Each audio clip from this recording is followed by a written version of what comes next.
I need men and women made of steel. Nothing moves. You continue to push forward, never knowing what it means to retreat. Only forward can you go. Look at people of weak mind, very weak disposition. I need men and women made of steel. Nothing moves. You continue to push forward, never knowing what it means to retreat. Only forward can you go. Look at people of weak mind, very weak disposition. I need men and women made of steel. Nothing moves. You continue to push forward, never knowing what it means to retreat. Only forward can you go. Look at people of weak mind, very weak disposition. I need men and women made of steel. Nothing moves. You continue to push forward, never knowing what it means to retreat. Only forward can you go. Look at people of weak mind. All right, welcome back to my channel. I greet all of you. So we are going to start the program without hesitation.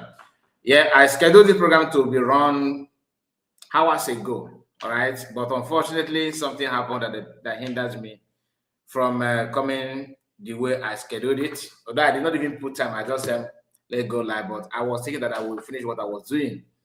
So for those of you that have been, I believe you must have seen the post and you're unable to, you're unable to tell why we are not streaming, even though it's showing waiting for coming, something like that. So we are here, and I greet all of you. We have just people here on my comment section. Mazi Jonas, Amechi, not Amaji, Amechi Jonas. I see you, Jonas. You are welcome. Oliver also, I greet you. Okay, Roya. Okay, Roya, Indeo. Greetings to you. And Oliver also again. So these are people that made comments so far. Like I said, I'm not gonna waste much time. So this video is just like touchlighting on most of the things that happened, Lasuba said. And we are going to do other things very, very important in the course of this live stream. This is just 3 minutes of the program. If you come across it, please make sure you like the video and share it to many platforms of your choice. Today's date is 3rd of August, 2026. And tomorrow is the protest. Tomorrow is going to be 4th. Tomorrow will be 4th of August, 2026. So by special grace of God, we will try our best to come live on time tomorrow to see how the protest is going by sharing some clips if you have access to any. We have some of our people there already that in case if they decide to let us know how the protest is going and the things that are happening there, we will be able to stream it live on air. So keep your eyes on that and make sure you, like I said, you like the video.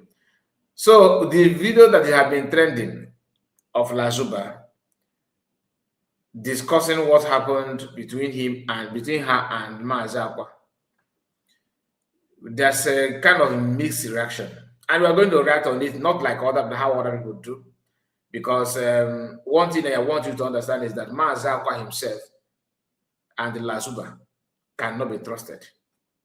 Okay, you can't trust them. You can imagine me Mazi Akwa zoro n'uwega konne. Imagine going to Lasuba zoro n'uwega konne. These two people have questionable character. Serious one. Serious questionable character. And what happened there is that Lasuba, whom many of you know, decided to do the unthinkable, like you always do. Lasuba is that kind of person that if you do something with her, she will expose it. Okay? She in the name that she don't have secret, but she has a lot of secret though. She's also that kind of person that will lie to stain your name. Do you understand? That's why I said both of them are the same. You can't trust them, they are liars. For those of you that will say, Chiamaka Jere is not as Lasuba, he is. Few days ago, the guy was on social media telling people that Shine is not going to, that Shine don't have document to travel, let alone being in Finland. Shine later shared his picture, her picture rather, heading to Finland. Do you understand? So Mazi Akwa is the same person that told us that PM Samoneba that the listing or the worst thing that PM would behold, or the listing that PM will request now is to see Dr. Raveza. That one have exposed that beyond repair. It is a lie. The same Mazi Akwa said that that he is the right channel, the right source, and all that. He is not. So a lot of lies. This guy can sit down and fabricate story. What I'm trying to tell you is that Mazi Akwa and Lasuba, they are the same. So before coming live, before starting this program, I saw a video upload of Mazi Akwa. I was thinking that that is gonna be his reaction to what Lasuba said about him. He was actually talking about this different thing. I said, okay. So after this, you don't think you need to react on that? But I'm not disappointed that he's not reacting on it. Because to be honest with you, where will he even start? Imagine that you are Mazi Akwa and Lasuba said what she said. What will be your reaction? What will be your response? Because Lasuba is very, very wicked. If Mazi Akwa said, Mazi Akwa decided to say, come on air and say, I did not make any love with her. That is to validate that Tananaya had a quarter. You see the problem. If he says, yes, we had one or two together and all that, a couple of days ago, the man was also saying that Lasuba, you're getting away Lasuba. If you're not so-called the person knowing, you can see. And Lasuba knows this thing because she believes that she's down. Her assignment is to bring every other person down. But Mazi Akwa, who normally walk this crooked movement around to have one or to do two, walk to her side. This is a lesson learned, and it should be a lesson to every man. I believe you can in your phone, okay, I get it now. But I didn't like eating everywhere, even though you are married. Be careful. People that have slept with her will be panicking now. All of them. All of them will be panicking now.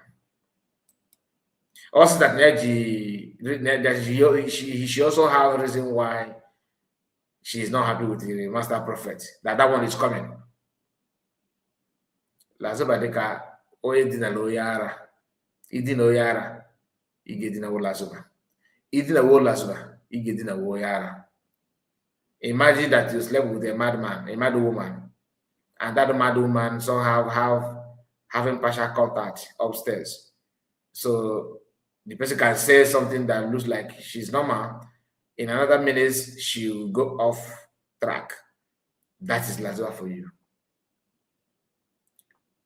Anyway, I believe that many of you have watched the video yourself. So we are not going to play every video. But I want to start from the beginning though. Why? Because in the beginning, How many of you have watched the video of my reaction video towards the program of Master Prophet and Mazi Akwa? In that video, I told us that Master Prophet calling Mazi Akwa the most trusted is technically an insult to Mazi Akwa. If Mazi Akwa has something to, if he can say the truth, because the most trusted, that word reminds everybody that knows, everybody that know that each time you hear most trusted, the first that will come to your mind is Ifeanyi Ejiofor, who claimed to be the most trusted. You see, do you understand it now? So Ifeanyi Ejiofor, the first thing that pump into your mind will be Ifeanyi Ejiofor, because Ifeanyi Ejiofor is one that claimed to be most trusted, and Mazi Akwa, who claimed to be minister information, should have access to such information. That's once upon a time, somebody called himself the most trusted, and that person ended up being what? Being the most number one saboteur. Even today, the guy is still fighting PM, fighting Master Canada. Of course, he also fight PM. Ifeanyi Ejiofor, one of the worst human beings in the Biafra movement. So if anybody call you Mr. The most trusted, you should look around and say no, that the person is actually literally mocking you. Now, because I have Daniel Daniel is a building. That's only for us. Okay, Daniel is here. Daniel Ago again said, Maz, we all know these two are idiots, but they are adults. They're adult. He said they are adults. That is their private life. Do you think this is proper to do discuss on social media? Yes, it is. It is very, very much. It will not be proper to discuss if somebody told me about it and I come online, begin to discuss about it. But it is proper to discuss about it because this woman we are hearing now, this woman, Lasuba, decided to talk about it on social media after calling other people prostitute. You get the point now. You see, people like Daniel Ago, you see, some of you don't know. It is like that. I'm not blaming you, my brother, because sometimes in life, you want to give respect to whom respect is due, right? So does Lasuba deserve respect? I'm asking you, does she deserve respect? You may say no, you don't need to go crazy because she's crazy. You have to sometimes. Listen, Lasuba said that DPM Ngozo Rabugoro Fulani. No, the Fulani no, here and there. Mazi from different father. And she's not living up to the expectation. Because people expect her to prove that she's the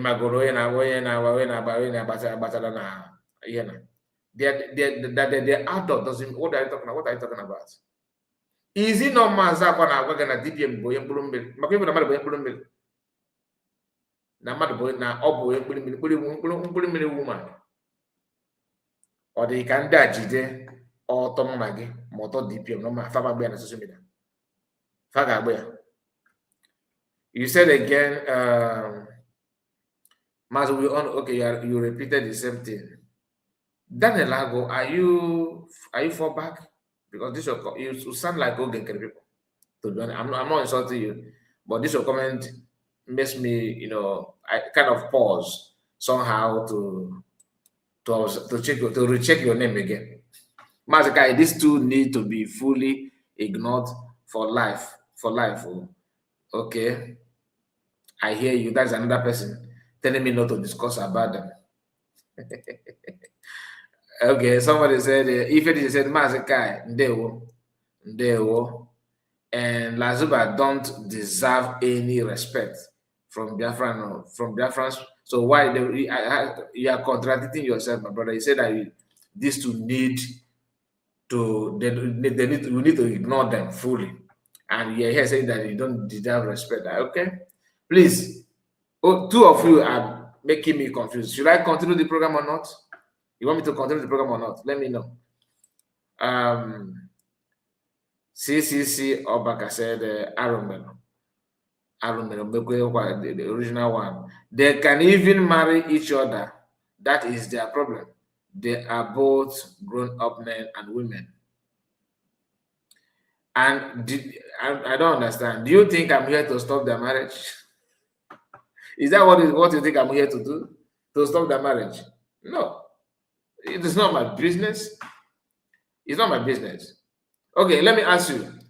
If man ask the blows or the cable concordana. A blows or the cable. So are you trying to tell me now that now if somebody come to you and said that now Nibo Yogwego, Danelago, Boyogwego. Okay? Or your brother or your father, Boyogwego. They put on social media. Then it turned out to be that the person there Boyogwega, Nan Yabotokoto.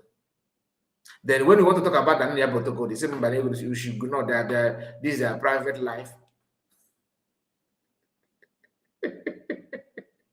Now I'm just I want to read your comment before I proceed. Then I'll tell me. So it turned out to be that the person there in a good now that thing. None no way about to go. Not to go to Moria. So are you going to say the same thing? Or you are contented with what they're saying about DPM about the France? Continue not with his, he said continue, not with these two idiots. Another topic, please. Kai report, go ahead and do the exposition. Don't allow them to distract you. Thank you so much. Mass Spencer. No, I just want to know from them. The truth of the matter is that everything I have prepared here, and I don't even prepare anything special though. It's just something that you already know. But I have to touchlight it. You don't blame me. I mean, what's my problem? You decided to upload your naked video on social media, and my problem is that I managed to view it. So that's my problem, because I managed to see it. I'm not the problem. But the person that upload that naked picture or video on social media, it should be ignored. Don't talk about the person. But you are talking about me that is seeing it. Daniel is not with us. He is imposter. He's imposter here. Ife Dichia. Oche, God bless you for that. Because like I said, I don't expect Daniel to wait. Is it Daniel? I think he's okay, people. Daniel is okay. I can remember this name. Daniel is okay. Is it? He's not okay. I'm confused somehow, because okay, the one okay has is Donald Trump. No, I think he's not okay. I'm not sure. His name and the picture is confusing anyway. Okay, let's go there. So I'm going to drag the video here. That name would be to you. In with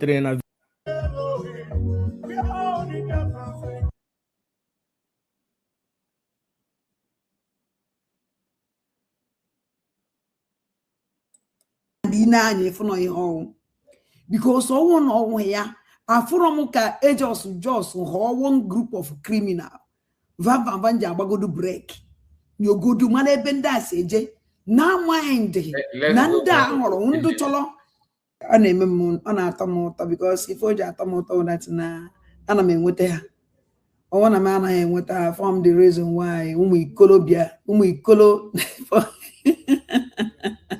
since 2025 Kana na joy adandem banana since 2021 Kana na chotu mananka since 2025 the two now afube mudia to banye 2024 no 2026 end and I age 2 years nda woputala wo ofu nwanye na-achụ ya ka akwatu mana I don't know I gwara before you nweta na ndị mbụ na ndị egede jee chọwa ebe chi m nọ inweta ya na chi m inwetego m mana anyị si na inweta chi m ihe enweta ma agbapụgo m ya ụlọ sa na-ekwe steady before inweta nwaanyị ya wefere ebe a jee chọwa ya chi m ọ na-enweta chi m ihe enweta m ọdụ possible kwa ihe mgbara ọnụ so akpịlitere m n'ụtụtụ a were masta nwada na aja lelele ebe a na kinyo the most trusted Ifeanyi Ejiofor awadida maazị ọbata obi esi na Ifeanyi Ejiofor anya ndị Nigeria na IPOB the most trusted ndị DOS Nigeria the most trusted Ifeanyi Ejiofor ọbata obi esi na Ifeanyi Ejiofor ya anya ndị Nigeria na IPOB now van the most trusted anya ndị DOS n'ebe Simon Ekpa Njoku nọ onya ka eji asị na doors are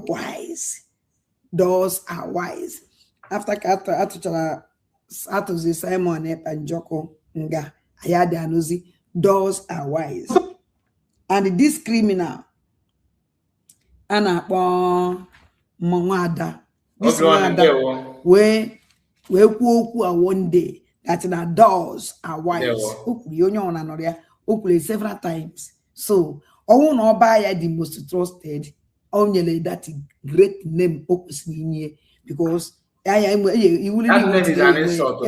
awarida maazị Nnamdi Kanu which Ifeanyi Ejiofor bịakwazi enwekwa the most trusted which vam onye m ka emere aka ha aka ekwu ha jee wele ya na ịma mmadụ abụ wee plan with master prophet ka ekwu ka master prophet kwuole Simon Ekpa Njoku kwari na o nwere many important people chọrọ ikwuri Simon Ekpa Njoku this vam and the mmadụ abụ reject refuse na those people are ekwuli Simon Ekpa the most important people bịara to help chọrọ ikwuri Simon Ekpa Njoku vam and the mmadụ abụ block those people mana master prophet abịa the thing about a block, they will be the one to come out. They will send this man Akwa to jump out of social media, begin to call him. Oh, there that joy, or gonna go PM.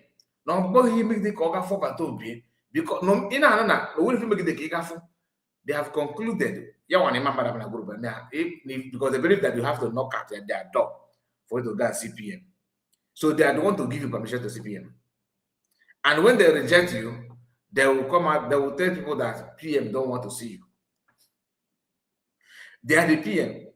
The same way, in fact, we draft on memo. Since no, you're gonna get contest nata as the leader. Must be somebody that PM himself must have introduced to BLA. In my that statement, I don't understand them. I want to connect it. Nature no election now. I see that now for you to qualify to contest, they got somebody, no government there. PM himself, Simon Ekpa Njoku, link it out to BLA. Governor Tandi again, got contest for that position. Among them, all PM connected like that. They know the whole connected like that. That's why they put it out. Oh, this guy made a Mazi Akwa enough here. Open as PM for that tomorrow, by special grace of God, and decide to retain this guy in cabinet. I will know that PM is not, that smart that I think that he is. I'm not insulting him. I'm just being real, because this guy have shown in all capacity that he is not somebody gives you a Ganiru, if you will. What can he hear? A womanizer, a liar, and somebody that's diabolical. There's no way he gives you a trust or feel relaxed. Maybe such person. Don't see it as an insult, like you are antagonizing him, you are trying to blackmail him. There are more to that. This guy, Judge, I see you. This guy is one of the worst person that you can give chance, even in your day-to-day activities. Mazi Akwa, very deadly and heartless. Oh, Obi Arora. I believe if you take that apology. In life, people can choose what they prefer though. What I get now, I promise somebody, and I like it, be careful. Can let people jogging. Can help people now. Number you want the people. But no when they care, they will the fact they measure it. Intentionally they measure you, believing that I can measure people. And now become somebody now nature can about people. Yes. And imam me fake it now. That's some kind of report. Nah, sorry, my brother. Sorry. I always look deeper to know how truthful, how genuine that your sorry is. And if I notice that you're sorry, because you cannot fake sorry to me, or anything like that. There are some people in life that you cannot fake sorry to them. I am one of those. If you even like in a you may jump, then a fake most of that I will not need a fake sorry. I will not because I will test you verbally without go amount and testing for your response and your reaction. Because first you will go to the damage even the globe. If you shout on me, go see more that now. No way, like I'm not getting a book normally, and you raise your voice all of a sudden. Believe in me, that is the real you. How you see me on this one, get a book normal, but I protest, ketaka, you go see me yourself. That is how I see it. And in big water, it simply means that I want you to see how I feel about you. I don't have pretending at that kind of thing. Mazi Akwa and Lasuba, very, very easy to apologize for you to relax and they will hammer you again. Why would I allow that kind of thing to happen? This guy has shown that he can do and don't do. So now Barawa is useless. We all know that, but not as bad as Mazi Akwa. Mazi Akwa can dine and one with you. And even he can swear with his 10 fingers and 10 toes, only for you to relax and kayame to book again for honor. Or the madam. And even if somebody buy because of that, he's not gonna move him. Very deadly human being, very, very deadly. Listen, calling him what is it called? Most trusted. Is good. It's good to be honest with you because truly he's most trusted. Most trusted. When you hear most trusted, remember somebody was most trusted before him, and how that person ended up will tell you that truly he's most trusted. Act saboteurs, JJ, Dewo, and Oluchi Okeke. Oluchi Okeke, I see you now. Oluchi okay, what? Let me call Oluchi okay. And we have another person here, Ebonyi Fanyi. Somebody said that not Ebonyi Fanyi, no, a boy Fanyi. Is it?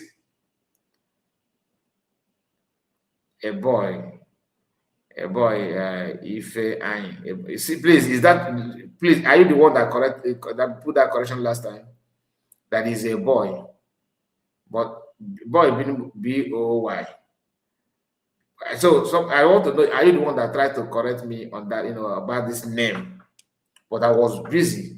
I was saying something when that comment, pump up, and I did not deliberate on it in our last broadcast. So if I let me know, is it Abonyi? Because what I can see here is Abonyi. So what are you trying to tell? Is that a boy or what? Because if that is the case, then your spelling of boy is not correct. Let me know. One Ole, that's just the goddess is the building. I see you, the goddess. The goddess says Greetings. It's a greetings, dear genuine Biafrans. Thank you so much, Goddess. We also have Sky. Sky, Idoko again. It's a evening. Imagine Idebido gently, Sky. Next in Keta na Guamna, no getting on. I swear, the day Ogen people will regain their freedom because they are not free, they are caged. The day they will regain their freedom, I will be happy. I'll be all these are people with Ogen can come. The day you guys will receive your deliverance, I will be the happiest person. Okay, I'm gonna comment on it gently. Before you know it now, I assume Ogen can now. Mama can on the Fiji, no, all you listen, I Washington this. My phone go by, you listen, I Washington this.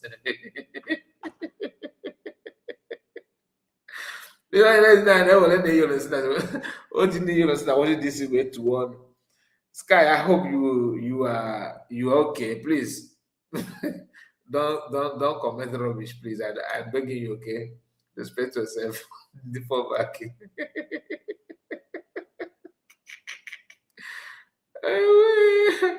Joseph, Ikemba. Joseph, I see you. Ikemba, one night from Ikemba State. They want to lay where at the moment. Kina so lay. I don't like Kai, boy. Oye Kai. Ekenengi. Mazi. That is a goddess. Mazi. Udo Deregi. Udo Deregi Namo. There was my sister. Is it no Abonyi? Okay. No Abonyi. Okay. Abonyi. Okay. So the person that was trying to correct me is fake then. He said, I don't land Gidibam, my sister, Afongi. Udegine Kibata. But of them, he said both of them are currently in Finland. Hope they would not have another round of forbidden fruit. Okay, they can. But in as much as we are laughing at them, because because him and to get a cable, car, kitchen for cafe. Not the corner why with the door boss. No matter they call the boss, can they cook here? But get you come. How did you know? James Ugoke said, good evening, sir, from my location, Mazi, Kai, they what you want them James. Our one and only triple man. Triple here. Triple said, I am a citizen of United States of Biafra. I am a citizen of United States of Biafra. I am a citizen of United States of Biafra. Okakwamana, equally my brother. On our band in our Bobby. Okay, very, very important. Nigeria must go out of the United States of Biafra USB as soon as USB is not a sovereign nation. Okay, they were triple M. Sky, they hear word, cha. Make you know hear word now. Oh, yeah, respect to go here because we know they do like no get you now. You know you're like Washington DC. Want to go you're Washington DC. That kind of thing. We don't need it here. Maybe they're back the same hotel. They are back in the same hotel room together this time around. The second and it's a way bongi. Can you imagine the people that are fighting our DPM Alumero? Oh, I can't even. Somebody that I should not talk about this people. Even never you can pass out. But what about John and Bido? Okay, I think in 9 to 10 minutes in the program, somebody was here telling me that I should not talk about it. I should just ignore. I told you guys that day they were drunk in Finland. Yes, I remember vividly my brother Obi-Wan and the goddess. Even when I watched the video, in the morning, I said, the first person that came to my mind is goddess. Goddess said this. You got watch and that Obi-Wan, you reiterated the same thing again. And and there was another person that time, this progress journalist. Progress predicted it also. ekwe na wata na two aside gara. And truly, if you may, come on, Lasuba mepose Mazi. The way also the way Lasuba will go, Mazi can never ever defend this thing. Like Kedebo get bidebid. Yes, ni gaho. Ogo get this and yefere. Ni jeze. Melije ya got it. But Mazi Akwa Chineke mere. Just not know you Gineke Brulazu. Ị ga-edi na Ugwembe Chineke mere mmadụ ebere ya aka iji naanị nwanne ijide ndị ejide mbe ị ga-ata ya gugu ị ga-ata ya ka abacha ka taya lacha apịam. I swear that Chineke mere ga-emere Lasuba of all people ka ị ga na-asa efere. Mazi Kai, good evening from here. That's very catchy. We appreciate you and USB government. Please, we don't need distraction. We are forging ahead. Our DPM is what? You know, some of you don't know that if I have a video here, really comment the video playing line will block the text. So that's why if I read and I pause, note that. Okay, let me take the video down for a moment so you can deal with the comment. Our DPM is on the right track, on the right direction, and we are moving fast like a roaster. Like a roaster. What is that? Triple M said, greetings to you, Mazi Kai reports. Alefola, Mazi Akwa man versus Lasuba. Why? Is he what? Is he Bobo? on it again for second round. Mazi Akwa will not try it now. Let's one of idiot to call. I watch I give out one the go. But that's the Dioma. Obewa Akwa. Yeah, if you can be just say that you could deal with that woman. Bamba. Oh, Imana Ekume na mbido. Na the agwa ya na-egosi na agwa why gbara street ọfụma. Ọ gbara street gbaa ọfụma. That is everything about street. Like when if we talk about shame, why I get that you call you gonna change your camera and you say ya go add ya adult movie. Okay, maybe gives ozugbo. Nke a ụkọ n'ife a na-ezo ndị ajana ekwe ndị ajana nwanne ndị banyị na-amara nsọ ana ajana na-amara nsọ ana ị na-edina di mmadụ dị proud of it. I suspected they did it, but Van was so stupid because Ada never want to say it out, but because of what he told the prophet, that is why. He might not take on can, you know, he will not. I believe he's not expecting the response or the this woman he got that side. Why about John Madonna? My candidate for her victim. Be very, very careful. Open obi ezeketa cannot be proud. Or equal to in that window gabo. Oh, if I gachana came because Ojo give me travel we go to anyone Italy. Which get the queen. We go to a one no Italy corner. Greetings to you, all my genuine fellow Biafran citizens from Triple M.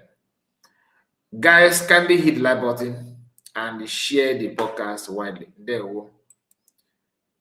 If anything said, I don't know. Easy way. Don't worry. I'm gonna drop a link when the time comes, so anybody can come and tell us what you think about what happened.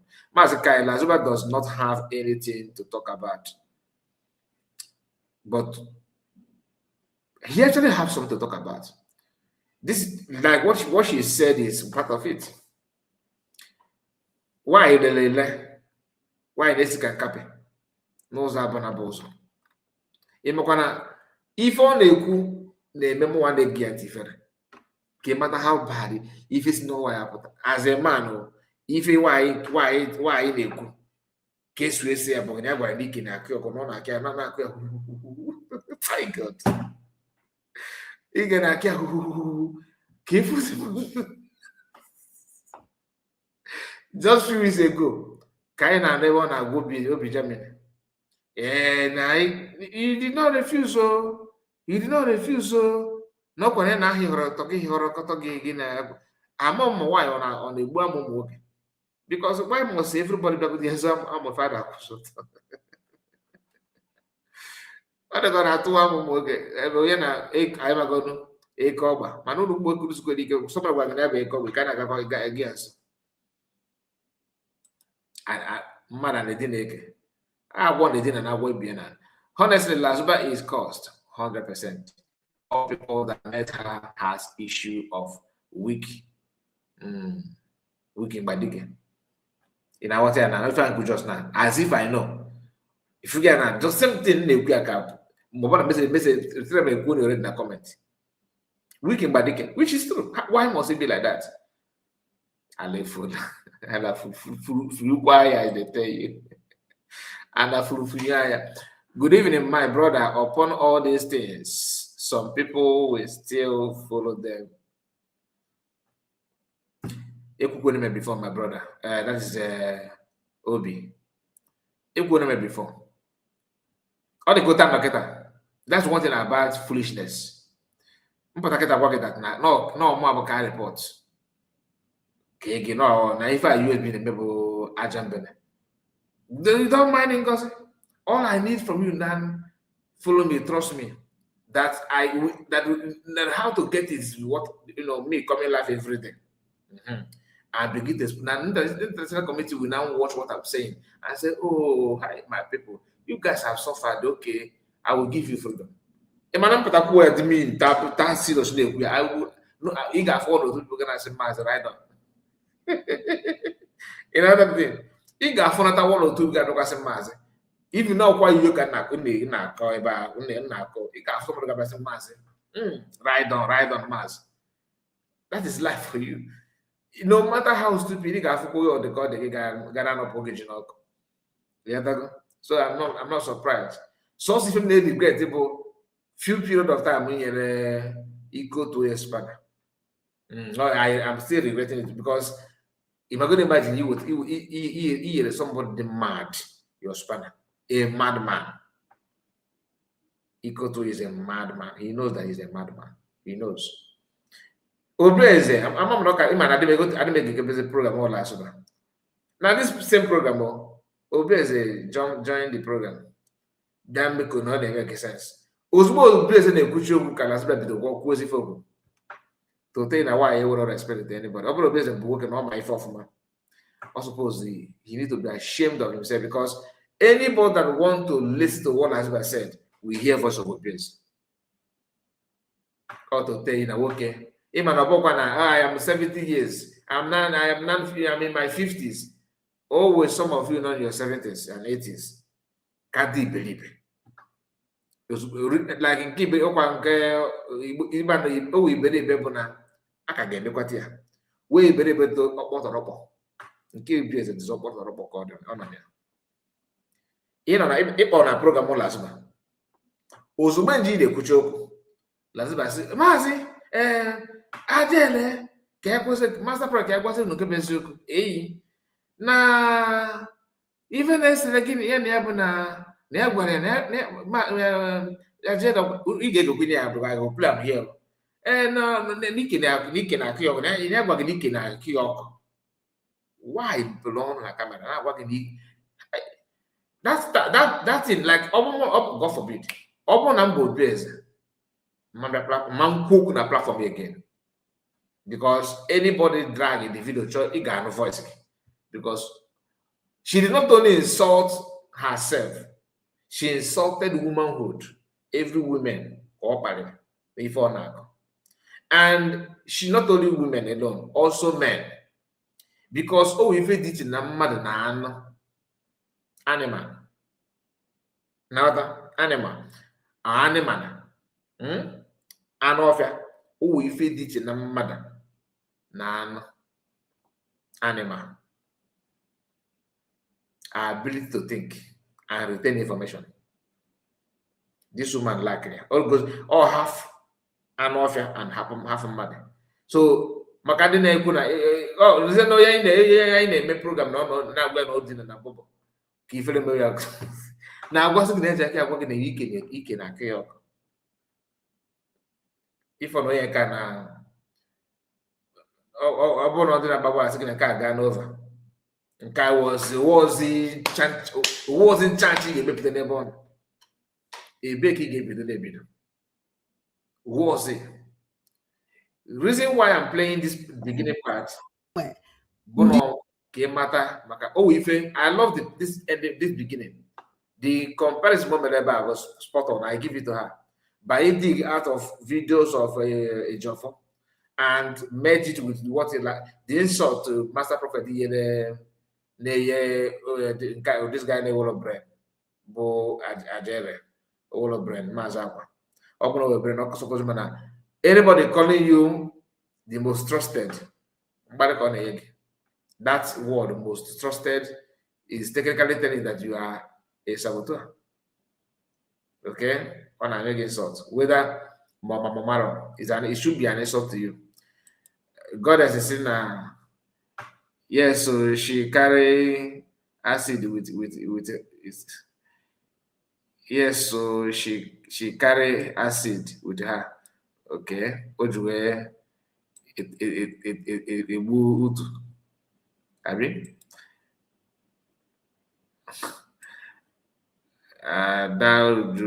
what's his name? I think what the name is let me call you a better, okay? Ebere said Mazi TV. I am a citizen of United States of Biafra. There Nigeria must go. Thank you so much, Ebere. David said, Lasuba, oh no, where is it? Lasuba is under a curse from her village. We all know that. And she's even proud of the curse. That's the annoying part of it. Yes, she is doing camera down for Obreze. Obreze lands about here on social media. And she, Lasuba, all the go to spirit. Because I'm not even going to be against so na dawa. Ndi na against so physically na dawa. I don't know why.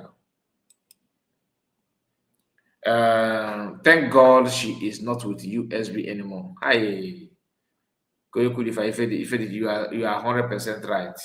I'm telling you. I'm going on yourself now. What do you think about that? If you could with USB, all these people they compromise and they believe to spend all of them they compromised. And that's what I'm going to teach more. Pastor Obinna we yogide Chineke we ne Pastor Obinna anya n'ume. Divorce. Let me look for that most trusted person. God. Actually, able the picture if I enjoy for here. Una amala go onye the most trusted. Fit abia hana. Cannot play everything. May upgrade aha gi. Iti vam ti the most trusted. So but first of all, everybody know to the most trusted because ometrum no be ma gba divine mother say na dey ama kwa okwa adekwa ama natural Kamana Mazi Simon yes, now that she will not object. Now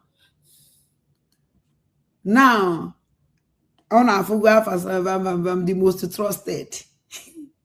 Neze nanya owo kwamukuru. Vam. Nwada prophet enyego the most trusted. Una amalago onye the most trusted. N'aka wadi the Mazi Nnamdi Kanu. Ifeanyi Ejiofor nyanwa the most trusted n'aka wadi the Mazi Nnamdi Kanu. Unu mara the betrayal and the sabotage and to the point Igbu wadi the Mazi Nnamdi Kanu ebu Ifeanyi Ejiofor melu.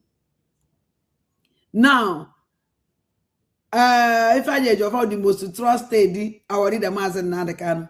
Now the most trusted Simon Ekpanjoku. And they all watch the character and the and the atrocities of this woman O nwere ife dị iche ya na abomination of Ifeanyi Ejiofor. Okay. I agree. Vam is an abomination man. Atrocity. Because before Master Prophet Akwa, Vam the most trusted. So ndị trust Vam ndị trust use wele ha mụọ Simon Ekpa Njọkụ. Use wee betray Simon Ekpa Njọkụ. Use wele gbuo Simon Ekpa Njọkụ. And I can see Gabi on. Onyaka, the people actually use Vam against Simon Ekpa Njọkụ, they were by the most trusted. And in any for no home. Because all one here, a foramuka agents just one group of criminal. Vam go to break. You go to Mane Benda Seje. Now mind Nanda or Undo Cholo life for Simon Ekpa Njọkụ by all means. Before these criminals say jail Finland, he protest na Finland. I want a group amapatara akwụrụ ụgwọ sa ọnwụ na efu Simon Ekpa Njọkụ buonya na Finland na nga Finland ana ya onye buru mmadụ anaghị ejete nga aka na Finland na Finland anaghị amụ ikpe ọnwụ na Finland buonie na anyị nwa ya akwụrụ azụrụ ụmụ ụnụ. O nwere okwu protest nwepụtara ebe a mbọsị a ngosoro na ebe mmadụ si na-ekwu maka ndị akwụrụ ụgwọ ndị ya wee jiri ha akwụrụ ụgwọ jere Finland. Ha dị mmadụ sị na akwụkwara ya nke ya lili na even na o nwere ndị nọ among na o nwere ndị nọ with them akwụrụ ụgwọ na ihe wụ ndị ọrụ awụ target Simon Ekpa Njọkụ bụ onye no ife ọkwụrụ nụrụ kafa kwuru ihe. So onya ka Vam ji wee wuru Master Prophet mada Master Prophet ji wee chọcha ihe oye enye chọcha ihe oye enye chọcha afọ oye enye Vam ọfụlọ owenye the worst name na-esi I agree. the most trusted. Ifeanyi Ejiofor awadida maazị ọbata obi esi na Ifeanyi Ejiofor anya ndị Nigeria na IPOB. The most trusted Nigeria, the most trusted. Ifeanyi Ejiofor ọbata obi esi na Ifeanyi Ejiofor ya anya ndị Nigeria na IPOB. Now Vam the most trusted anya ndị DOS n'ebe Simon Ekpa Njọkụ nọ. Onya ka eji asị na doors are wise. Doors are wise. After ka atụzi Simon Ekpa Njọkụ nga ayade anụzi doors are wise. And this criminal a na-akpọ nwada, this nwada wee kwuo okwu a one day that na doors are wise. Okwuru onye ọ na-anọrọ ya okwuru several times. So ọnwụ na ọba ya the most trusted o nyere that great name o kwesịrị inye because ya iwuliri tinye enwere ebe awarida maazị Nnamdi Kanu which Ifeanyi Ejiofor yakwazi enwekwa the most trusted which Vam onya ka emere aka ha aka ekwu ha je ịma onye ara na-ekwu okwu ife ị ga-eme bụ iwo ige ntị. O ndị na-akụfa na ede ekwurekwu na adịfa n'ọnụ stadium ọ na ọkwa spiritual the energy to talk will be there. Ị na-egifa ntị iwe ike ịnụ eziokwu mana eziokwu pụta n'ọnụ ya ara ịma na you cannot take it to court.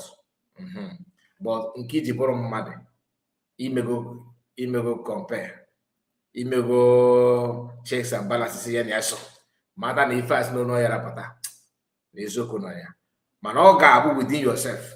You get the point now. So this part about the ife okwu about the most trusted, the comparison is spot on.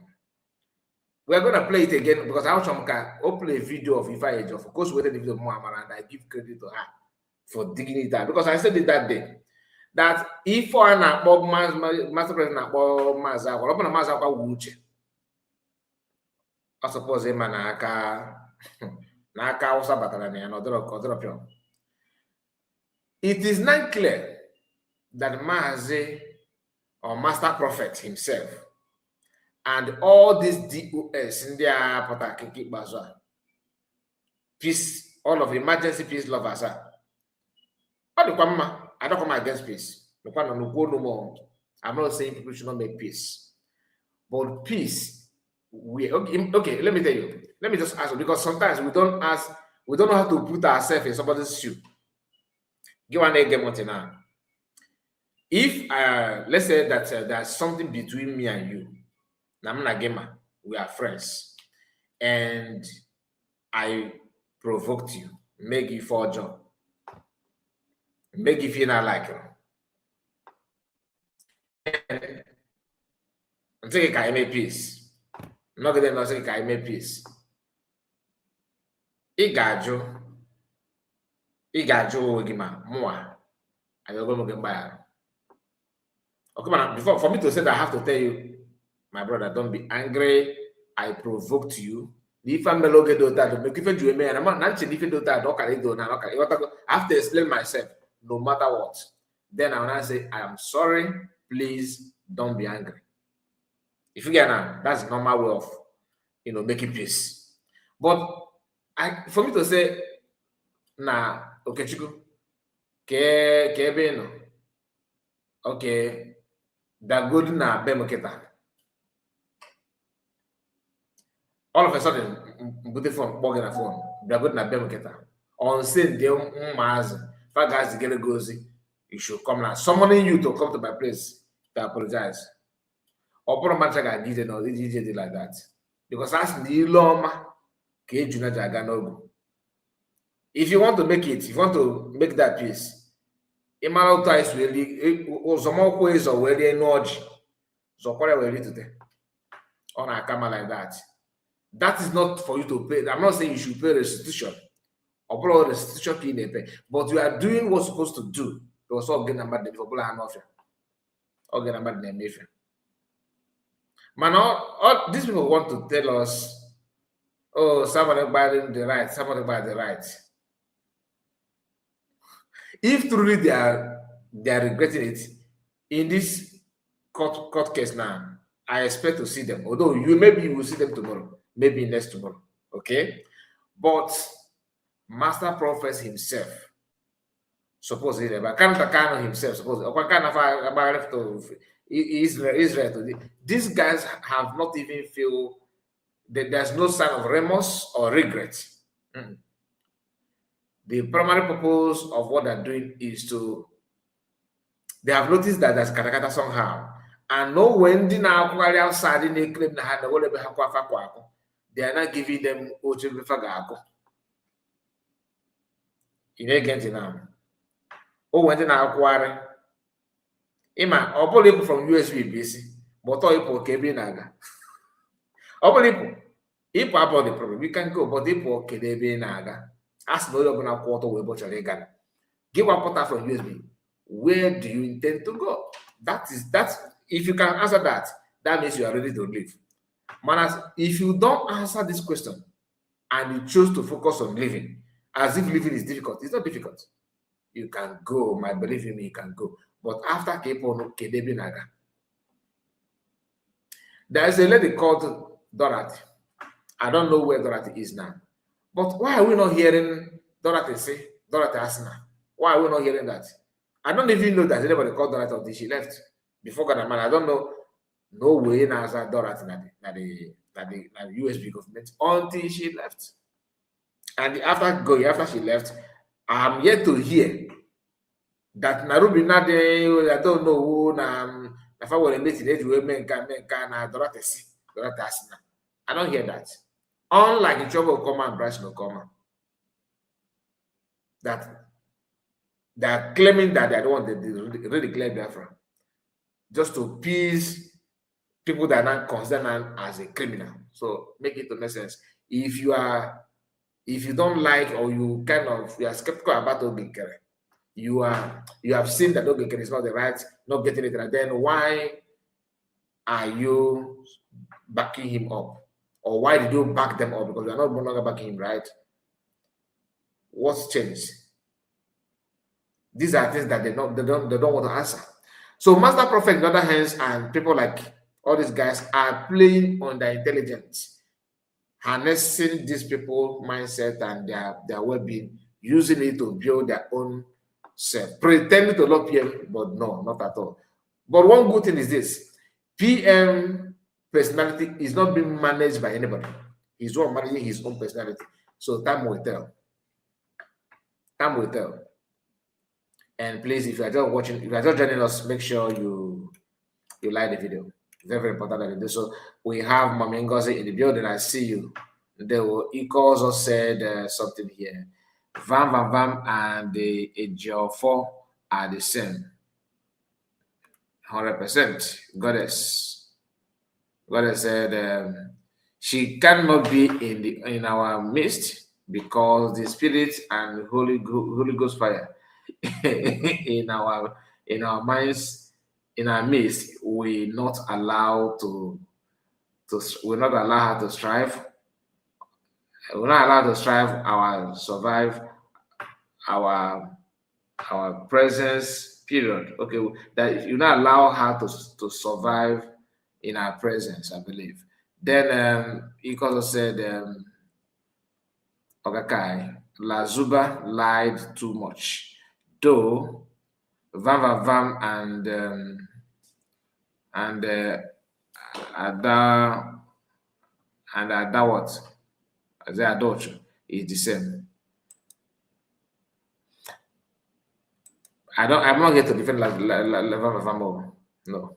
Vam Vam is a different being. Like we may say the same thing with Lasuba, but the guy, his own tongue. Even there's if you're a liar, they will say that you have a serpentine tongue, right? Even serpent said they shock about tongue of God. This guy, he can lie for a living. He can lie. People like us to. People like us, the goddess, decide her spirit and put her where she belongs.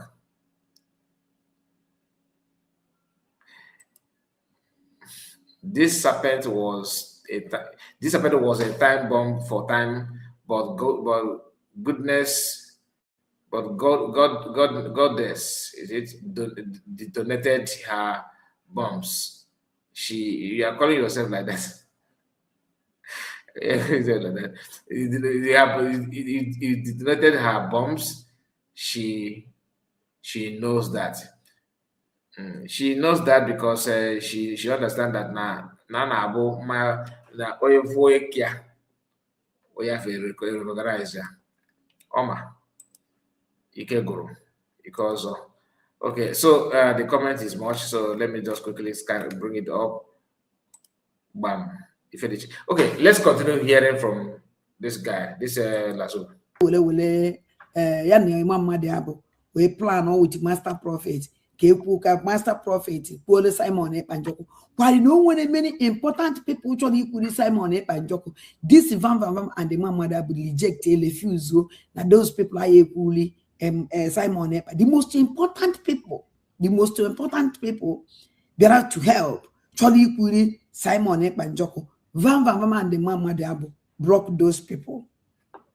Mana. Master Prophet, you see how this woman was begging goddess. He said she cried in a loud voice and said to me, "Please, auntie, don't leave me. Don't leave me this time that I needed you most because I'm drowning." Oh my name, I drown. Wow. Man, how can if you're easy? Don't mind the woman, don't mind her. The dog of sellout DOS member are wise. Nacho Simon Epa, Amabuonya, Colonel Wakafabu, Simon Epa and Joko. Actually, Kono agent. Bozenia, the most trusted. So on Danka, a mamma Dabana Van Van Van Mepelosa, how we Jeff for Simon Epa and Joko. While na people who follow Simon Epanjoko, love Simon Epanjoko, now fight for Simon Epanjoko, Chori Puri Simon Epanjoko, this criminal and the Mamadabo rejected them. to it. So, I just made one phone call, bam. The next 2 days, mana Simon or the on anybody that can pull that thing. On your when you keep press a button and may happen. Then surely you are the most trusted. You the bullshit. I thought your man and do to her. I'm not interested. Onye mgbara okwu taa echile mụ na Simon njọkọ ịkpa ekwu okwu onye ahụ kara aka ọkajara akaja. So biko ele otu aha vam ji bịa, ele otu ọwụ eluigwe nyere gị ihe ka ọwụ ihe ishi n'eshishi ọwụ biko kọwa n'anyị. Thank you very much. So the aha to me as a support. Afternoon ejike I like program ụmụnne m. Amakwa m o wepụrụ n'arụ. I like a program. Because more I like the program, can I recommend it to other people? Please. I won't even name it on like a program. That's nobody if any made wow. Okay, I don't want to talk about this, but it's funny anyway. If on at least let me our message go far. Okay. Price because more right from time and me machine he can social media. So mgbe abatazie n'ihe gbasara Biafra then more na you that passion usuru na expose ihe ọjọọ because more no bụ n'ụlọ ụka mụ awụ pastor n'ụlọ ụka ndị church achụ ọ bụ na my pastor na-akpọ Pastor Adeboye ọ ya wa bụ onye ordained as pastor na redeem wajuzie ya kedu ife mere o ji eji wee chọọ ya na redeem a pastor na redeem achọọ ya achọọ ji ọ na gịnị ka o mere eji chụ ya oshi ka o zuru na redeem and mgbe this woman zuru oshi a okay. The wife maka nwaanyị nwoke anụrụ nwaanyị o nwere nwaanyị ọnụrụ divorce onye bini ọnụrụ divorce that woman suffered a lot maka this idiot mgbe o zuru oshi na redeem van zuru oshi na redeem achụọ ya na redeem. There is a woman ọnụrụ before ọnụ onye nke ọnụrụ kịta mụ na the woman na-ekwu onye awụ nsị. There is a woman ọnụrụ before ọnụ this idiot also suffer that lady and that lady yele this idiot aka so much o made the woman abandon so another woman na wala London olu ebe ahụ family nke nwaanyị ọkpọ soro na London chụfụ ya so ya na ba achọghị ya nwoyi na nwa nwaanyị ha anụ vam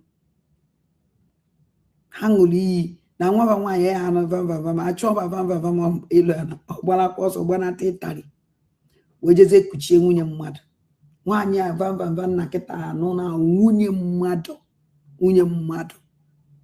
mụtara nwa to one girl molo di nwa manụ otu nwa vam. There was is it the reason why I don't trust this Lasuba and Mazi? That is also the reason why I don't trust people who easily say I'm sorry, believing that I will hurt you, I will provoke you, and I will come back and tell you sorry. I don't like it. Do you know that this thing that this woman is saying here, she has said it before and she apologized to Mazi. She apologized. Yeah, but in our the same thing, the exact the same thing. If you go before, you again. Do you know her mindset? That no, if and she's willing to apologize again.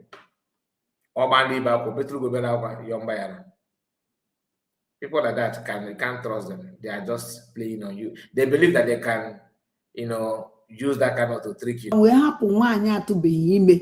The kuchie nwunye man on a di single woman.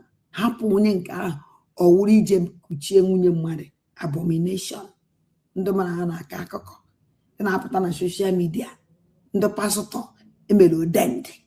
Na the deal. Mechanic and this is the way I am. In the same video, I work that now. He could choose your mother by abomination. One of the same video, he got never work that now. While we dim mother, he can ask you every call.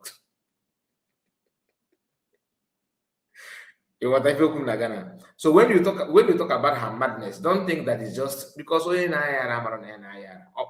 if you tell her that now, said the Morgan article she's just a mad woman, to be honest. So if she's not mad, just answer this question. How can she be in the same video, in one video, telling you that na Nikuchi uye madabalo? No, so that the same video now one cash where you dim madabla koyoko dike na koyoko. That settled everything, isn't it? A man na adiboyo na uzo. Obviously, I never amuma. Honestly, I don't need all these things. I just one of our brothers in Africa. And I like Rinya. I sign of Rinya. Just a moment. One under by you follow this one. Imagine her. No, you have to my dear deceive. I understand that many people don't understand that any message comes. Agape love. I want you to hear this also is good that no deviate go. Video of Ifa Ejiofor claiming that he's most trusted. Okay. Also, Mazi. Akwa the pastor.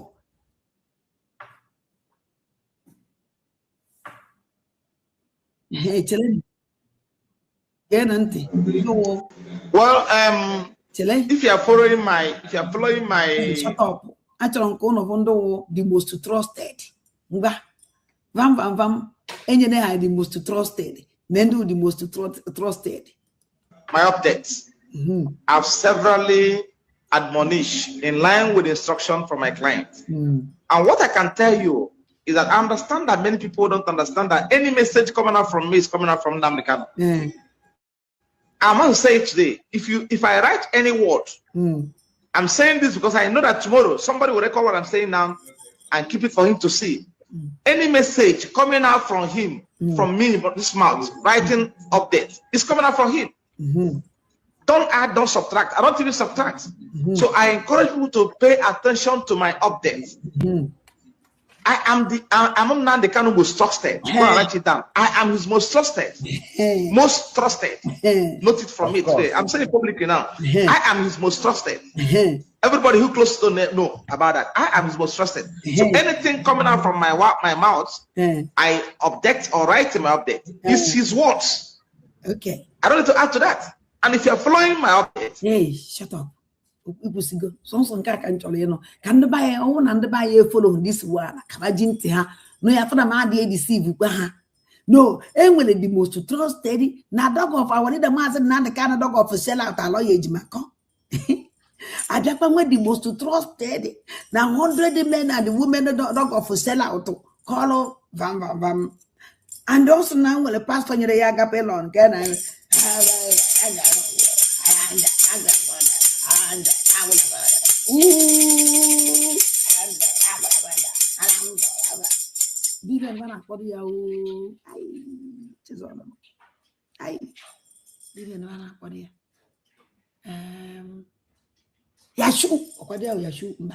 Yashua. Hey, it is on or Yahoo. Oh, Yahoo. It's on me when so actually can go soon do the most trusted. The one yana be on social media they deceive with the white and white. Yeah. And look as habate. No gonna go away. I will never bend the brother, poor monana, baby, once a leg. Sisi tegbe nka obi gade omuma the most trusted, the most trusted,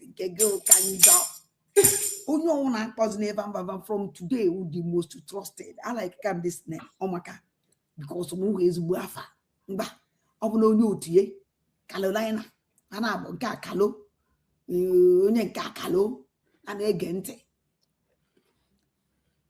Ba, I ba, Baga, I say Tie. Guinea. Many things in this. Hello, on your Livingstone. No, priest, Obinawa here, priest. So you want to wear Mukwa pastor. Send them more agape love, but you want to go to issue. I have also. Because the 100 men and the pastor 100 men and the women they punish. Shows you that inside that 100 or quite part of a terrorist who we the 100 men, the women, terrorist. Only we were a terrorist. Now, on about when I bag the pastor and above 100 men and the women police. Police, our Kamupur. Oh, Panonia goes in Africa. Pastor been make money see. Now, can this year as you were using the 100 men and the women, a man all women. A man on the wayo, a man or criminal cafao. Ebe pastor I been on social media and that will go easy. Okay, we don't actually need this part. Let's move to. Let me move to this place. So I'm going to. This is just for something. Something minutes. Let's go to 2 hours. Okay, let's run 2 hours of the program. Hear this. In again, yes. Yeah, no Benjamin, no mad book, yeah, they charge. Now, this is OBS. The voice I hear in the same program, OBS called this woman. So I will take a little bit back. I don't want to miss anything. Here, OBS here. Underground for the past because vam ke dife patara adande bonande gede jiri joy baya ase hey tie also go na ya maro sika vam nem he oma ibenji baya ase kan call no ebe okwe vam OBS go na call in wani ji agba ngana akoko hey hello.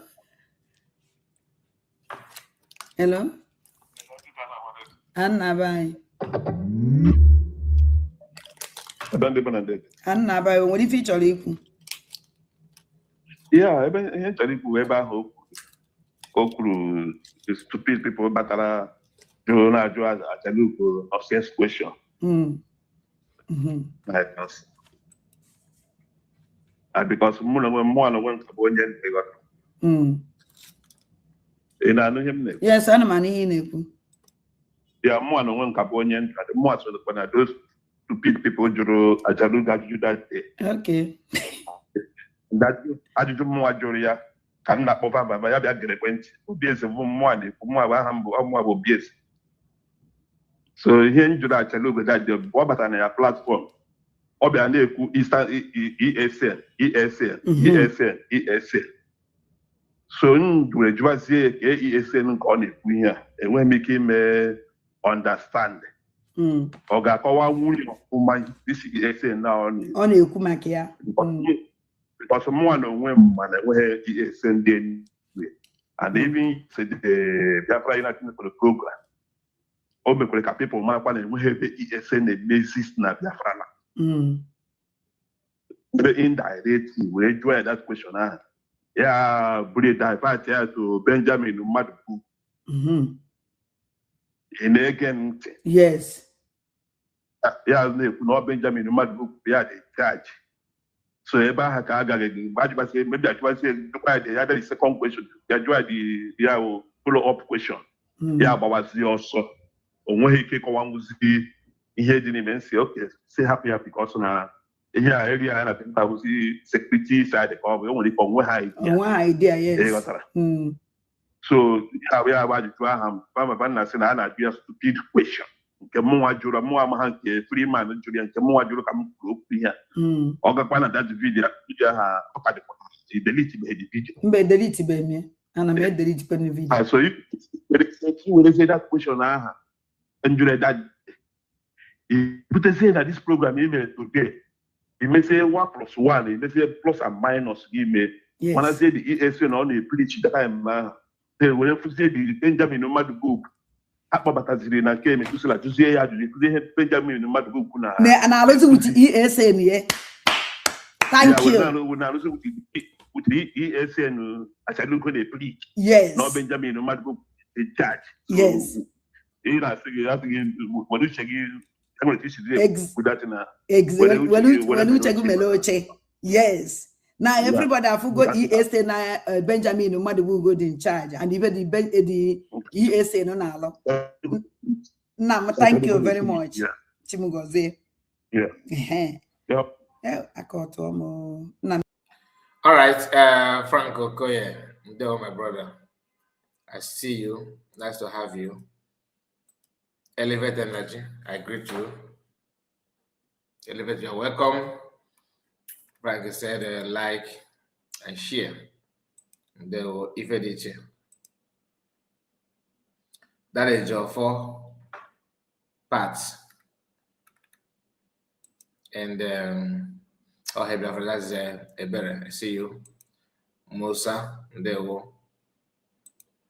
A better again, and that is all. Okay, let's continue. Pay attention, please. When you are man, like now, vama okay from this stupid. One all one did make it in the choloka abia cotton. Well, with the tax. Unda the stupid. I never in this world don't have follow stupid. The only people mark you the group on form or on deceive on the buy and ask come on the buy or that group can't balance. Because na people see ike wasase. Nke wasi ambake wasi in a woman way. Because on to wasi eke wasi if damage everything. More. And even now all this group bank and not we and the government will go so dollar and on a CRC. From CRC we collect 100 men and the women divide the CRC into 2. Or only emana abato be any tax. See ona uneke wakwa.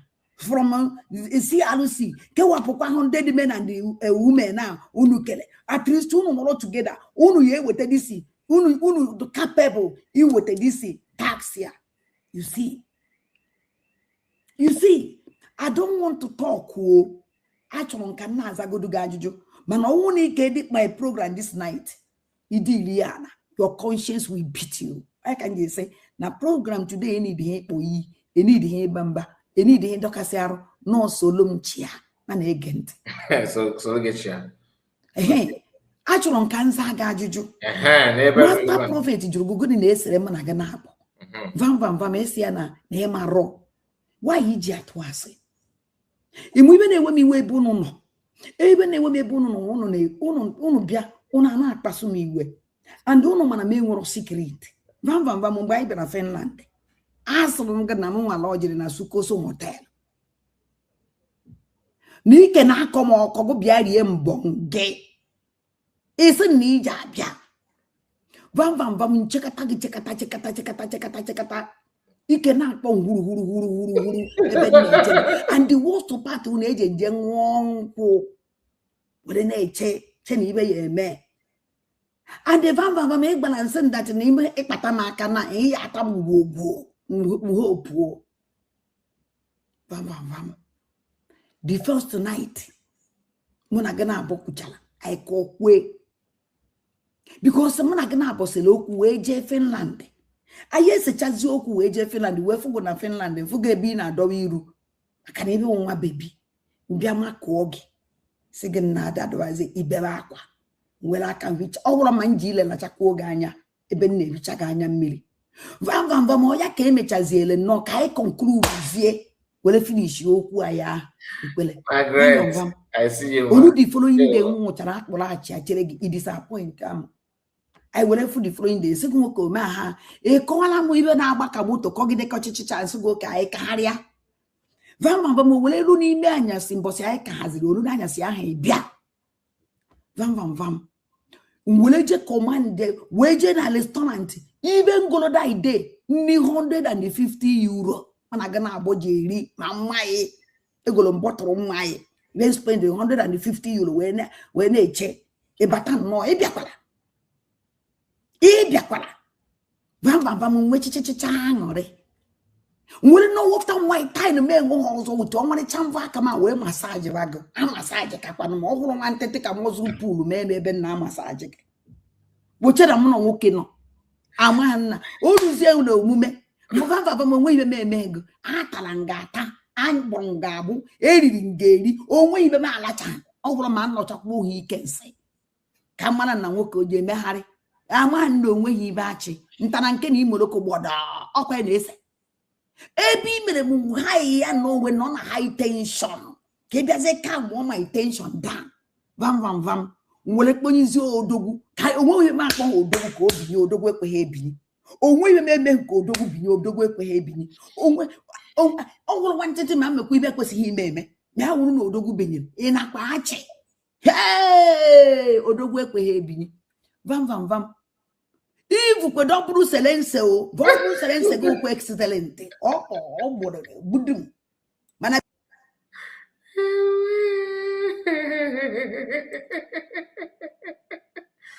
no mutamos selences. Okay, let's continue. Binizie ntananke bohuru ina asemo na awo ya no ja. Because mona gna abosele okwu we je Finland. Aye se chazi okwu we je Finland we fugo na Finland fugo ebi na do iru aka na ebe nwa baby mbia mako ogi sige na advice ibere akwa nwere aka which ọwụrụ ma nji ile na chakwa oge anya ebe nne echaga anya mmiri vam o ya ka emechaziele no ka I conclude zie wele finish okwu aya ikwele vam olu di following day nwụchara akpụrụ achi achere gị I disappoint am I will for the following day. Second go maha. E koala mo ibe na agba kabuto kogide kochichicha nsugo ka e karia. Vama mo wele ru ni ime anyasi mbosi ai ka haziri ru na anyasi aha bia. Vam. Weleje command weje na restaurant even go that day ni 150 euro. Mana gana aboje eri ma mai egolo mbotoro mai. They spend 150 euro when eche e batan no e biakwala. Biakwala. Vam wechichicha ngore. Will no walk down white time men go also to one chamva kama we massage rago. A massage kapano mo ho man tete ka mo zu pool me be na massage. Wo cheda mo no woke no. Amanna o duzie no omume. Mo va mo we be me go. Atalangata angbongabu eriri ngeri onwe ibe ma alacha. Ogworo ma no chakwo hi kense. Kamana na nwoke oje meghari. Amanna onwe hi ibe achi ntana nke na imoloko gboda okwa na ese ebi mere mu high ya no we no na high tension ke bia ze ka mo my tension down vam nwele kponyizi odogwu ka onwe ma kpon odogwu ka obinye odogwu ekwe ebinyi onwe me ka odogwu binye odogwu ekwe ebinyi onwe onwuru wantete ma mekwa ibe kwesighị ime na wuru na odogwu binye e na kpa achi hey odogwu ekwe ebinyi vam if we don't produce selense o bobu selense go kwa excellent bodo budum mana binizie ntananke bohuru ina asemo na awo ya na oja abia mo na awo ya na oja abia mo wosu eyide onwe ile ma awo akpachakuru nnono owuru nwantiti ma ezeri ile no ile m dafukwuo ka ba na eme ka odogwu binye vam onwe ibe binyiri nu esu mu mehe ke alachawa ke manager aka mandan mehe ke alachawa iwe weleze imakwa na for 2 weeks eje mi ije weleze tabuchicha m ntara nke na imoloko bia o ki si eme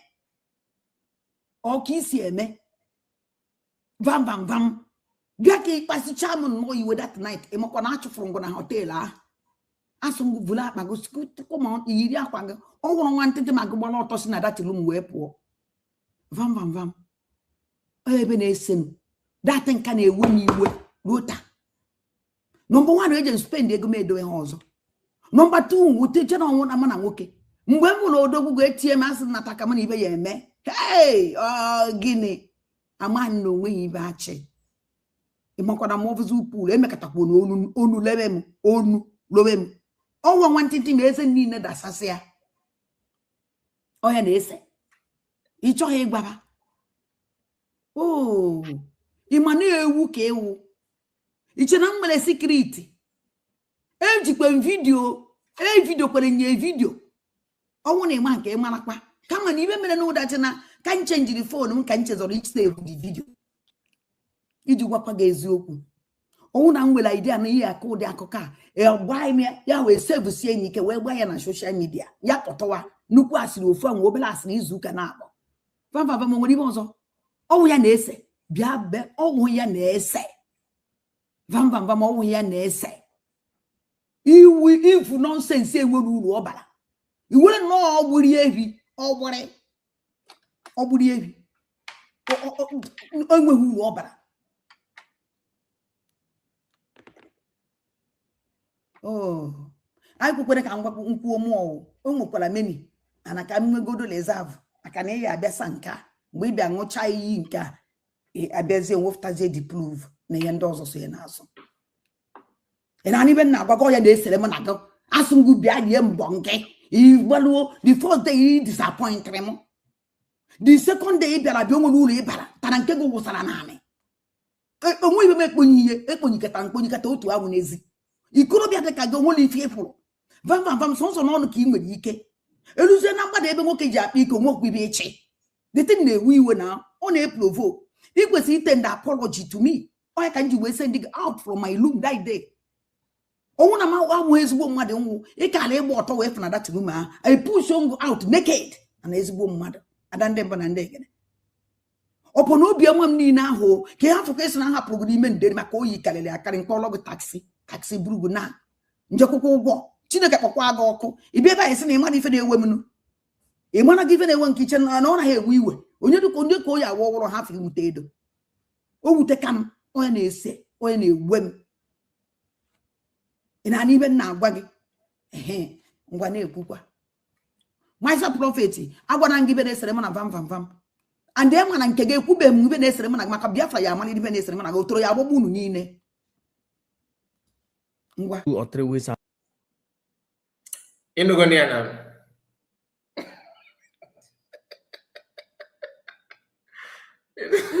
Inugo ebe. Oh God. Lasuba.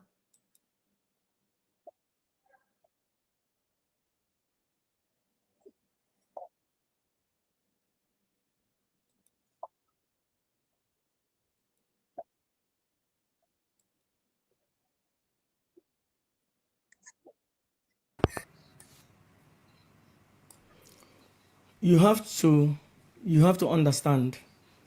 Adadi oramma owuhu onye osene yawo. Adadi oramma nwanyi. Why are you lying? Can you be not to last say? Ehezina. No. You didn't receive. You didn't refuse. Mona go kwaya. But so I may use video Adadi oramma because Adadi oramma use my videos more than 5 years. So when I'm right, legitimate right, use video yeah. Ndewo. You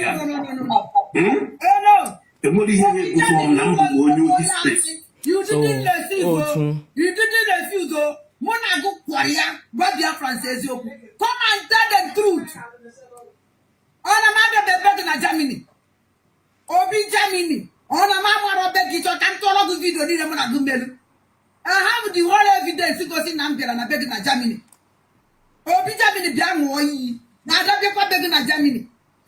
Obi Germany or from Finland the guys you why Lubu, walk it there, Nata. Why are you lying? Can you be not to last say? Ehezina. Can what them Biafran says you kwa? Or they go, or get in the back. I put to this madness to stop. Ah, umba. na-ekwu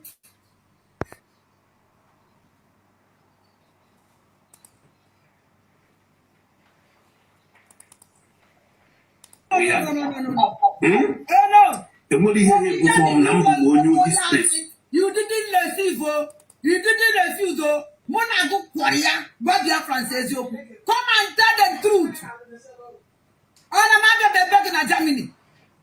Obi Germany. On a mamma of Becky, or Tantolo video, didn't want to do. I have the whole evidence to go see Namger and I beg at Germany.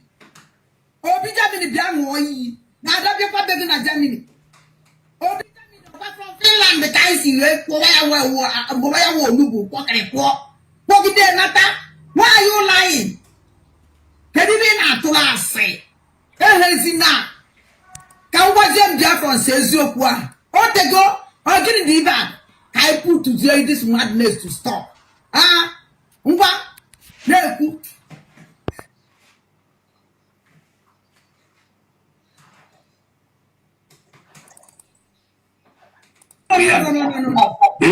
No. You didn't receive, you didn't refuse, Mona go Korea, but their Francis, come and tell the truth. On a mother begging at Germany. Obi Germany. On a mamma of Becky, or Tantolo video, didn't want to do. I have the whole evidence to go see Namger and I beg at Germany. Obi Germany, damn boy. Now that you're begging at Germany. Obi Germany, from Finland, the guys in where Lubu, what can I walk? What did they matter? Why are you lying? Can you be not to last say? Now. Can what them Japan says you qua? Or they go, or get the back. I put to join this madness to stop. Ah, what? No. You have to understand. Adadi oramma owuhu onye osene yawo. Adadi oramma nwanyi otele na akọ ọkọ. Ike na akọ ya ọkọ. Ụmụ nwaanyị Igbo anyị biko enyi gị nwoke ma ọ di gị na-akpọ Adadi oramma dịkwa very careful. Di gị or enyi gị nwoke na communicate with Adadi oramma dịkwa very careful. Because here our number 1, here our number 2, here our number 3. I may play all those videos and voice recording. Adadi oramma gara Finland jihu Simon Ekpa. Ya wụrụ nwoke. Buru enyi nwoke onye ọzọ, enyi nwaanyị onye ọzọ. Buru enyi nwoke onye ọzọ ọ buru di onye ọzọ. Ya na ya na-eri, na-akụri, ya na ya na-agba okoso.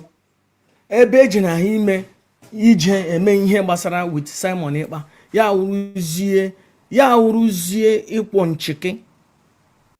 Ya wụrụzie ibe okpe. Ya wụrụzie igbo okoso. Ka Adadi oramma jeneje ịgba. Ihe onye na ọhụbe mbụ o jọsụrụ je that day. Who that guy according to him, according to her. Ọ sị na ya na the guy kwọrọ ihe, na ha kwọrọ ọka, na ha kwọrọ agidi, na ha kwọrọ ịkwọ nchịkị according to her. And the information na-enweta, the guy na-asị na ya na Adadi oramma enweghị any relationship. But Adadi oramma na-akọwa na ya na the guy riri something. Let's dive in. First of all, you have to understand the one. Only one thing on you could basra Simon Ekpa. Ama mma ihe ọ na-eme or because of na ọ chọrọ ka Simon Ekpa lawyer or whatever. So I think no ihe mere Simon Ekpa ji na-agbara ya ọsọ. Let's listen to this. Ka anyị gee ihe.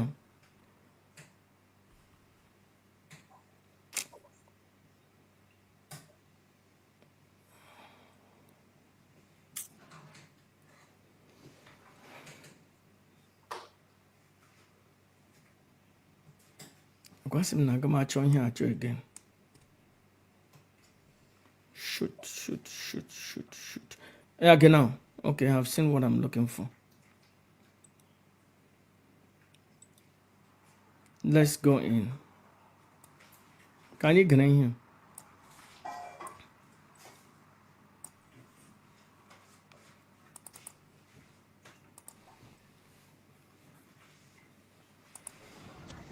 And another thing that I want to tell you is that this is said that I should ask the family of Uche Obunefi, that they know you, they will tell me everything.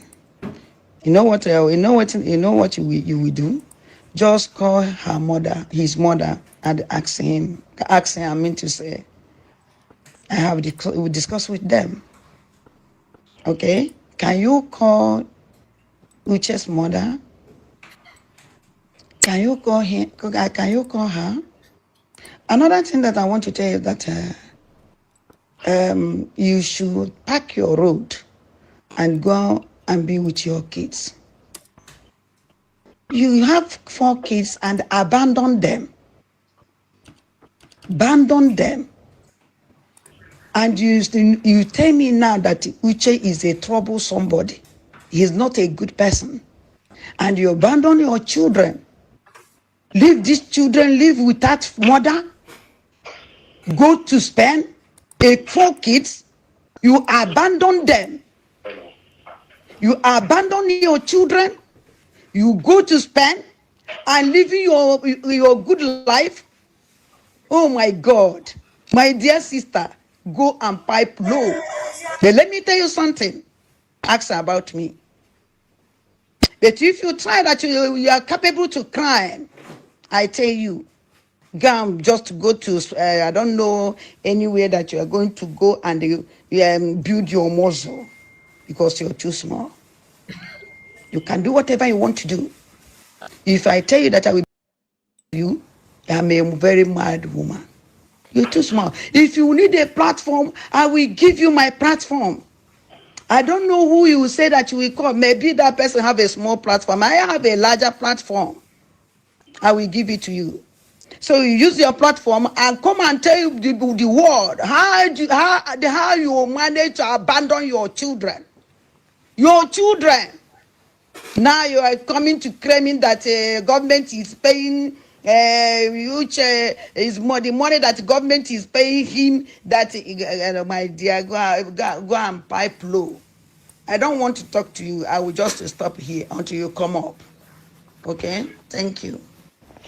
Uche Obunneri, a woman called me, said that I should leave her husband alone. Oh, that the program that I do is in her room. Oh, that she know everything. She have many evidence that you are going to destroy me, and you are going to do this and you are going to do that. All right, so I purposely allow the whole thing to play because there's no time. The video is quite long, very, very long. So thank God that I was able to drag the video to those places that you have heard. You see, one thing you need to understand about Lasuba is that she did not start this thing today. She has been like this for a very long time, starting from homeland, Bobo's incident and all that. So if you know, you know. When she started going gaga, that's something I normally say here. I told you that this character is a character of somebody who is into, you know what I mean, who is someone that is into business, like that kind of thing. Money for hand, back for grand.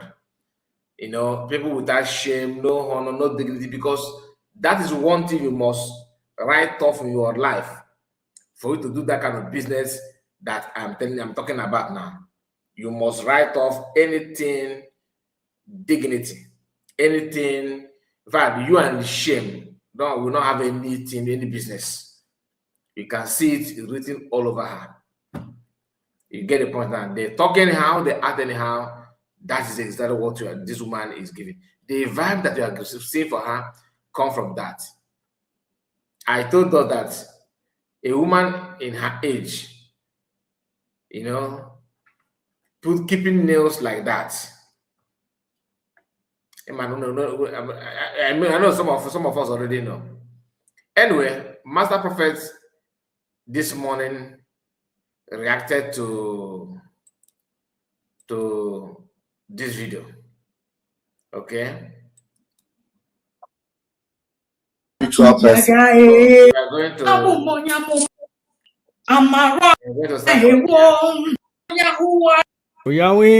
to maka na o nwere a lot of fools dị happy na akụrụ ya aka onye eziokwu ka ọ na-ekwu ya maka na ọwụ ofilili na enwere a lot of mugus na-ege ntị onwekwa onye mkparịga but ọ na-ekwu ya na ofilili na o nwere a lot of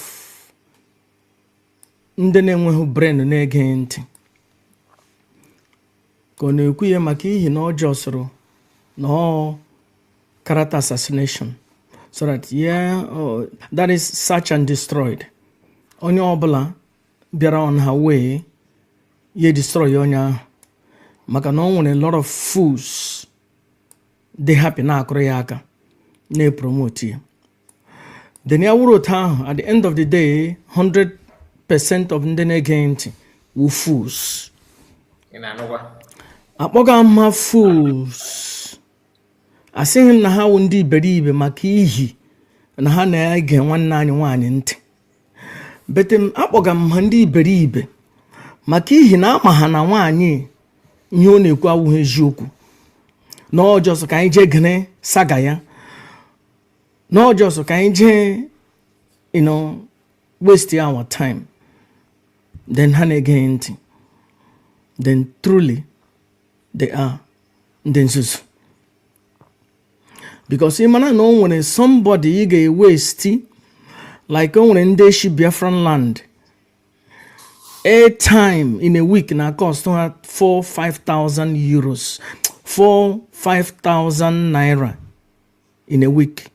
So ha were their time ego ha ga-eji zụrụ garị ego ha ga-eji zụrụ akamụ ego ha ga-eji zụrụ akara ha were zụrụ airtime bịa gee bullshit, then it means that that person itself will fool. Adadi ọramma pụta ya ekwuo bo mmadụ bụ ndị mmadụ ebubo mara chakwa n'owe ebubo nụrụkwa nga ahụ so onye ahụ bịa ghụọ iyi. So that means gị pụta ga aṅụ iyi ya rụkwa na ị mere ihe Adadi ọramma kwuru na iyi gbuo gị. But what about ịṅụkwa n'iyi isi gị mee ihe Adadi ọramma kwuru iyi gbuo gị but ma ga-eme ihe ka iyi gbuo Adadi ọramma? I think time erule mgbe somebody ga-abịa sị ebubo ị na-ebo m mee ihe ya dịrị gị na mma but ma m emeghị ihe mmụọ gbuo gị elu gbuo gị ala gbuo gị. Now anyị ga-ewere no just egwuregwu na anyị kọga game na anyị mega search and destroy owuohu search and rescue owuohu ndọrọndọrọ egbe ọnụ nwere onwe ọwụọna ndọrọndọrọ imebishi aha mmadụ eleka ụwa ya nwe onye na-ege m ntị hia efiliri na ịbịaga ka ị gere bullshit m ga-akọ. Then Goddess, I said it when we started that the insult is that she's actually insulting womanhood and of course even men, even humanity. Like everything that she said there. I don't know about you, but Mama go do work itself on the memory here in our time. The woman is useless, very, very useless. Sorry to say that for donor of the platform and people that don't like it, but we have to be real. I don't mean to insult anybody, but you have to. Sometimes you need to be blunt and say it the way it is. All this nonsense that she's saying, but people have already made that prediction that this woman and Mazi Akwa must have gone deeper. You know what I mean? And they are coming out to say this kind of thing. You can see somebody and a cocoa nothing and from a village. A more than calling herself, no, nothing. Look at what she's saying to herself, just to body shame or to insult another person. Okay, matter. Maybe imagine no Magabifa. Now this woman is being tagged as your mother. It just think about it. Mazi Akwa bụtakwala iberibe too. Ịbụ pastor na-asa efere. Even if you are no longer pastor, do you know the implication of his efere? Right. Them myself. Anyone iberibe. Ya wuru na isi were na your time, valuable time. E wuru nwanyị ọ inwe hu di. E wuru nwoke ọ inwe hu nwanyị. Maga enweghị any other thing no na social media ị ga-ege. That means you just come just to gbag ihe na-awụhụ ezi okwu. Then indeed you are a fool. I don't think na ndị na-ege m ntị dị iberibe. Adịghị iberibe.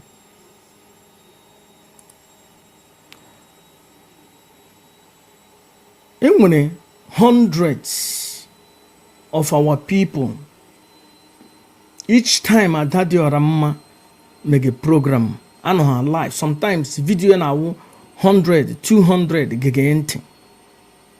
Yem na Joe Wimbo. I know Katakula ha asi iyo kuge or ihe meneme always yoku. They are watching how character, you know. Assassination. The thing is that Master Prophet, you know, I don't want to go deeper on your issue. Maybe tomorrow we'll do that because there's another video that we are going to react on it tomorrow. And so credit to our people that called my attention to that. You know yourself, so I appreciate you. I don't have the permission to mention your name, but I appreciate you. See, one thing you need to understand is that watching Lasuba does not mean that Lasuba has followers. It means that just the same way, I don't know about your village, but if you grew up in the environment where I grew up, you agree with me that some mad people that talk anyhow and crack people up in the village. And when they are talking, people will gather to listen, laughing. That does not mean that the person is making sense. You get the point now. So see it that way. See it that way. You cannot use that to measure if the person is, if the person means is being loved or something like that. And nobody would like to have his own relative or brother or sister doing the same thing that the mad person is doing. That's to tell you that nobody is proud of what the person is doing. But anyway, listen. Go search and destroy. On your belong on a platform. You destroy ya. Yeah, on your belong here legitimate thing on you basaraya. You use character assassination. Yeah, just boy bubu. Before I begin, can you get here the other day, years ago, concerning one guy in Germany? And I made you yesterday concerning the most trusted. Mazi Kanonta the most Mazi Simon Epa the most trusted. Let him jipo this. No, Mazi Kanonta the most trusted. You know, like I said, when a mad person is talking, sometimes the person will say something the way it is. I'm not saying that Master Prophet is a mad person. I'm talking about Lasuba, who exposed individual that will play there, that calling Mazi Akwa most trusted is just like Ifa Ejiofor calling himself most trusted. And Ifa Ejiofor then was claiming to be most trusted to promote Kano's agenda and Master Prophet agenda at that early stage. That what they said is come from us, not Kano and all that. Today, Lasuba said that they recruited Mazi Akwa to penetrate into PM Samanepa through this most trusted and what he is doing now. And who is 100 men working for, or who is one, behind it? Of course, Kano. And promoting it is just like you serving Mazi Kano. And is he a slip of tongue that Master Prophet now said the most trusted of Mazi Kano? He retrieved it back, Simon Ekpa and all that. Is it a coincidence? Let me know in the comment section. Or do you think he was, he just exposed the truth about it, or what? Pastor Vam, Simon Ekpa the most trusted. The reason in Japan Vam the most trusted one. Akpọrọ m ya na phone si ya na achọrọ m ikwuru ne Simon Ekpa okwu. In the next 2 days, mụ na Simon Ekpa ekwu okwu. Ya wụrụ na onye Simon Ekpa na trust ọ ga na-connect mụ na Simon Ekpa. It's just like ị chọrọ ikwuru Maazị Nnamdi Kanu okwu. Let's just use it. Ga contact ya somebody na Biafran land. The next day, came with voice recording of Mazi Nnamdi Kanu. Ya drop oragoji or ya plug na phone. Surely, onye obula that can pull that thing off is truly somebody you can rely on. Now, you can reach Mazi Nnamdi Kanu. Ichiri ikwuru Donald Trump okwu ga nye a senator ego or a congressman ego. The next 1 week, Donald Trump ekwu ihe gbasara gị or ya akpọ gị na phone. Surely, that person in your ego, that senator you connect, you can say that person is the most trusted. Adadiora mma kwuru na one man pụtara na-ekwu ihe gbasara Adadiora mma. Adadiora mma pụta si na ya na onye ahụ na ya aniana gaima na onye ahụ na onye ahụ na ya the picture na utinye mwarazie na onye na-achọ ibie ọmụnwa dara ya ka ya dara Madimano emeneke no meneke. So now ninga jo ma jojo. Let's listen.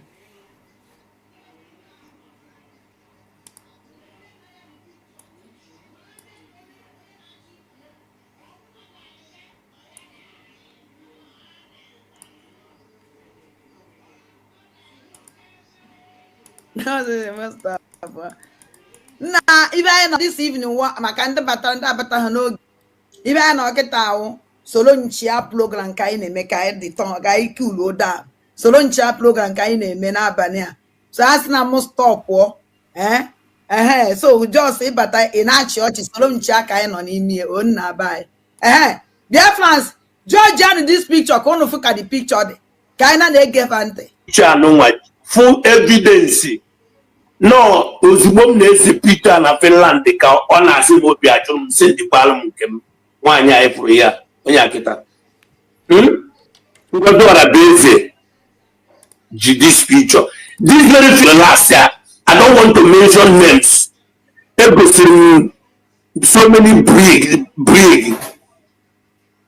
evidences of ihe mụ na nwaanyị a jere. Nwaanyị a Mwa wenye nyere information ihe niile oji wee bilie na program ndị mmadụ chọpụrụ ya na phone na ajụ ya kedu onye ọra nwaanyị anyị fụrụ ya. Yes, you give me program. Did I lie? Didn't program mean that na mama onye iwu? Obi program ifru nje bad too much. Even in this boy Kitanji make program, how come somebody send the linear? I don't know them. I'm program millions. About 20 people. I don't know them. Now program why they make program doesn't mean that I know them. I don't know them. The only thing that all Biafra and no Mundibo has no Mundibo Kafao.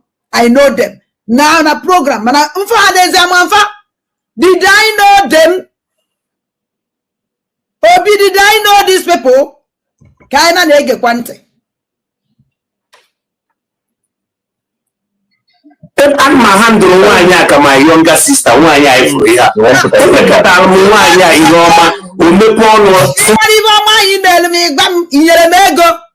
Did you send money for me? Did you give me anything? The only thing I go and I or what he was. Oh, be the only thing I go and I walk.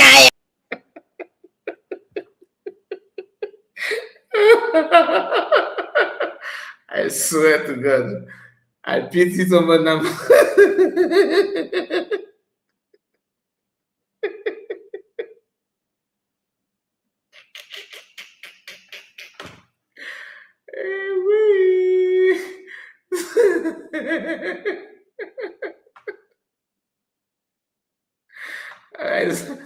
This one,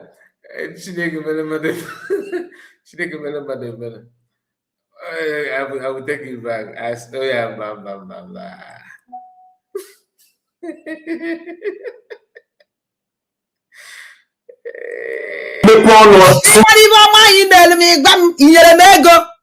Did you send money for me? Did you give me anything? The only thing I go and I or what he was. Oh, be the only thing I go and I walk.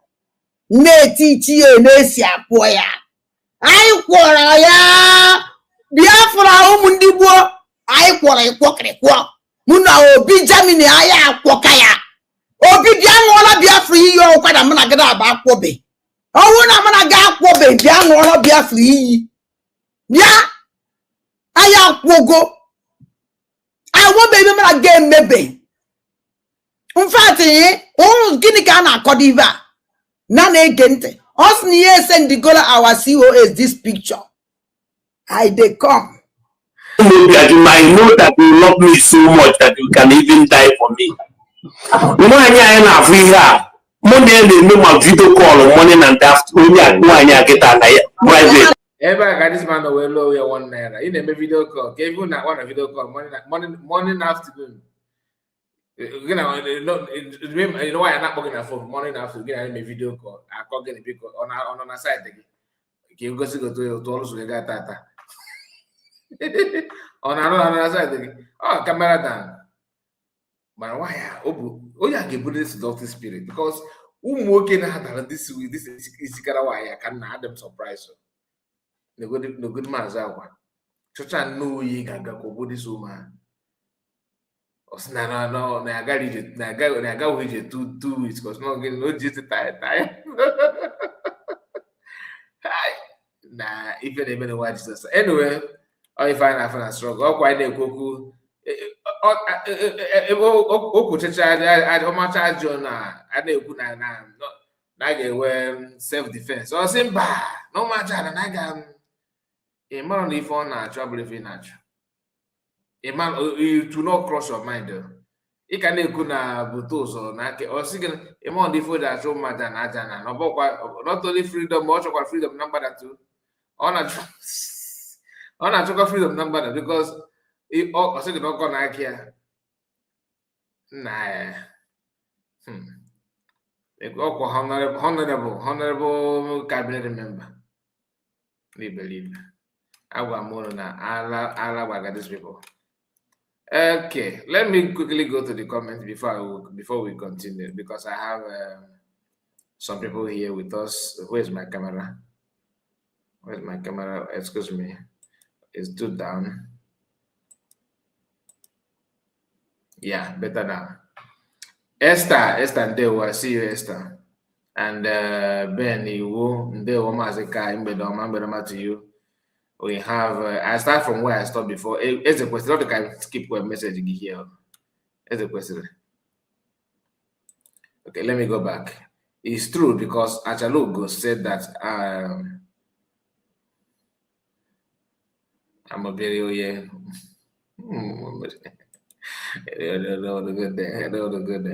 And Kosiri said this is so stupid and shameful.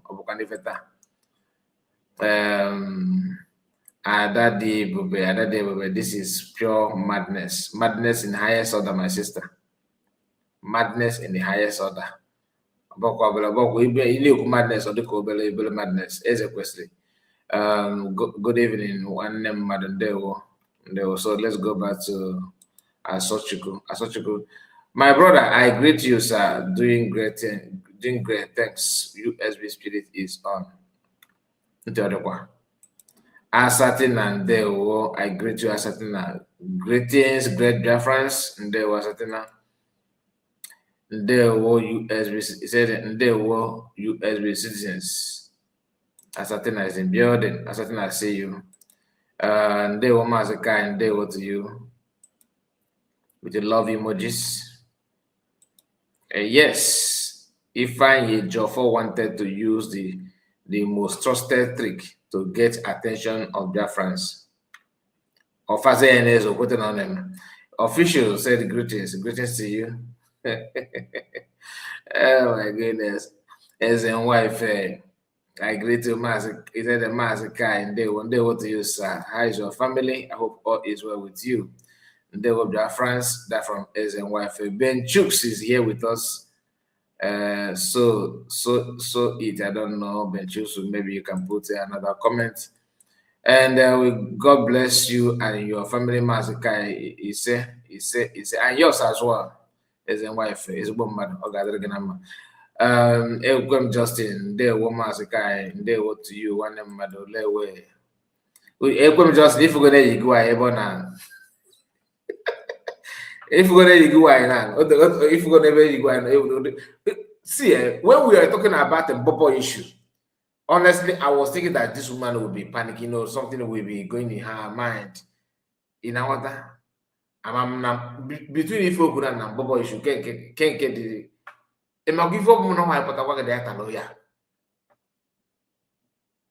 first thing getting this one, kind of one while Obijamini. And the other man, that one mysterious man also author. I was thinking that no leaked audio. Also, can I say I found out why I can look at the man by no was no matter. So they have why I could a program. Okay, let's say that time maybe now let's say that now maybe no one might make mistake. Or I can't just push it away, but I get the video. But maybe on 1 week now. Or bless yes, bless keep us no Maza. So if you give someone access to phone call, that person becomes most trusted. Happen, Master Prophet. But that's tomorrow. We are going to, by special grace of God, I will try my best to talk about Master Prophet with his recent, activities, because we find out this is a Master Prophet. My mind is telling me that like he's doing what he's doing, or he just craft out what he's doing now and set to play that game. So many people that follow PM, okay, that they are stranded in the street of freedom. In the street of freedom, but they're stranded. They don't know left or right. They don't know that destination anymore. They're actually stranded, genuinely stranded, and they're looking for help. But due to their pride and arrogancy, they are able to sort their way out. Master Prophet and Makakan are now hiding behind this guiding, because man, Father, what is it, man? Even in many Bible, once they notice that PM Samanepa does not have bitterness or hatred against DPM, which of course he don't have any reason to have it. PM don't have any reason to have hatred or bitterness that these guys are professing. That PM can never behold DPM anymore. Oh, do you know that his PM has been charged to, PM have decided to do not political game? All this nonsense fun are called the laughable. And once they notice that PM is not there's no hatred like that. That PM is somehow, okay with everything. They will start, pulling away from PM by attacking him. Ogenkere today are calling PM mistake because Ogenkere have seen that that PM himself has no problem with the US government, coupled with what Olewune said. Imagine Olewune who came out and told Biafran that PM was declared Biafran everything. After everything Olewune said, do you know that Olewune now is blocking and attacking anybody that is in the US government? I don't have right to go deeper about it because the person that said it did not say it for you to be in the social media. But when I heard that one, I was very, very angry within me. Let me leave it that way. Let me just leave it that part. This Finland that are going today, because tomorrow is protest, right? Something is going on. Some people have started experiencing that kind of, special preferential treatment or segregation. They want, you are in Ngozi people, go there, Ngozi people, stay here. But what if it's the So let's continue. Then Jude said, if you give, I think I have gone through this one. I have master prophets on my phone. I think these people is completely living in sin. They are, and then some of them do know they're insane. As one of said, thank you so much for the special. He said, how will you know? How will you know them? How will you know them? Lasuba just normal otitio manankamba. Lasuba otiga tie dandakasa.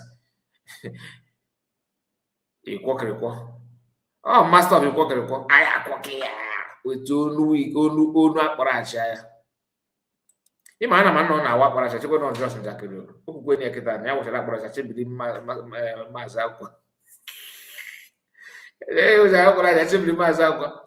Mazi Akwa we buzela agiri we to. Woke kulota mba gana aga. But just like a triple asked, does it mean that why na oji na ria na to attract to utu? Why is that everybody be put in a weakness? Madness adultery, shame. He said, he said madness adultery, shame Biafran agitator indeed to Akwa. I don't understand what it means. I'm not gonna lie. Shame Biafran agitators, madness adultery. Shame Biafran agitator. I don't understand it. I don't know what you mean by that. I'm not gonna lie. Is it shame or sin? Shame, not sin. Okay, he said why? Why? If you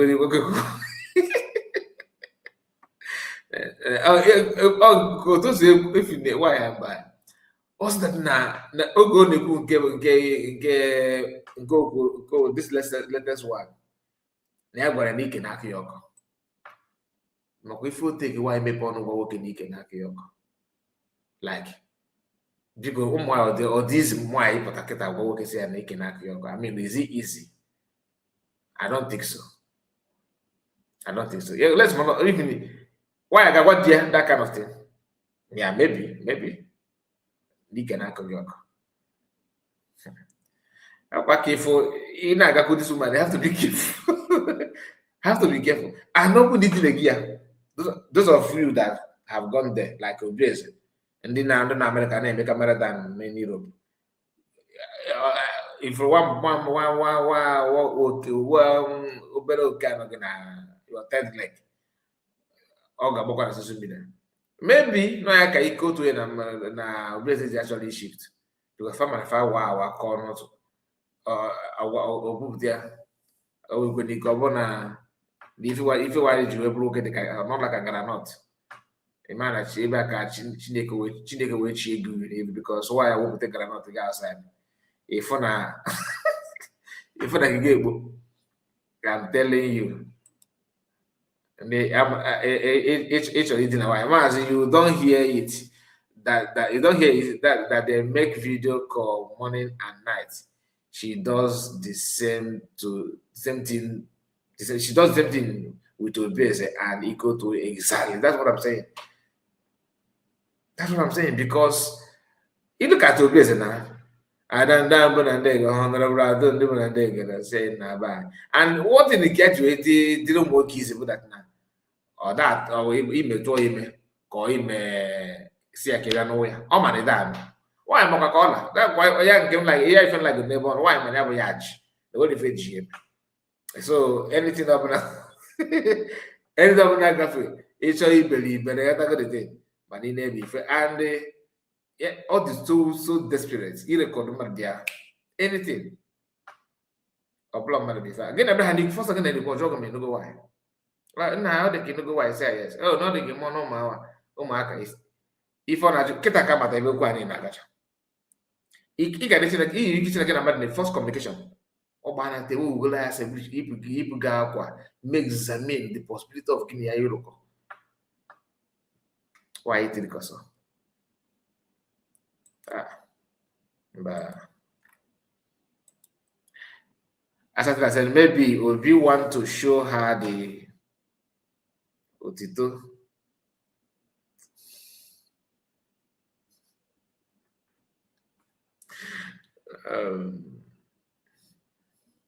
Ima, one thing about Obi is that Obi is nowhere. I believe him not like a woman. That's all. Like if you ask me, I believe him not like a woman. In our time, maybe, yeah, we can. Maybe not. Okay, on America. Last by. Okay, you with the visa America to go there is. We saw your Yakabiko the other time. Or your Yakabiko. In our time. About that now, Obi is a choke. But that's what Obi we couple of Gana Europe. Manobu Obi on Europe. Otiko to swing on the far to aside. There's no way, there's no two ways about it. Lucky said, good evening, Mazi. Kai, greeting from here. Good chicks. Good evening, Mazi, from my side. And there were Clement, our brother. Good evening, Mazi, Kai. Alefola. Okwa fumi efimi. That's it. Alanka futaka. Franco Koye, Mazi, Kai, why are you looking for your camera? Abi is a camera down. He said, why am I looking for what? Why am I looking for your? I'm not looking. Guy, why are you looking for your camera? Abi is a camera down. Lasuba. No, this woman. What if it didn't Lasuba? My brother Franco Koye, get me a good go phone. Get a Lasuba go on phone. You know, it can sense aggressive neighbor. On the talk down, on the that aggressive. I'm how many years on the street. Good evening from here, Mazi Kai report. That is also blessed. I greet you. I just came in, yeah, I noticed that. Gerard, Mazi Kai report. Happy New Week. Happy New Year to you and the mother. Because they've been chicks. Lasuba is like epidemic. I call me epidemic that I'm the I'm telling you, if you put up a pandemic, not epidemic, but epidemic cancer, the moment she affects you, you are not gonna be same again. Or I can manage it very, very careful. The game just started in the camp of United States of Biafra government enemies. I understand that. Good evening, Mazakai. There were that is from Anthony Umeje, our brother. I greet you. That's something I said. Shameless now. Shameless now. Yeah, let's know that I regret all the years I wasted listening to this man. Benny, you are not the only one now. Benny, you don't need to regret anything. That's such a life. You know, you don't need to regret anything. Without that, you may not even get to know more about her. You understand? Oh, the man, like I was giving her advice. If we been the advice, he regrets any matter. I was going to physical advice, kids. I was in the phone. Gini I know phone you know advice. John, that's something I'm going to go to my bed, you can go now. John, that's something each time I talk about this, oh, now my certain more because all my, you know, she knows. All my that time on everywhere very everywhere was was very somehow heated up in Ahata. I said that each time we go to talk about her snap. Oh, do you know that there was a time that if you mention Lasuba on my platform, I will tell you no, stop, don't go there. I mean, if you remember, of course, Asatna is here. Asatna was each time I mention this woman, Asatna will tell me now, not my friend.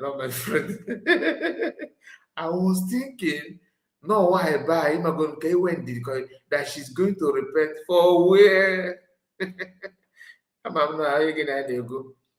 No, inspire something. Honestly, Mazika, you are in spirit. A lot of people are lost in the street, not only stranded, but there is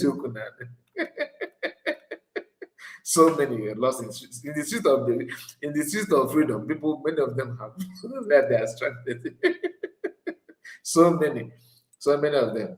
Anthony Major, I see you said, my brother Guy, please, how this woman started this confusion. Oh, Tarimona,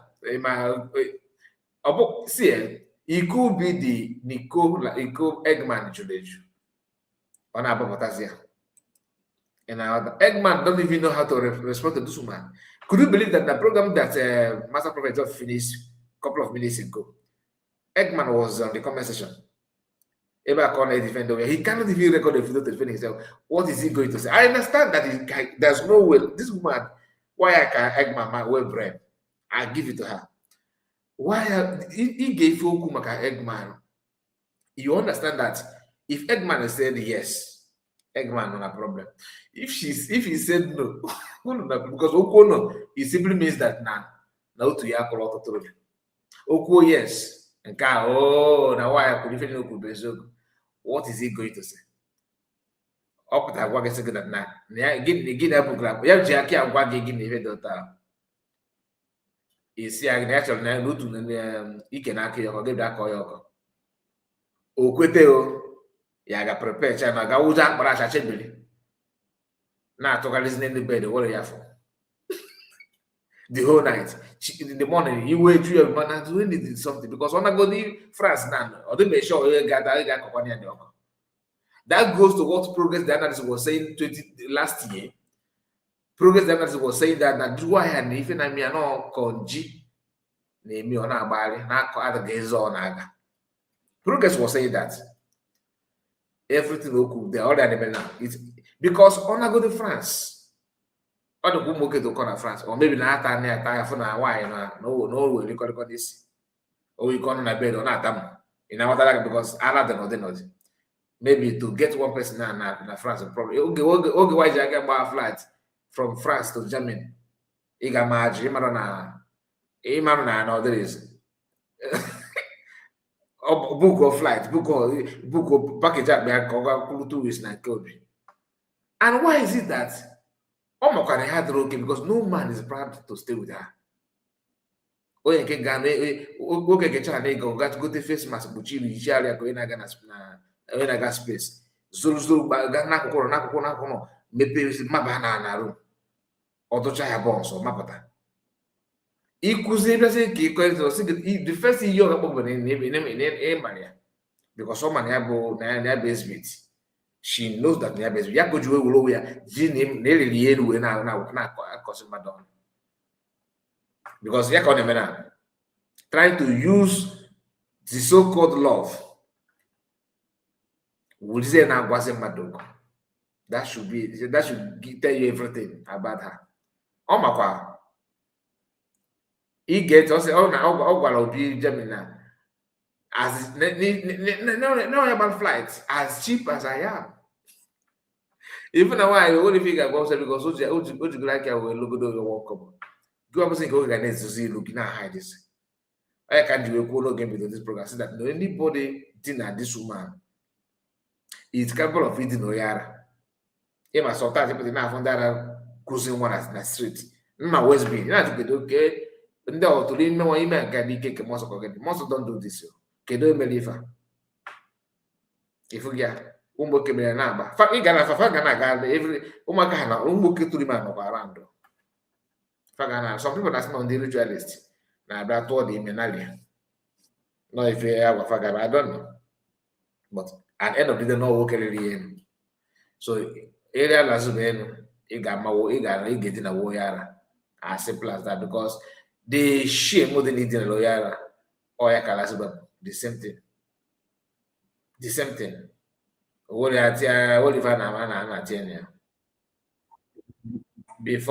I bring the video back, let me because I can see that there is a drop a comment here. He said, this woman is very crazy and shameless. 100%. That is from that day. I like Mafaga that day. People going to the other day. I forgot all them. And Ogenkere too will not escape her trouble. Maybe no, with the record when they married that time. Maybe because Okwa knows you or maybe the spirit did be that because or maybe the madness and to that level. Or the Wakumbo committee and too much because Okwa master prophet that she's yet to talk about it was a give. Something like that. Oh yeah, man, master prophet or maybe go list.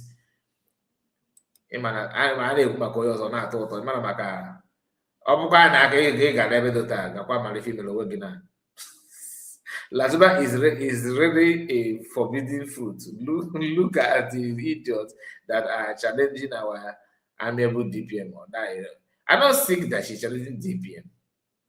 I don't think she's challenging DPM. She knows her level. I don't think that you are the one upgrading her to that level. She's not challenging DPM. She's just confused. She's a confused human being. Before you can not challenge mother, I got funny Fiji or Lasuba now more that fair. Okay, how can she start? Where will she start? No, she don't challenge DPM. She just she's showcasing her madness. Double challenge at all.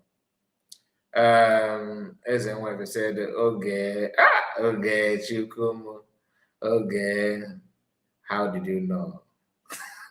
Please, I'm looking for that video. Now, man, let me scroll up that video. I'm looking for that video. Okay, Chukum, how did you know? Hey, okay, that one. Frank say, yeah, we used to talk on phone those days. Okay, but I hope that I trust you. I trust you. You can't do that nonsense. Chris Biafra's son said, the mother take what ego. Last if you're gonna land. These are the non-entity that are insulting our DPM, useless and shameless idiot. Why is it Tombo? Why is it Tombo? Otil Koso. God bless you, Kai, and good evening. Good evening to you, my brothers. Sodes. Chris Biafra is our religion. Chris Biafra again, United USB nation. It is our only hope. I'm a citizen of the United States of Biafra, USB. There we go. Okay, but I know they for camera down. Yeah, like I said, I trust you. USB government has come to stay forever. USB. That's Chris. Mazi in there one day to you. And good evening, dear friends. Yes, I remember. Okay. Mankind, I greet you. ascertain. It is true, Mazi. Some even said it could be that it could be. Some people even said it could be that you are running away from her attack. For where, yeah, I know. Some people was like, why are you? No, I was thinking that she will regain her sense of reason. That is me. When you start your madness, you see, I believe you are here. When you watch what happened, you go to person. So people call me names that maybe that I am somehow trying to join you. You don't know me. My own. I just became a member attack. I have to give you chance because if you step out of the line, I'm that kind of person that will allow you to step. Correct, that is your step. Have your time. You may keep on bringing your. If I have access, I will reach out to you privately. I did it. Okay. The issue of Dr. Agi, I didn't know anything like her plan. All of a sudden, boom, she's out. Then I reached out to her. You know, she was like, she sounded somehow moderate, not like without any problem. I was okay with it because I can't force an adult to be where the person want to be or where I can't force you, right? But I will give my advice. And one of the advice is what I normally say in the public: if you fall out, please maintain your stand, maintain orderliness. You are in our only if you is popcorn because you cannot something that you couldn't correct. That thing that made it to fall off to go out, you couldn't correct it when you are in the group, when you are in the government rather. Is it when you are outside the government that you will correct it? So any attempt to correct anything outside is out of it. I don't believe you. If you are truly want to make changes, stay inside and get it done. But once you go out, please remain like somebody who is out. I'm not saying you should not criticize if you want to criticize, but criticize logically. If I can go anybody, I told you go the same thing. I can't force you, but do this and do it. But don't come out and begin to lie. Don't come out and begin to run program. All of them promised. Give them 2 is 1 month. You can analyze by the phone. Can report now, bro? If I can, I'm not sure about those areas. Lasuba.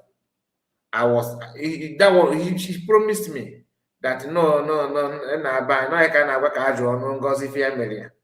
Surprise.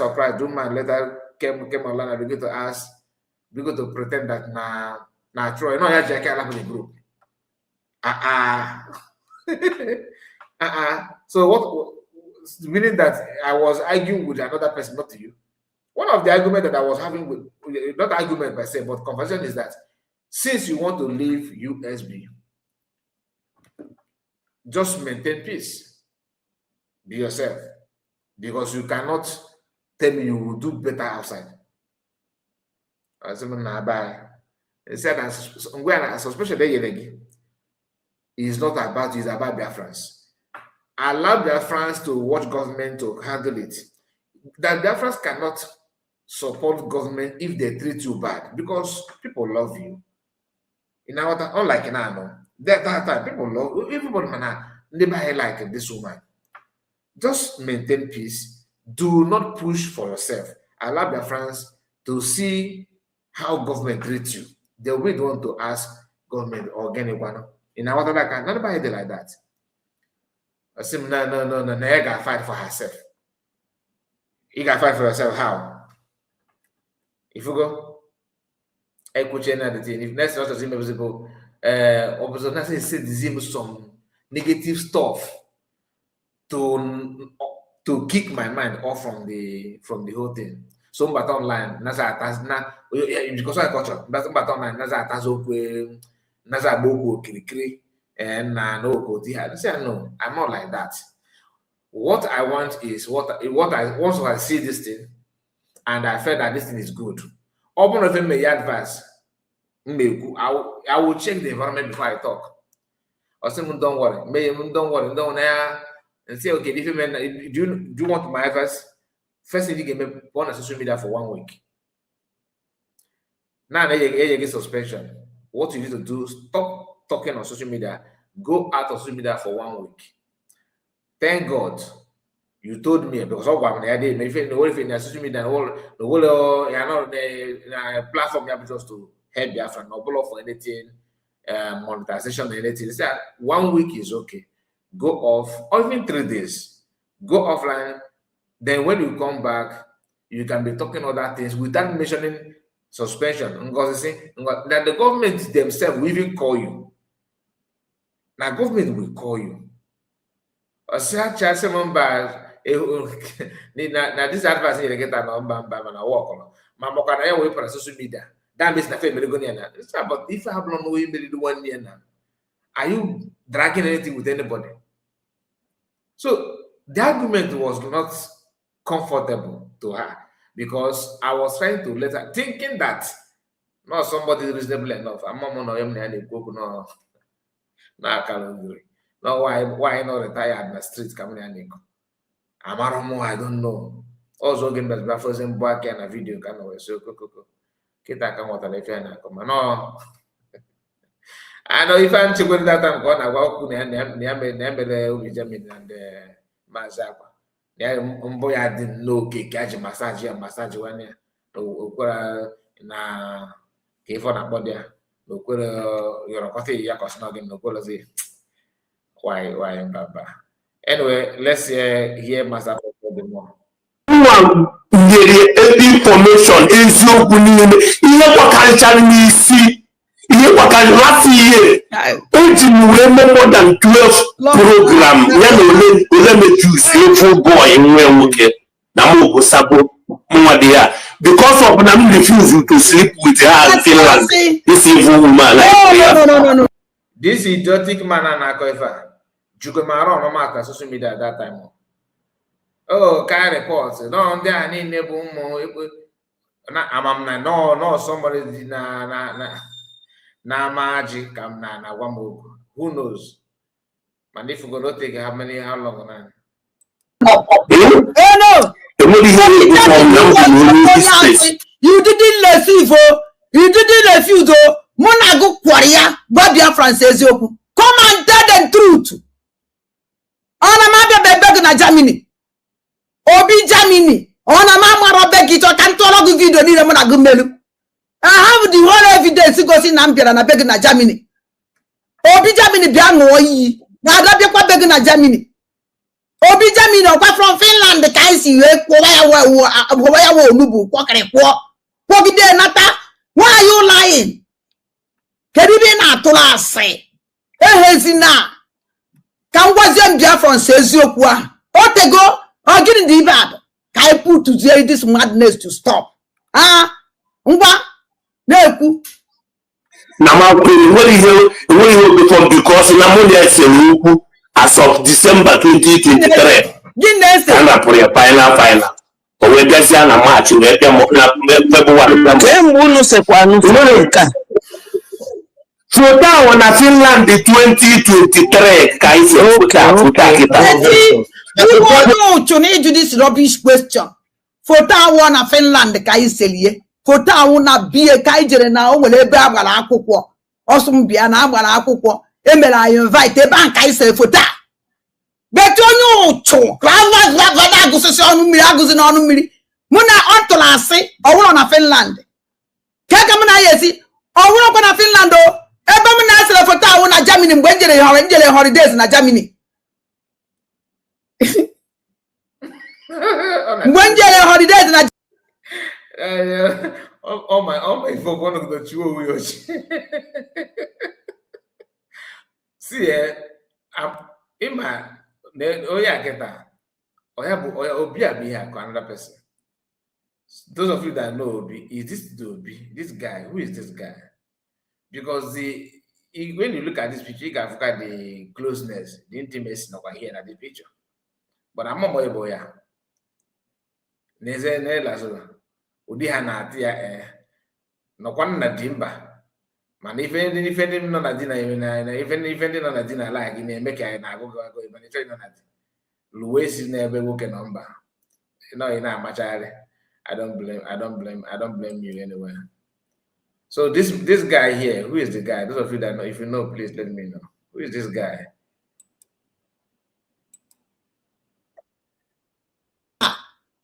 Don't worry. Go soon. The photo of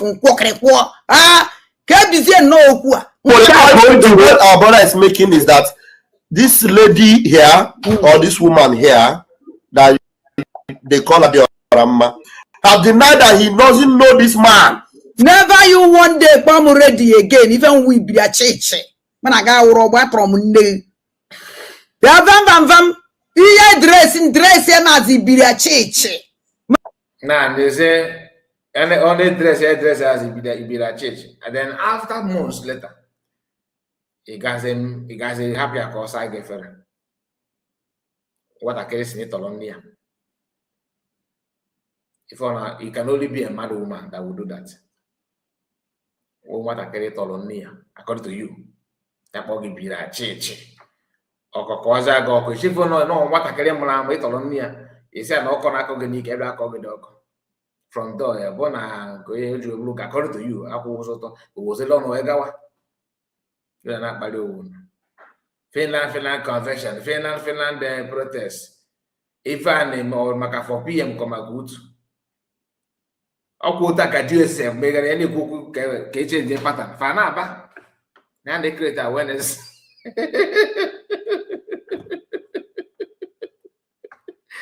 After Hanegage is buffet.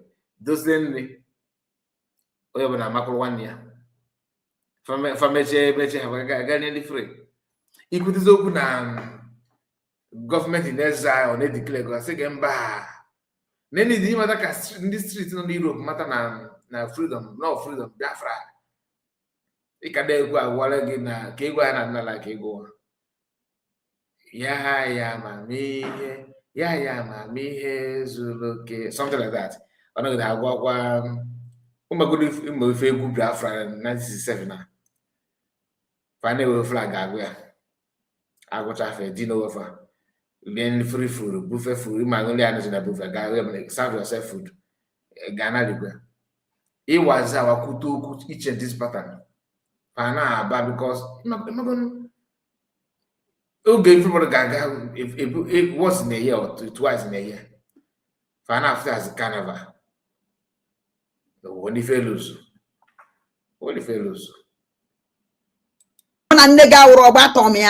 So you name that respect. Is a warning, no.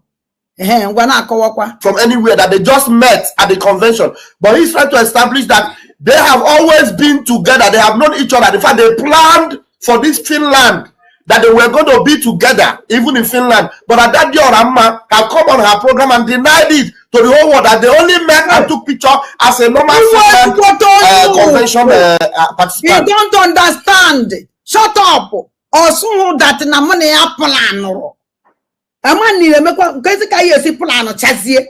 Ebe oso na ilu ayo plan chazie like Joseph Finland. Njaba kwazie ka na na bola ho ogbo oso. What are you talking? You come money ikulu eziokwu otu ahụ o siri de. Muni na bo plan chazie na iya afu na Finland. Ai fuze na Finland. Jose ka ina ku oju. So bam shut up. Okay man akwa give name odun ko akwa ikwalo kuchisiri gontai. Rubbish man. But he has other proof to show that was not the only time they have ever met. And don't ejikwa gosi ndị Biafra no okwu dị nọ na-ekwu ba asị. Asị na she's full of lies. Don't worry about that's why you don't worry. That came up with this picture we Biafra na Yamaru Nyampo. Now na Finland can we jam for the fall. But I can't they share on the yende mother. A man they share cool and they best COA sign. A man homo. All for that on they share out one them mother when I was. I'm now winning. I did you man go. Come on, even the men know that Tanankayana will be. Okay,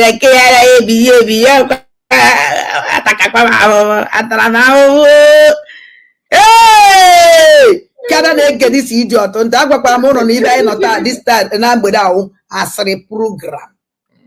asịrị program ahụ ife anyị nọ na ya ka asịrị program ka anyị na-ege ndị Finland ka na ya like moto ya bụ Michael Jackson pụta onye ọbụla na-agba ọsọ to come and take picture with Michael Jackson na-ene this picture ka ị mara mụ na onye bụ Michael Jackson Michael Jackson n'ebe a na Biafra. Okay, God has said that I am the one that told her to call you. Okay, instead of attacking without getting her before getting to, okay, I am the one that told her to call you then, instead of attacking without getting her before getting her before attacking you. Okay, instead of her without getting to know you before attacking her belief. Okay, but she called and started talking rubbish. Everything about no. Okay, you blog say okay. Oba na emene ya na fall back. She was calling me, and as God may have it, I was not able to answer the call. Almost 3 or 4 missed calls. But you back here, why does that? So, but if you on social media, don't mind if you welcome to the video. What's it? Welcome to the video. Because if you trade on social media, what's it? More blog, I block her number. Okay, and I don't even see you. On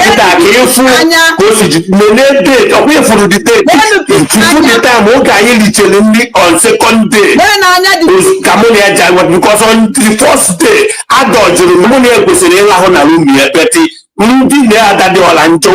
that was forever because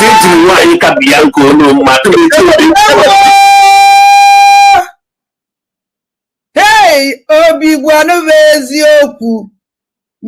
eziokwu mụ na gị lahụkwara n'ugboro one abịala mbe gị na Germany mele gị holidays how many times ọwụ kwago kwụrụ ụgwọ flight njiri bịa kwa m kwụrụ ụgwọ flight njiri bịa how cheap I am Obi gwanụ I before I'm some of you I bought that no block I go flight you know I go flight how cheap I am. And the master prophet said to play this video again today. Why? Because na most trusted here, the most trusted yawa is being dragged. Or not to go back, what the video again on live stream. Man, the damage control and a walk on. Agwakwara m ụnụ na ibe anyị nọta this time na mgbede ahụ asịrị program. Okay. Asịrị program ahụ ife anyị nọ na ya ka asịrị program ka anyị na-ege ndị Finland ka na ya like moto ya bụ Michael Jackson pụta onye ọbụla na-agba ọsọ to come and take picture with Michael Jackson na-ene this picture ka ị mara mụ na onye bụ Michael Jackson Michael Jackson n'ebe a na Biafra nene picture kita kefu nene date okwe for the date the time o ga yin lichele ni on second day kamoni aja because on the first day adojuru kamoni ekwesiri ịlahụ na room ya beti ndị na ada dị ọla njo unye nke that time. Ngabasa, say you brother, keep up the good work. You are among those that we are called. It is a divine mission. Win, you our USB. I hear you. Then I told her to stop the attack on you, or I will leave her. That is why she stopped. Okay, that's why she stopped. She is stubborn. If not so, she would have not stopped. Lasuba is something, she don't take advice. I awesome forever. Because it can be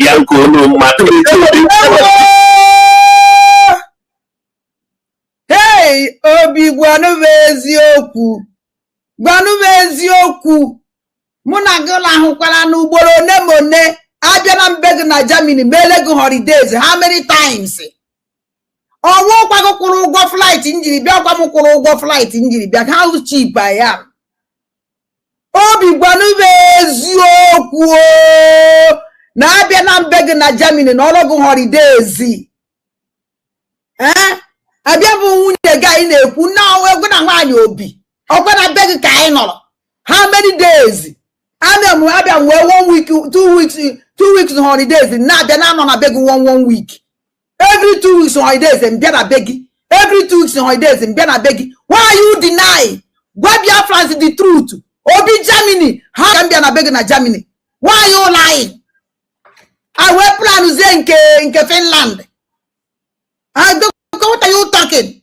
Obi Germany, why are you lying that Rebecca na my hotel room na Germany, na Finland? Obi Germany, how many times? Why are you lying? Maybe na my hotel room na Finland. Oh my God. Otrobabu kwegi. Kaina nege this man onte. It's not your kagini ada in a room here. Vam.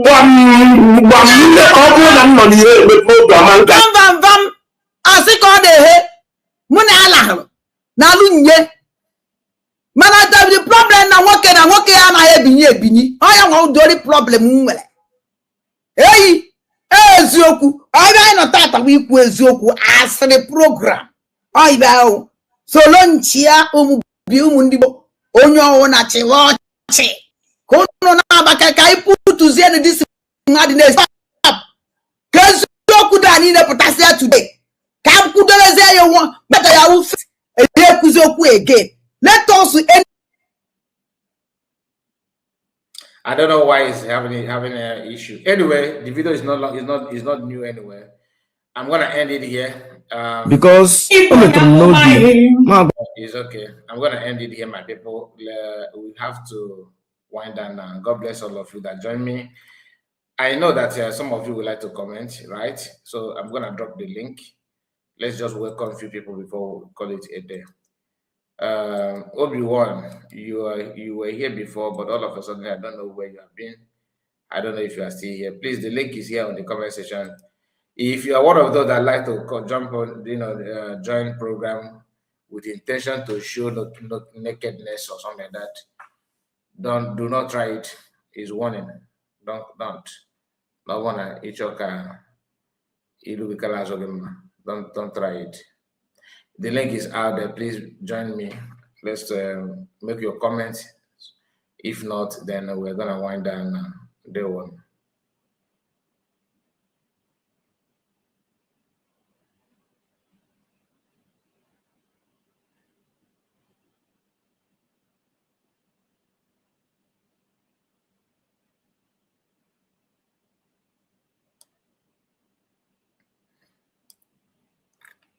All right, so like I said, there's nobody coming up, so I'm gonna wind down now. Thank you so much, my people, and we are gonna wind down now. As I said, let me remove the link.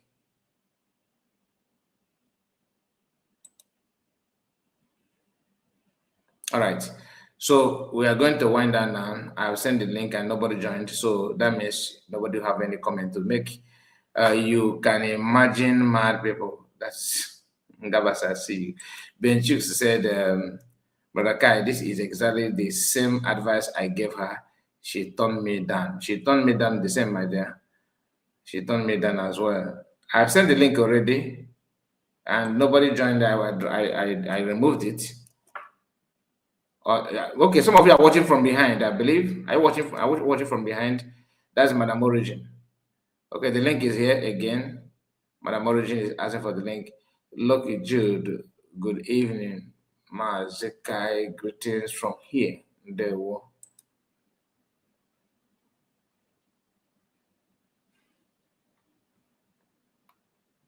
I was watching from behind. Okay.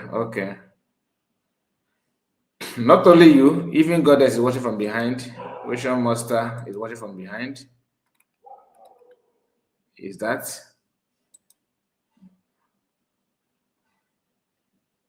So we are going to start from Madam Origin.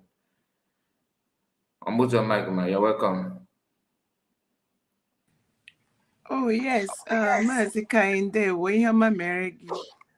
Megwara too. You say? As we endure, we are enduring all the brouhahas. God will help us, but we must not lose focus. Why I greet everyone. Please, all protocols observed. Everyone here. Why I wanted to say something is to let Biafrans know. I believe in the scriptures that say God will cause all things to work out for good of them that love him. These people may think that they are doing all this nonsense to make joke of a serious matter, serious situation. People, all kinds of things are going on. We have lives that are being lost.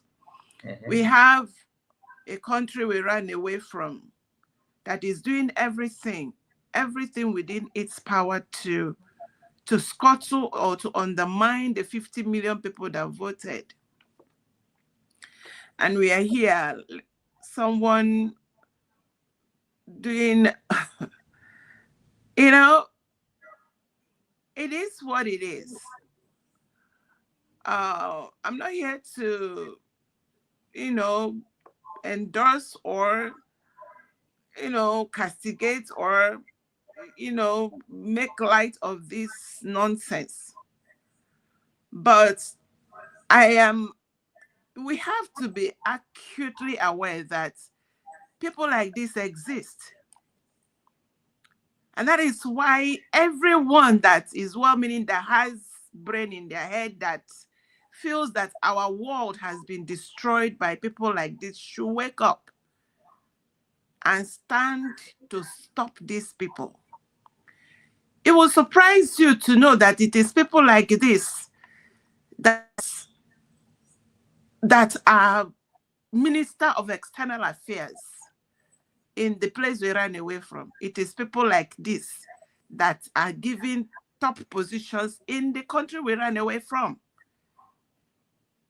So if not for the way things are going, these people have already started positioning themselves, answering the most trusted, the most desired, the most whatever.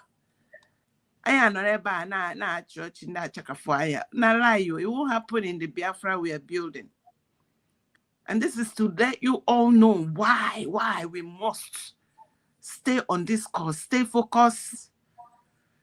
It will surprise you. It don't be a surprise if Mazi, are you hearing me? Loud and clear. I can hear you. Don't be surprised. Don't be surprised if they are back in Finland with the Finland president, the Red Group man. They are joining their heads together on how to scuttle the mandate we have. It is the people like this and the Red Group of Finland that put our prime minister in dungeon. So we are acutely aware. It is not a laughing matter. No matter how much disgusting it sounds, it is a reality. People are like that. And some of them are wives of who is who in the place we ran away from. Some of them have top positions. Some of them found themselves, you know when they wag their tail, all of on a men, you go, they shake on their head, now I go grab. By the time you start biting you people, you just say, all women has come. Not all. Let's just be realistic. This is the world we are in. And all I'm trying to say today is to let us know that as shameless as they are, they may still be in Finland today, having scratches all over their head and leg and everywhere else. And they won't even, in fact, they'll be so happy to even televise it. They don't care. But we must be We must, you know, anybody that call himself a reasonable person, that call himself a normal human being, must do all in their power to stop these people. They will put somebody like this as a minister for external affairs in a country, and then they will send another one that cannot read his budget as the governor. How can humanity survive this if something is not done to stop them? Anyway, I see quite a handful of people here. I greet everyone once again, and I appreciate everyone. Let others talk. That's all I have come to say. Thank you so much, Madam Origin. You have said it all. Let's hear from Ocean Master, from Goddess, sorry. All protocols observed. I greet everybody in the house and our commenters. I greet you and my fellow brethren in the house, in the studio. I greet you, though I cannot see your names. I respect and I greet each and every one of you. Madam Doreen, I greet you. Mazi Kai, ekele First and foremost, I have to thank God for everything that is happening. I want to thank God for saving us, because much would have happened if not for the grace of God.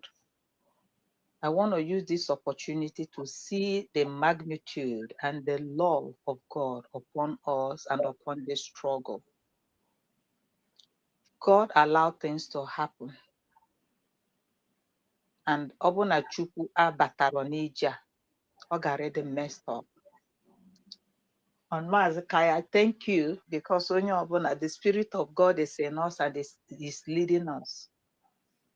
When you started this prayer we do on Sunday, it really shook the kingdom of the enemies. But when we were doing this prayer, some people got tired, because then we weren't seeing the sign. We have forgotten, and God began to show himself, telling us that, Osege, era for this battle is mine.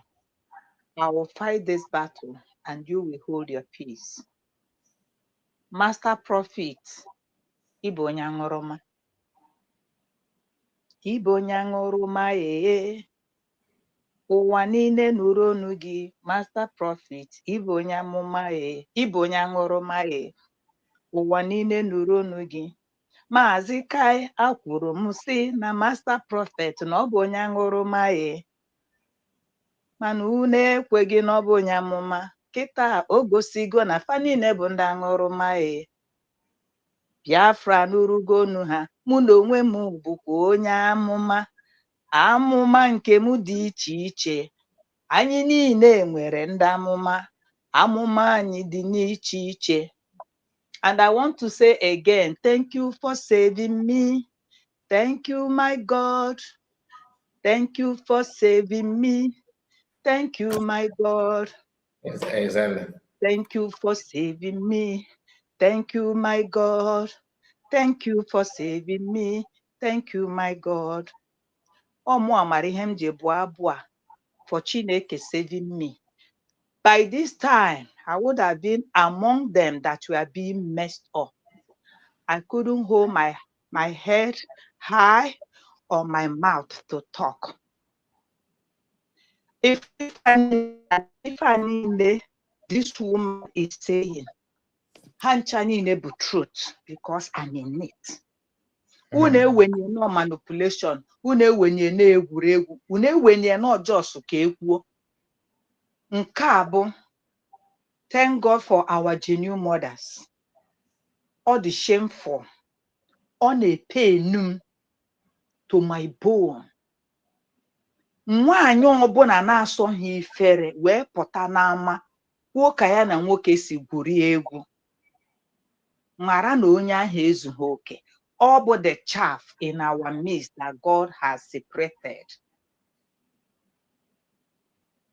Obi, enwere ife Master Prophet kwụ na program ya o mere today.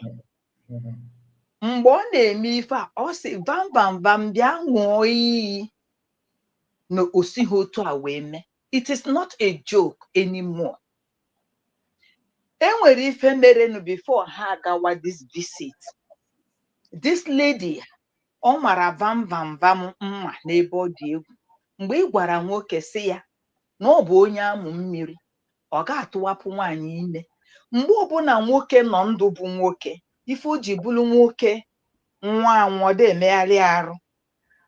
Ihe ọ sọrọ gị nye that man n'elu ụwa, ọ naghị adị happy. O nwere ife ndị ụfọdụ o kwuru maka Vamba. So Vam was pained. Ọ sị na Vam si na ya nwa kuchiri biznes ya na-eme tap. Vam ṅụrụ iyi, ọ bụrụ na unu na-eso program ya, that aga m eweta pound of flesh on you. And Vam bụ onye Bini. And from onye Bini be ha that contacted me mụ na ya na-ekwu okwu. Ọ sịfuru ihe ahụ Vam mụrụ na ọ ga-eme nwaanyị a ike na ọ ga-eme ya. Ma ọ bụga ma Vam ọ ga-edi ekwe nwaanyị a, that iwu megidere. And na Vam ga-agwakwa nwaanyị a ya na ya na-abọ bio na ka ndị saịdị ọsakpọrọ si eme na o nwere ihe ha kpọrọ ife. But remember, Lasuba, agwa gị sị gị, ịkpachala anya onye ọbụla gị na ya na-emekọta ife asụ nwoke na nwaanyị. Nsị gị fikwa asaa n'anya na ndị a na-achọ iwere ọkọlọtọ gị, mana ekwekwene ka ha welie na ha wepụta mbala na a eji wee gbaa gị mgba. Mana ịchọọ ime ụdị ife dị nnọọ ọtọ nọọ gị gbanyụọ ọkụ. Can you remember? So it's quite a pity that all those things went through still n'ọnụ gị. And this na hacked phone. Open a hack her phone again. This secret or whatever you are saying, nobody would have known about it. And for you, it says yes. You go see that neighbor kaba wine that na. You feel no pluginanya. You jirezo we kochapunkwanya. You wear potaza. It's not to end this madness. Why am I saying this? If any na that revolve around men. Remember initially na the first war gina remaining Jews on toge, remaining Jews on negi, remaining Jews you have reaped what you allowed yourself to join hand and sow. Agwa tarage ajukwala no onye ọzọ da agwa ha tage jukwa God too. Now we bakpole n'ime unu. Your shame now they catch you, remaining Jews. Remaining Jews, remember, all gwa bonye ma this secret ife zolezo amo ya n'ime nwanya. Remember, it is your platform. Nkonye na-eme na-echete ọ bụ na humble ka dị active ojije vora fota ebe kwara nwanya yi. Ị gwara anyị na nwanya na ọ na-akwụ na pole. Ọ gị gwara anyị ka nwanyị a si wee jee ije banye ebe ọ nọ kịta. Ọ gị gwara anyị si na ọ bụ onye na-agba ọtọ. Gị nwa gwara anyị otu o si mụọ ụmụ ahara. Ọkwa na platform, all the in the, I'm not the one saying it. Ana m eji unu ka ụlaga si biko na unu kwụsị. Unu gbagide wuo nte Simon Ekpa wee tielu unu iwu. That was how that saga stopped. Why am I saying this? Gị nwa bụ nwaanyị mana ndụ ga adịrọ mma beta ịpụta otu a m nọ abụ m akwụna nya ma na mba akwụna ike. Everybody has tested me, everybody has known me. M weli ife kwocha anya mbịa mụ na nwaanyị bụ ikwu nsị a na ebe akwụna ike. Ọ na-aghọta gị ife aha anyị na-ekwu. Ọ ife mmadụ bụ ka ọ na-eburu ụzọ edite so that you will not go there. Unu nechie ngozi nwaanyị ọma o nwere ife ọ na-agwaghị ya. Vam now iteta n'ụla ka akpọzi na Dr. Ngozi Orodezo onye ogbu mmadụ onye ọnwụ ọbara nke ọzọ. So now I thank God from the same mouth unu jeri ji na-ede mmehie unu akachigo up with you people. Gibu nwanyi ịpụtara na Ngozi Ọrabaeze o wee mụọlụ onye ọcha mmụọ, mụọlụ onye ojii, mụọlụ onye Awụsa mmụọ. Then your own came out. You were able now to come out to confess this. What of the Mbobo? What of the two illegitimate children? What of the other 4? Kedu onye biri odi? Then ọgụnwa bụ onye na-agwazi anyị okwu maka Biafra. I thank God for everything that, and I warned you. Onwere otu esi eji mmadụ na-echiri gị, onwere otu esi agwa mmadụ okwu ma gwara gị. Eburu m ga amụma asị gị nne, stand on the path of truth. Asatina nọ here. Ụmụnne m Ocean Masters ha nọ here when I was crying in the wilderness. Make the way of your God, make your way straight, make your path straight. If you don't, ọ ga-consume gị at the end of the tunnel. Ayọrọ gị biko, mgbe ị na-akwa kai, atansi gị nne, no, come back. Check the program Kai mere. Call him on the phone so you can have a talk before you know. A man can say fight, yeah, before you see that he not attacking. Onye ọbụla dị lucky gị nweta a good advisor that is advising you, that you know they hear word. I begin to imagine I can be in your platform here, yeah, with all this character, with all this behavior. Onwe onye kwuru ọ bụ na m ka nọ na your platform and you came out with such confession na-agba ntị wolo. Some mothers in that platform, when they get ya we see yes, no fun, no metere ya mma, unu nwekwuru nsogbu. If it is me, you will not see me anymore. Because ịkwada anya bụ ndị nne, that's not all of us. It is paining. That I thank God na Chineke ewegola afia, malụ ndị bụ ndị amụma, malụ ndị bụ ndị aṅụrụma, o setigo. Yes, sir. Conscience gị gwa, because I know how I cried for you. Akpọkwa m gasị o Chineke na even at this moment, because this was what I foresaw. I begged you. Onweghị ekpere, onweghị ọbụla a na-eme mana whom the God wants to destroy, ọ ya akpọchie ntị. If I form, and Oburuna otu anọ now, ụmụ anọdị na-anụ ụdị ife dị otu a na ntị. God forbid. God forbid. But why I am saying it bụ ọnọ ka Imam mmadụ abụ. Mgbe Imam mmadụ abụ, I called his children. Bishop Comfort, I called her children. Nneka na Canada, I called her children. Do you know why I am saying this? Ọ bụrụ na ndị a nwere ụmụaka na-anụ ka esi akpọ afa nne unu na afa nne unu, ya wụrụ m mama nke m ga-akpọ ya mama. Ife a karịa, I will be ashamed. It's painful. Yeah, it is true. Ọ ga-ewute m. O niile na ụmụaka ndị a na ha dịkwa. I don't know what to say. This woman named Akita, okay, Amara now is married. Thank God for the man who called here, Utuno to order. Amara. Amara bunu nwa ya nwanyi nke ọmụ n'ụlọ and oge. Ị na-agụta? Nke ọmụ n'ọfịa mbụbọ.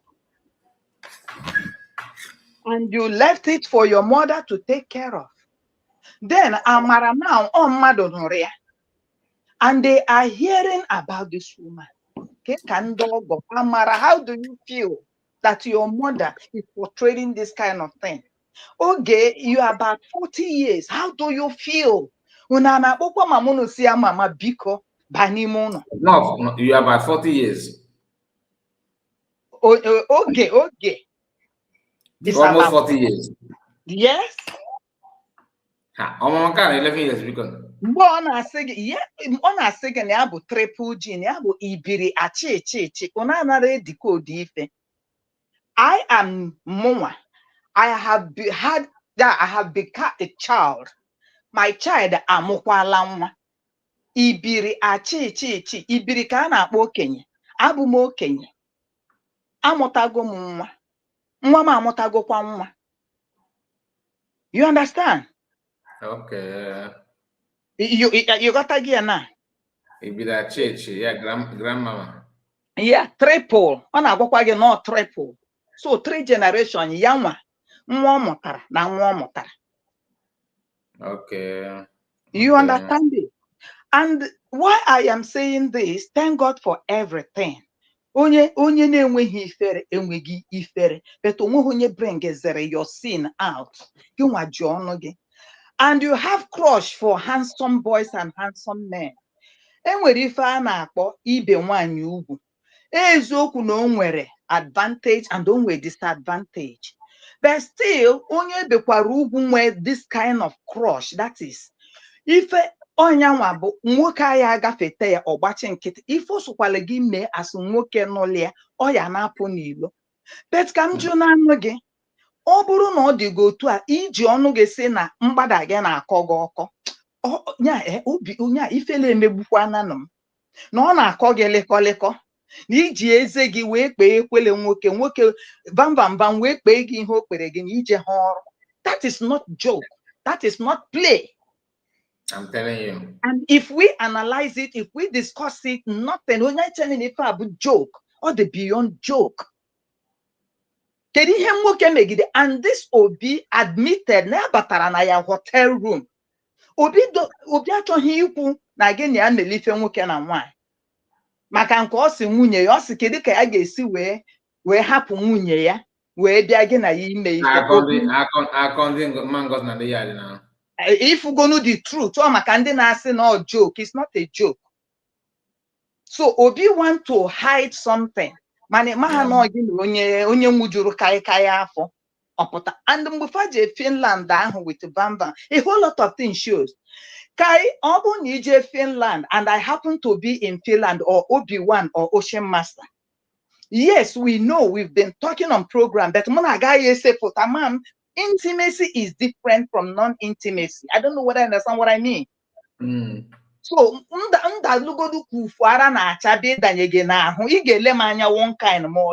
it has not gotten to this. That's when Mezirigala with Danyamona who be Washima Canala or more well alam Sonya Ginimi, Igotago. So all these things on our soul. And they watch your program Master Prophet in the Renki Bazua. Ndisi no bu onyangruma. Mbunu play abu onyamuma. Master Prophet pota paramanya ni di na Germany dowa na anwupu ya wee na-achọ viewers. Ọ na-aṅụ ya nwunye nọrọ ya n'akụkụ ọgberi ya ọ na-aṅụ ya. Ọ ihe a ka ị bịara ime. And this is a man that say I want unification. Gị nature bam bam bam. Boy the most trusted. Bam bam bam ama ha na ọwụ ebubo mmụọ ka eboro ya. So it is too much. And in that discussion, ka m gwa unu akwa ifuru this Obiezi na nke na-akpọ onwe ya ike otu onye unu ka ga-anụ. That's why they cannot live. Mbọsọ ọbụla ha hapụrụ nwaanyị ihe o mekwere Obi Germany, nke o mekwere nke Holland, nke o mere bam bam bam, ọ ga-apụta mbala because this camera down. Obi si na mụ na gị na-akpọ video call morning and night. Even nke a na-akpọ Gaddafi. So this is just it. This is just the height of it. You understand? That I thank God now. This Finland movement will not be like the others, because people that are reasonable, people that you don't believe that will be there.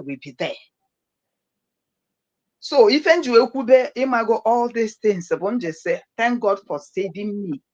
You understand? Because again, if you don't stop this, my spirit will move away. I don't know why God brought me to your way. And when somebody is carrying a cause, it is too much. There is a lot.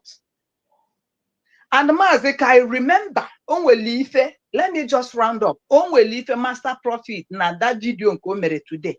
Also, and okukwere again. Na mgbe mmadụ kwuru okwu wee nwụọ iyi.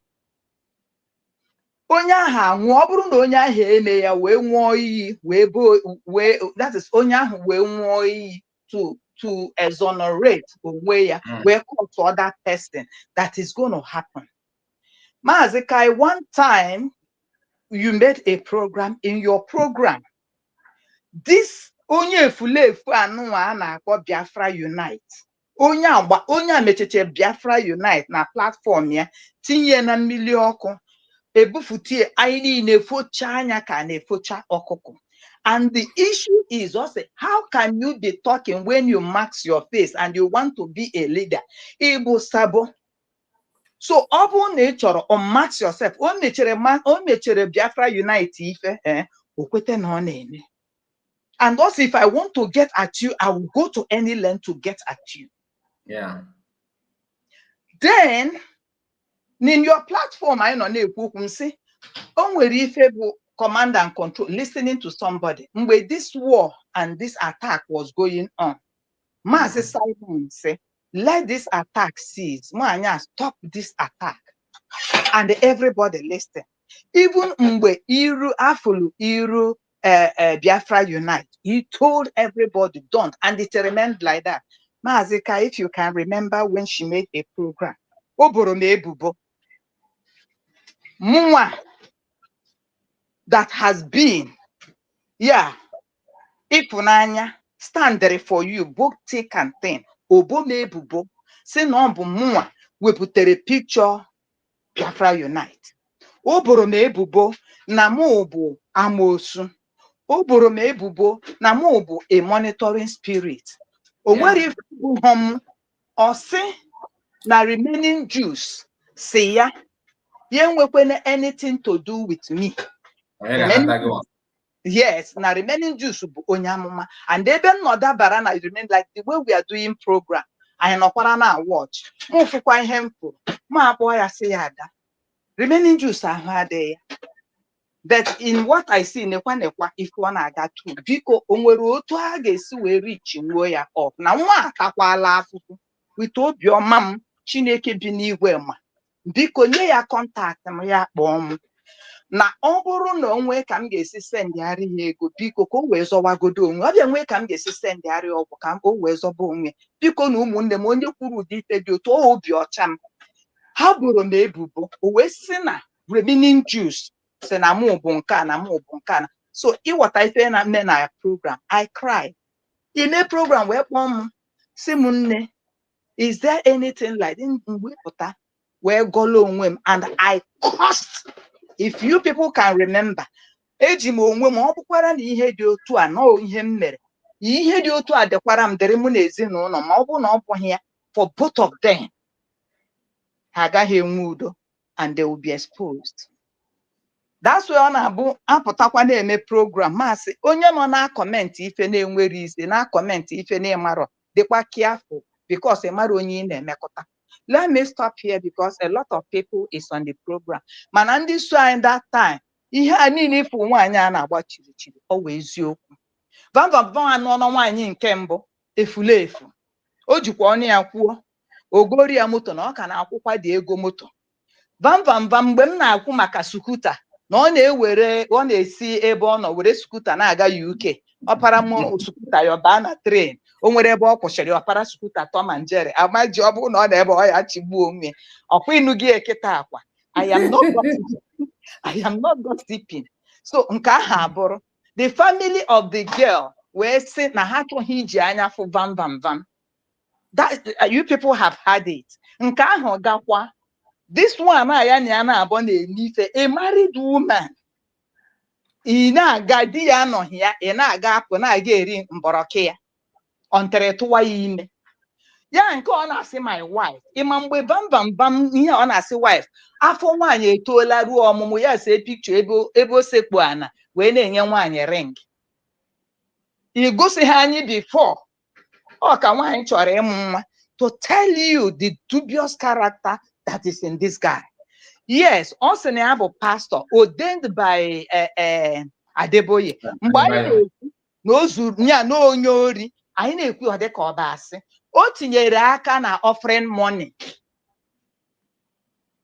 So onye Adeboye mere ordained because if you are going to redeem, you marry a preach, you are automatically a pastor. You understand? So everything is coming out one after the other. But to tell us now, I wasn't Ngozorabezenka, I wasn't Ngozorabezenka, hey, why is Boyanka? They are the ones shooting themselves in the leg. Because I dropped my mic, sorry for taking your time. That's why I throw light on this.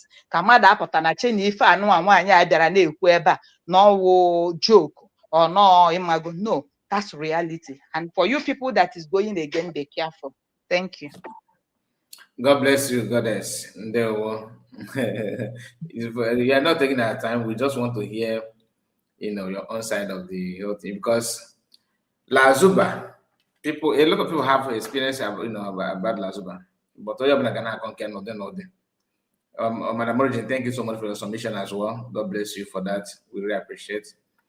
Ocean Master, let's hear from you. Ocean, are you there? Mazi. God bless you. There, sir. This program today, my brother, audio. Mama ya chiabe or lechiba. You got to mana idu. One of the river goddess, I greet you. Madam Origin. Somebody said that I should not. I should change topic. My comment section. You may change topic when it's something that is online, and the master prophet now is a lazy program every day, so we have to keep. I follow her back, and so I'm not supposed to. I greet you. Even Ocean Master was dead then. My Greg, how much this thing? Yeah. But on any advice on other me and but it's okay. But I never got this. We work on you on behalf of everyone, even though now everyone I'm not there. I'm on Anna Neche. Oh, Anna Neche. Yeah, one to be one. What I did on the chick. Oh, yeah, but also, why we do the program? Okay. Okay, ciao. My brother Kai. Yes, my brother. Audio. Who do more mana? Even maybe they could because I want to get because at this time I'm not in a tight corner. Because I don't know consider another night. So I want to get in Thank you. Thank you very much. I'm still here. Ben Chooks, let's hear from you. Thank you so much, Mazi. Thank you for thank you so much. Huh? Because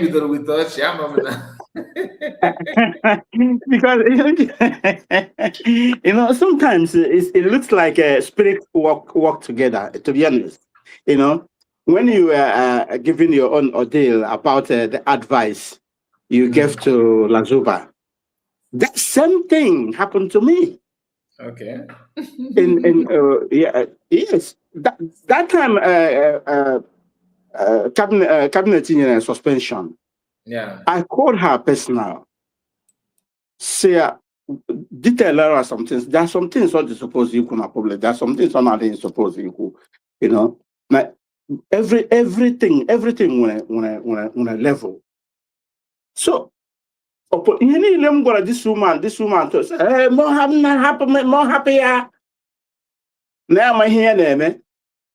I'll continue. Then I wrote Msendora test 2 times. Or someone again. Then I withdraw myself. I see Lasuba said somebody is like it just on your test that one, it's just like you see a woman, this woman who an infectious disease, like a HIV. Then give me I said, this woman, you don't want to care about the disease. This is again, man. That is exactly the kind of person. And when you like this woman, and never, you have just used your hand to carry on care. That is what Lasuba is. So all these things you want, man. You know, so I don't see, because I don't see it as something like a joke. And when some people are they are naturally evil. They are naturally a demon in a different form, but they will be acting like a normal human beings. So they're only looking for opportunity, something else. How can you not cover that very evil that is inside them?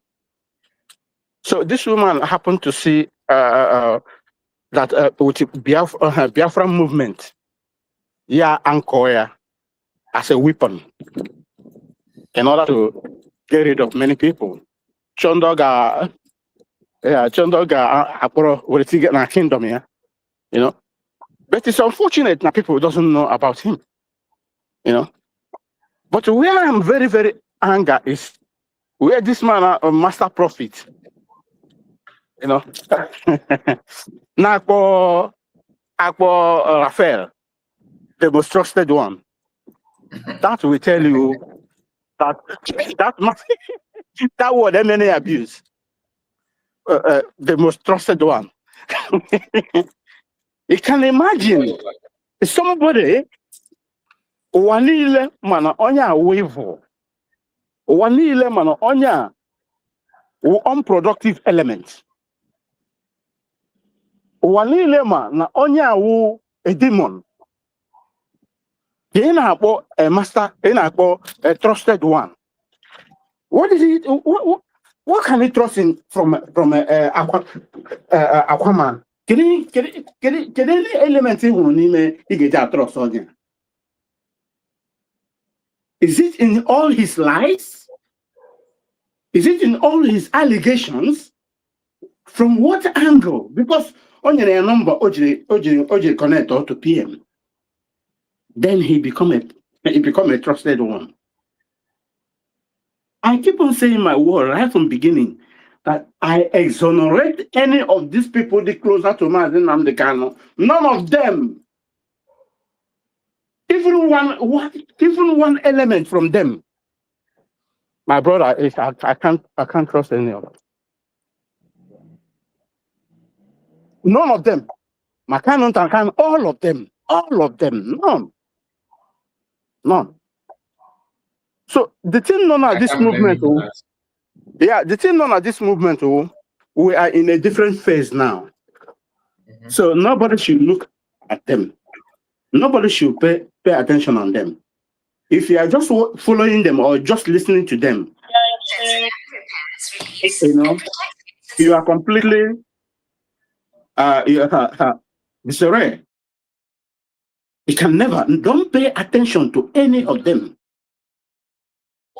You know, so that I come back.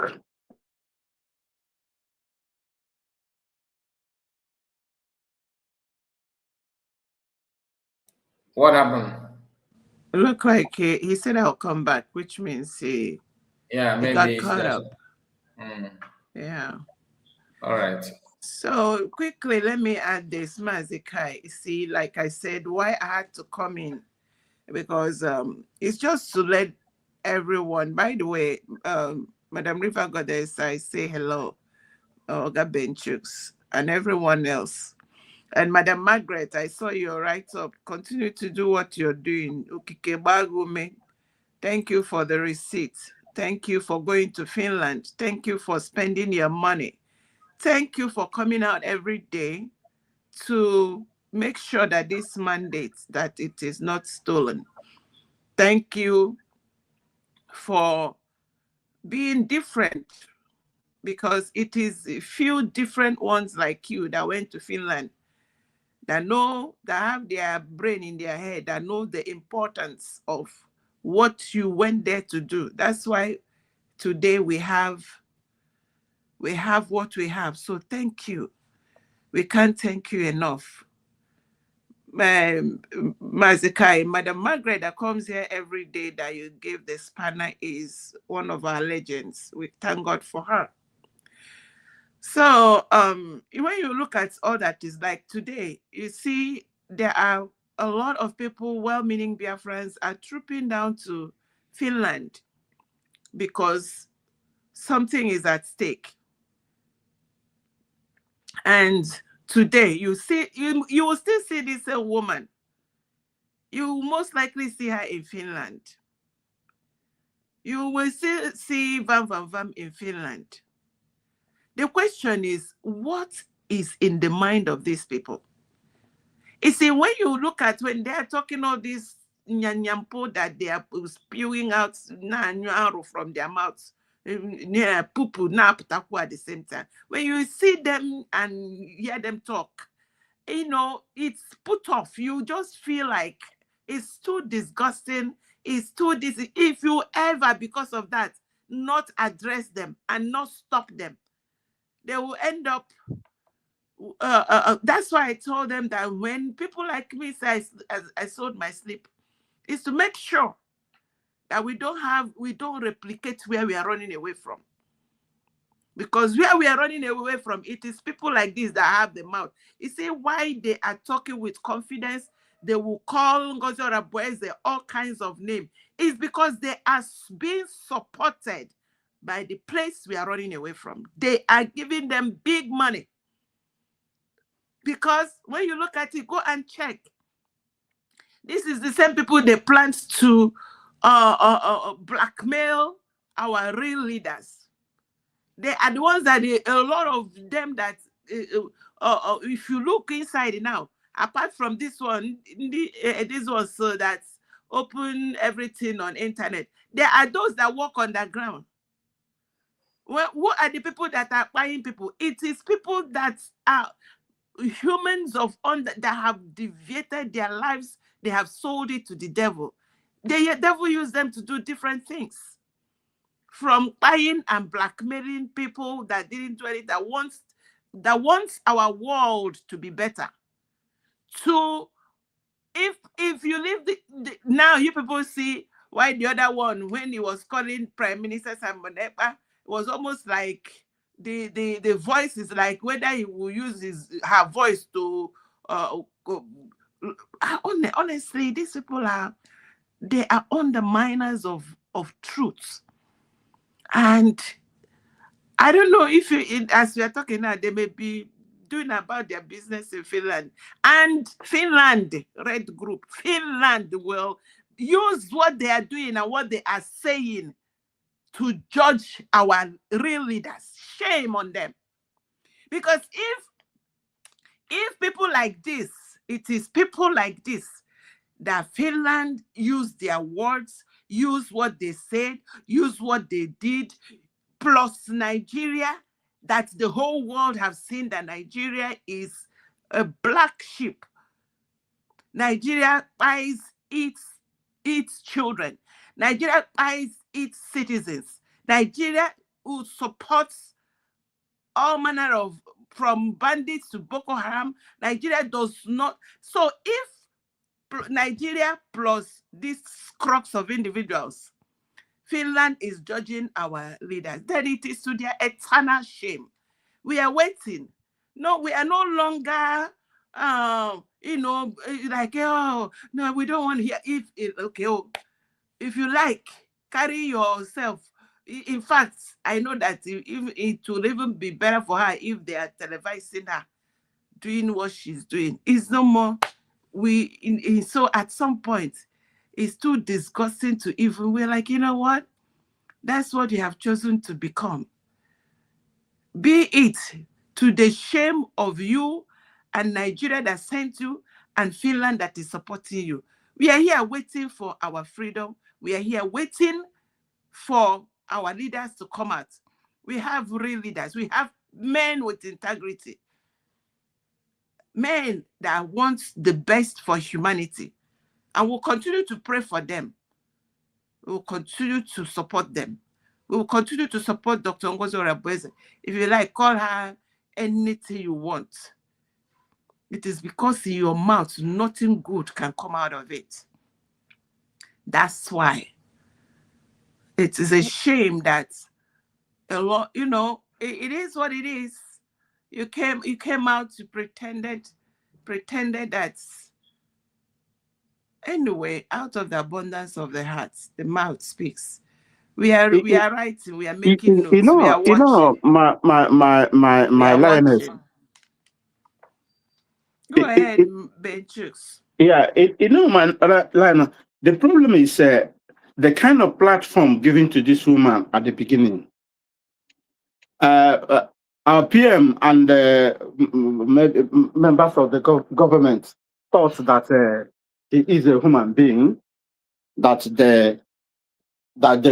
this is a kind of a woman, or maybe they will give him a chance without knowing that this woman is completely eating pataka and when he no bro. No. So Mazi Ben. Yeah, God bless you. Thanks for coming back again. That initial time, Emma, we have not wisened up as we did right now, and we made do what we had at hand. Then you understand, and that was it. And she came in a subtle manner. Umajana, you understand me? So, and with Igbo language, we're confused the people.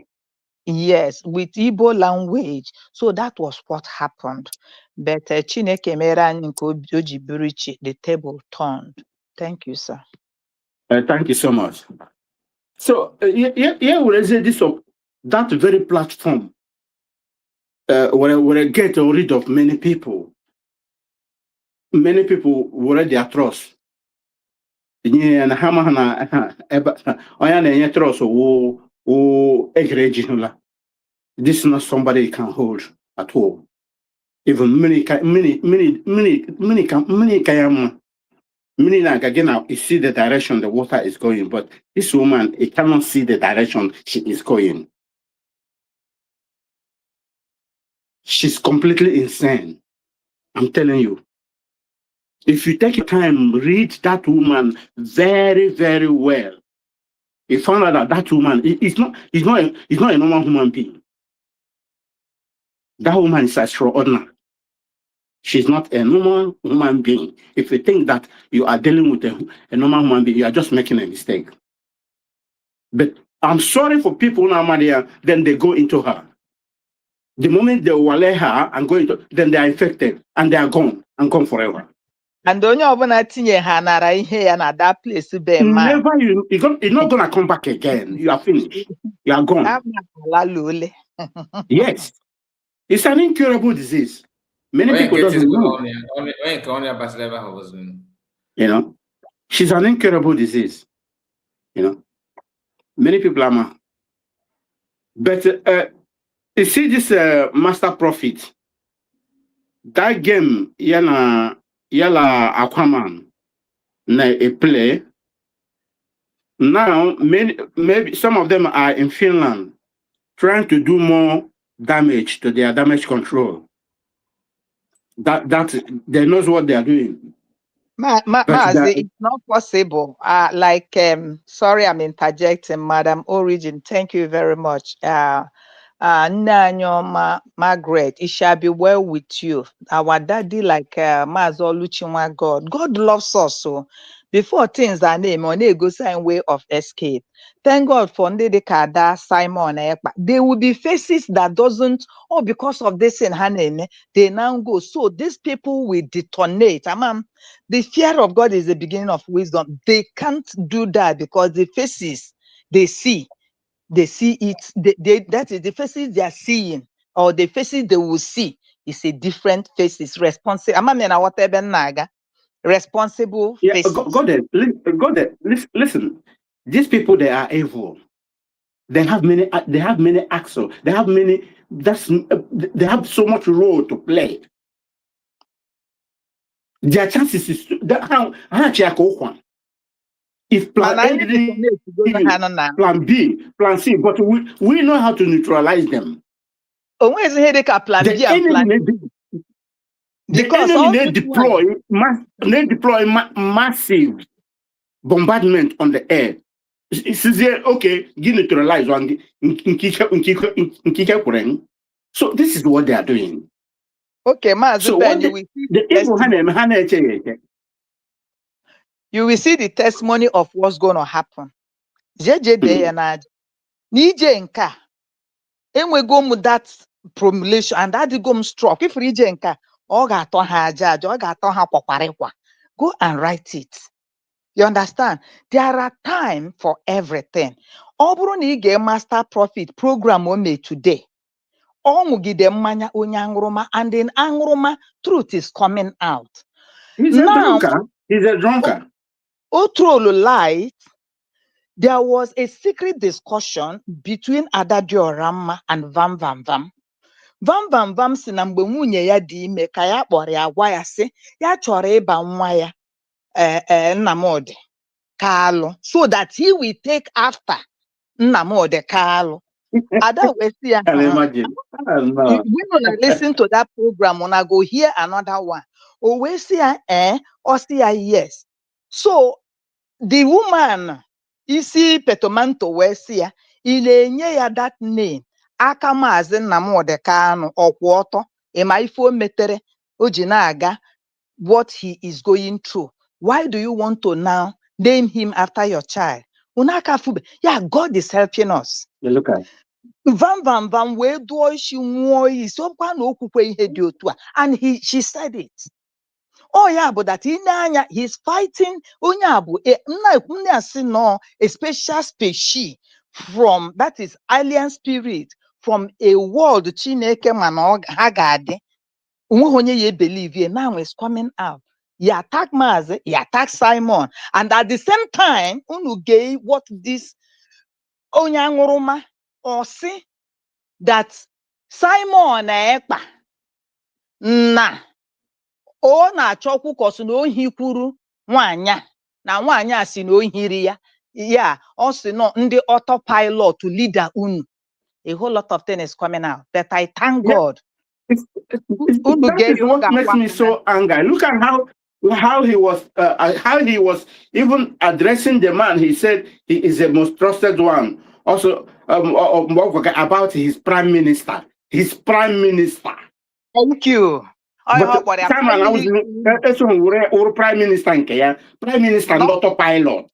But also when I make you go friend, you know. Can you imagine that kind of a lousiness? Because onye wepụtara oru echi ọ sị na akparịa nwunye nọ n'akụkụ na-enye ya kai, and this is a platform. You are on a program and the YouTube afọ ya gị na-apagharị kai na anwa akpọrọ achị ya ine ya anyị ma na ọdụ dozo.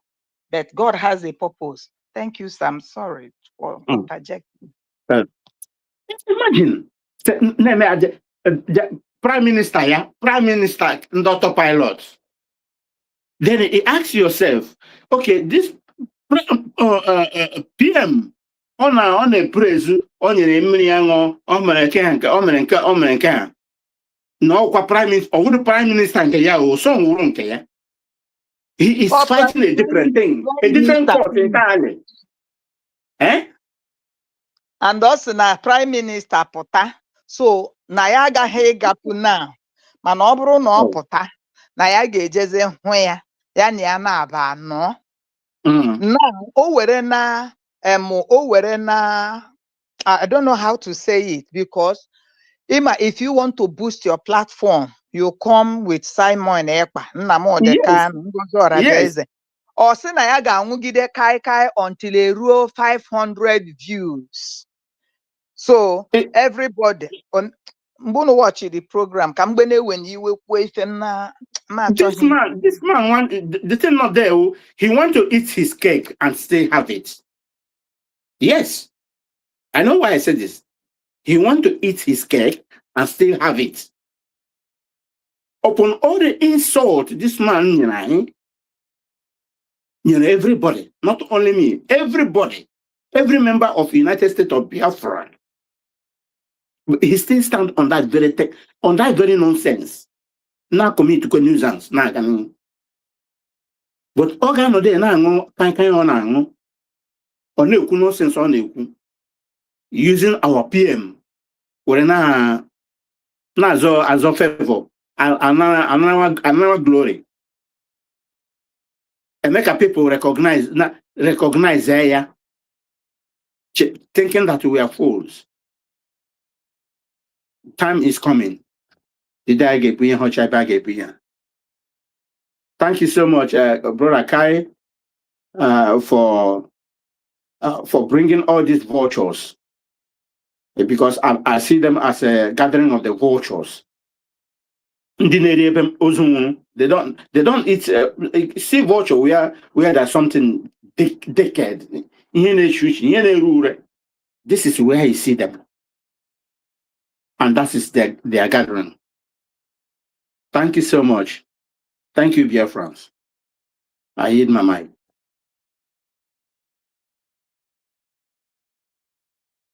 Brother Kai, are you there? Other room. Ana m ebe kama na owo onye na reply message ya. Udo dị.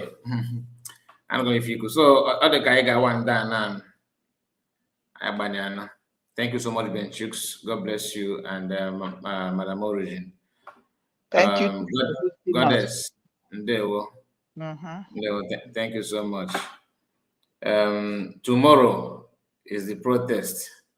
So I will be live tomorrow also, maybe earlier than usual. Like I will come on time to see if we can have access to anything going on in Finland, so we can as well share that here.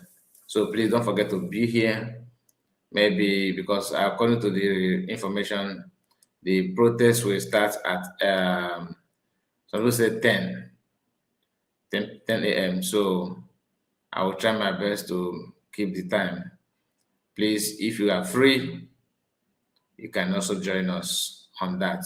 If you are watching from Finland, you can call in and give us update on what is going on. That's how we're going to do it. God bless you, all of you. Ocean Monster, you are back. Master Kai, just a quick one on that. If there are people that we know that are there, you wouldn't have to take some short clips and send to you guys, and so that we guys. That's what I'm saying. That's what I'm saying. I have an arrangement on that already, but oh, great. So I'm hoping to hear from. That's why I said I will come on air on time to see if there's anything going on. You understand? So you can let our people know about it. Okay. There we go. Question. Ndewo Mazi Kai. Ndewo. My fellow Biafrans, my brother. You're going to use where not an enemy to an email or an aga. And remember, can you Madam Origin time, but we go Benjamin, so it's okay because of routines we are not there. But it's well. Oh, Ocean Monster, next time just let me know if you're, even if I'm talking. I know I don't like to be, but if it's from the beginning, I can just hang up. But it's not when I'm running the trail of, I'm in the middle. Yeah, exactly. On it. And okay, make it for finish you could say. Yeah, then I'm coordinated, Yeah. So it's okay. The issue is that I greet each and every one of us and the Biafrans around the globe. The program of Master Prophet. Oh, just 1 minute. Master Prophet and Akwa Lelule. There is a lot to take from there with one in Siocha. Some people, when I greet you before, I say that I don't know come baby. I don't know wow. And some people get the same feeling, because when you look at it, it's somehow funny and at the same time very ugly. Mazika, somebody wrote on your comment section, he said, how do you, I don't know how that person put it, but he said this type of Biafran agitators was not against shame to Biafran agitators. You read it out because I didn't say it. But this somehow, the person said this type of Biafran agitators, the message that you read that you said, oh, fuck, man. The message that you said you did not understand. Yeah. So, you see, such a person, you don't blame him or her. You don't. Because looking at what plays out here is so unfortunate. Even to, I know that women, lots of women, we really have a mixed reaction and mixed feeling on this very program. You know, it's quite obvious, quite somehow. But however, you don't blame anybody. Nah, we don't know as we react on it. Myself, if you ask me, say I would just say that the guy should understand that mother the no and the nala the no and again, onwe ihe ndị Igbo na-asị that Chinefu ọkụkọ na-anụ di ebe ọ bụla ọkụkọ jere o nwere ike ịnụ di nwere ike ọkụ before chi ejie from ụtụtụ ọkụ nwere ike ịnụ di onye ọbụla o nwere ike ịnụ. So you can relate it to the character of this woman called Lasuba. One thing is sure, you see, Lasuba and Bam, they are of similar character. If you observe them very well, they are of similar character. So there is no need of imetawalo Bam ebele. No, they don't, because is the same thing. And they're the same, to my own understanding. Now, Lasuba saying, I don't know if I will use some can see some mistakes, but all some mistakes, use some words that it doesn't replace or it doesn't refer to all women. No. No, you respect the platform. It's not about us, because in as much as the woman had decided to be what she is, we will have respect to the platform we are using. And humanity as well. Yes. Even to men, I want to okay. Some of us, what the woman said, her attitude irritates. Mana, the vice na ifele mele onye bu abụbọ eje ahịa ka o jele ịghọtago ma ọ bụrụ onye na-ego ji ego ka ifele ga-eme. Number one is this woman amụtago motoleto from the program Master Prophet or somebody, you listen to it, you say that na nwa ya Ogechi elugo 40 years, a 40 years human being elugo ogo ikpo nne mo nne ya. Yeah,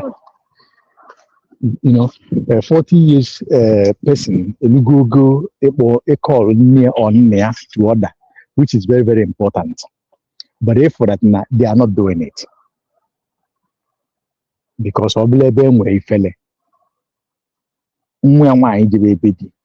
would have called the mom to order. To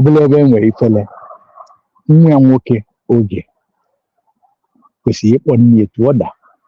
The noble no one really feel herself. There are limits of the things you will do or you ought to do.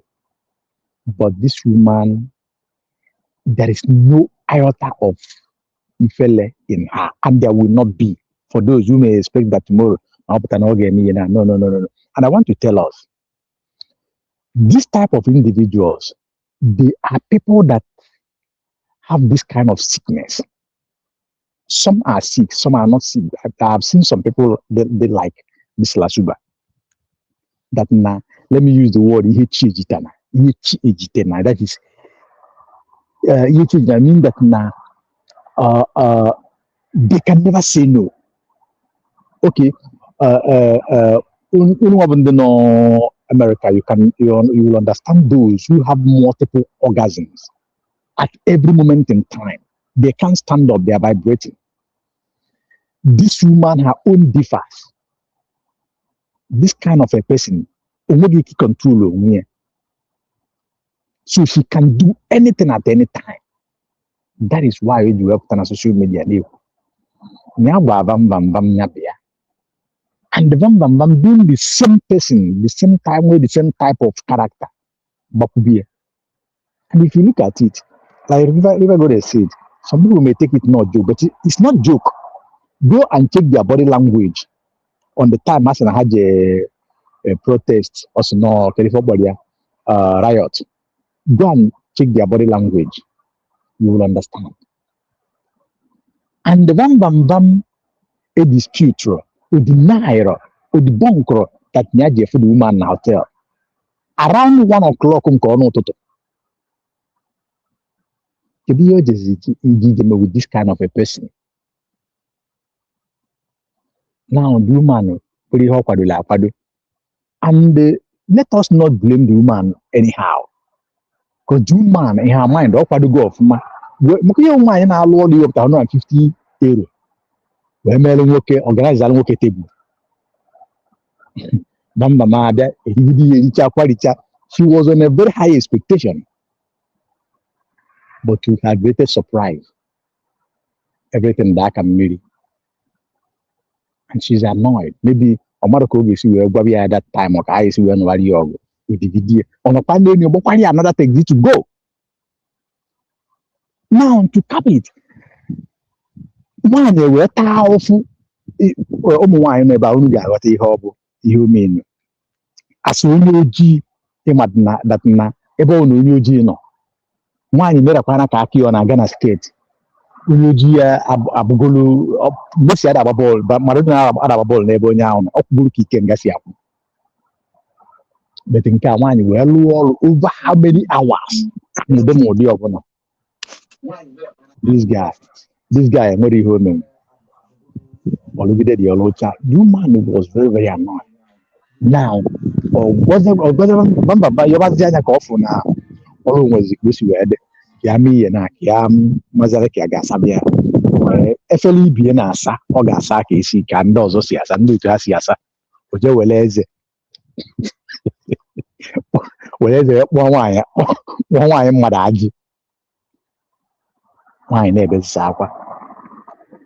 So you can imagine, and dinner, you don't know Bamba, if not, just look at her, look at him tomorrow. People who do this kind of a thing, even how Fafan are very easy to identify. Go and look at them from so you cannot blame the woman. But it's a very, very bad omen to a woman who calls herself. And the book on one I know why I use that word. One is in an at that age on here, and I call the Akwa. Was home was gonna, you know, a reason how they said this very program of this woman. Now, bring it to Onyekuloku, the woman you find away in a cabinet or engineer respect or this and that. You know, in those days, you don't blame anybody. Truly, we love that woman as at that time. Myself, I love her. I love her doings as at that time. Because no one has Igbo. When they don't buy me that even this language, yeah, was Biafra and Igbo. Mazi, I have told you, there is some places in here, some this gadget is not allowed. These old people, no, they too, and it's a program here. Or there's sometimes in saying the alarm is in our life, Agaba, back on any joy. So it is nobody's fault. It is just that now we love her so much, we show her the love, we carry her, but she abused everything. My husband, you say that he called her I was among the people who called her a multiple times, number of times. At a time, she shunned me. Even on the day I had to vote na cabinet on I was the one who continued calling her. And I realized that your voice is out. Don't stop saying that. But being who she is, she ignored everything. So you cannot blame any of us who genuinely love her. But at the end of the day, we see who the is now my case it remains that easy. Now bring it to Master Prophet and their shenanigans and what they are doing. Now, at the beginning of this peace talk, we said we should not respond or react in a negative form. But as we stand now, the picture is getting very clear. Very, very clear. Somebody said here that Nama Nona Boya PM, the Prime Minister of Autopilot. Yes, he said that. But somebody on a program here, the man he called the most trusted on a program here, and he could not say anything. More often they use such a derogatory language or word to our own Prime Minister. He couldn't.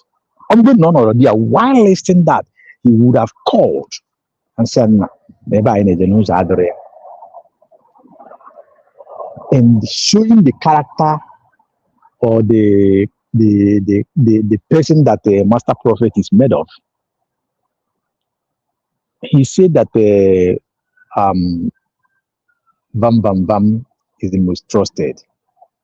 Will you blame him about that? No, you won't blame him because na isi nwata anya kpọọ onye ọmaala kedu onye ọ ga-akpọ ọkpọ enyi nne ya.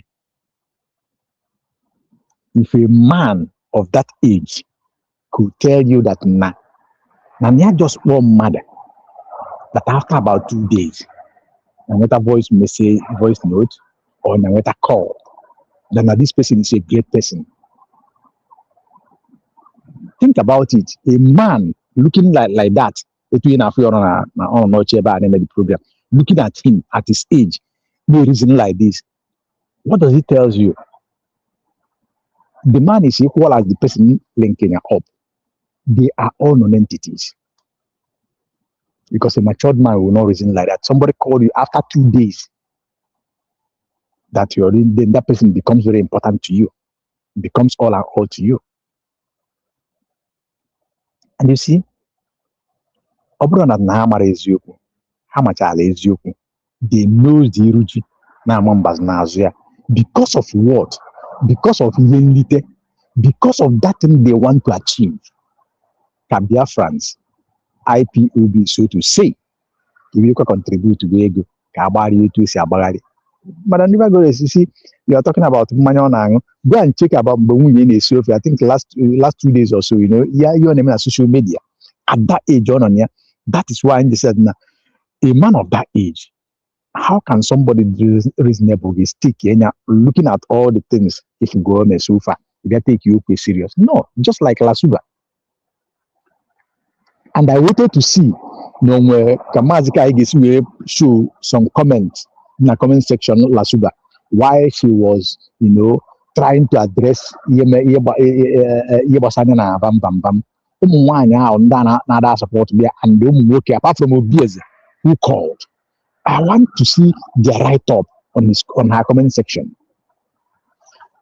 And anybody you see writing positively towards her, that program, know it that them. Because if you go where a hookup girl is having her traditional marriage or her marriage, what do you expect there? Who do you expect? The same group of people, the same hookup people. So, dear friends, it is what it is. And Vam Vam Vam, I think Madam Origin, you said that na Vam Vam Vam Neku na was na Dr. Ngozi Orabeze here on our rank this and that. That is man calculated the time and tried to do damage control. It's not that none are because no, he knows what he's doing. They are, they don't know what tomorrow on 5th going up will yield or will bring. That is why you see a lot of them pipe low, trying to. So, Biafrans, we should not be carried away by their words. Today, some people are in Finland already, and tomorrow, before this time, a lot of people will be in Finland. In fact, in the morning, a lot of people will be in Finland, and going forward, we will keep our eyes on what is going on there.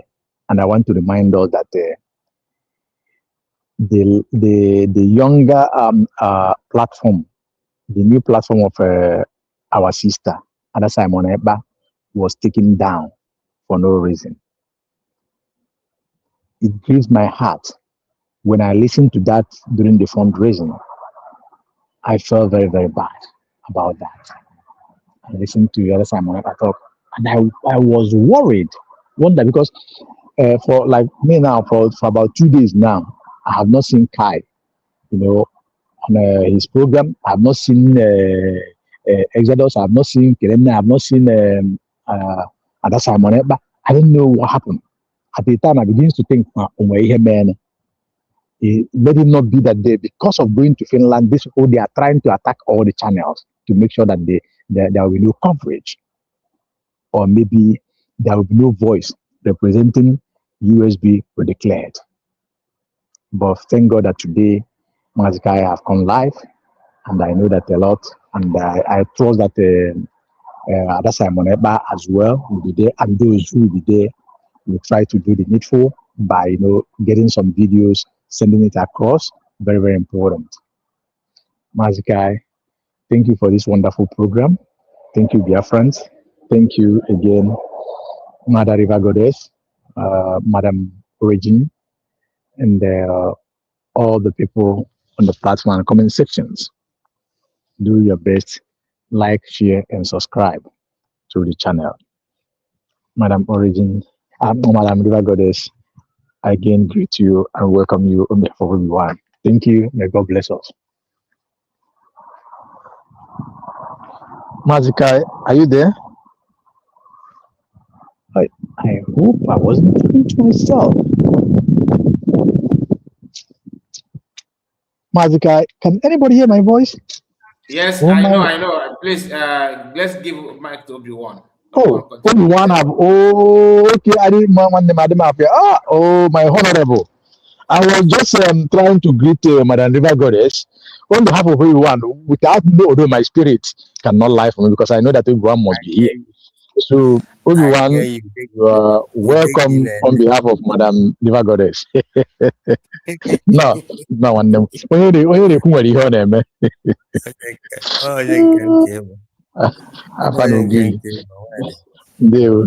yes, sir. I really appreciate you, my honorable Ocean Master. Thank you very much. Mr. Kai, I appreciate you and your family for bringing out time to spread the good news of our nation and to engage us so that we can be able to see our mind. Madam Origin, Yoma Meregi Nezinolo gị. Kedu onye bụ the person here? I don't know. Ikedeman, I think. I salute you. Here, I greet you. And finally, my river goddess, I appreciate you so much. Greetings from here. May God bless you and your family. Iba Inuna Fugonu, reason why they want to remain in agitation so that they will be putting protests. Kana travel neje baya no ne dina wa with the story of Adadramma. I na-ekwu nke mere n'isi ọhịa n'ubi abacha. I mana the character ka dị n'ime oburu na akpagharị. I wasn't wrong when I saw them dangling around. Na-ebi onwe ha aka akata aka na Finland.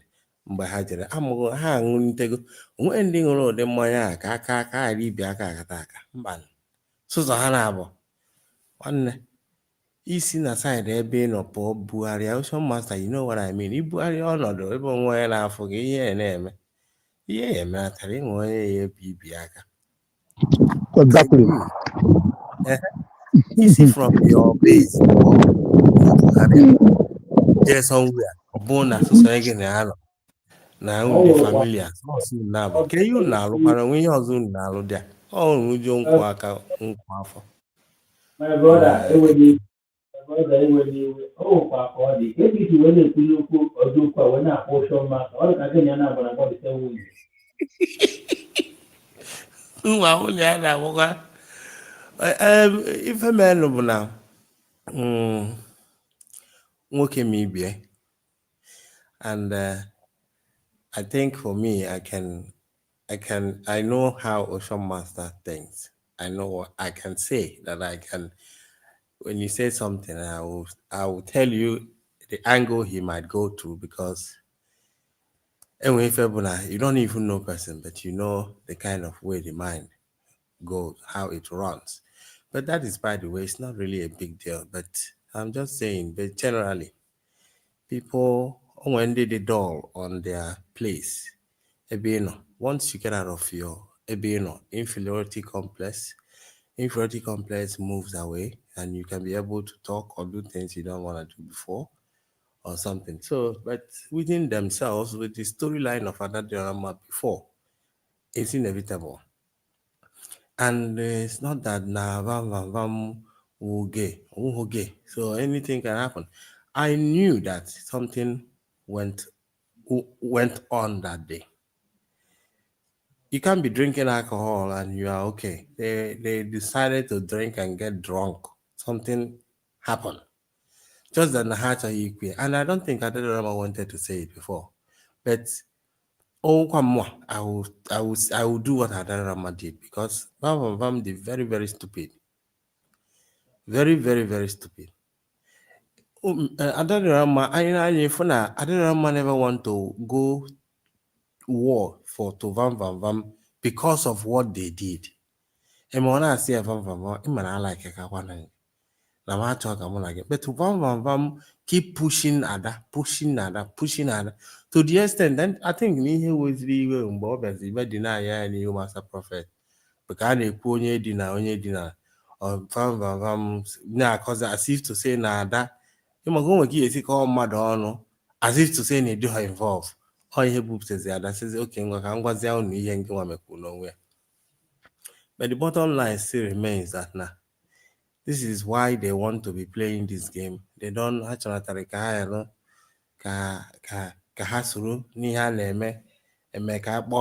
represent here. They want to, from one town to the other, traveling to go meet themselves. When the IPOB how they all go to protest and whatever. All these things has been happening long time ago. It's not the first time. This is not the first time. So, but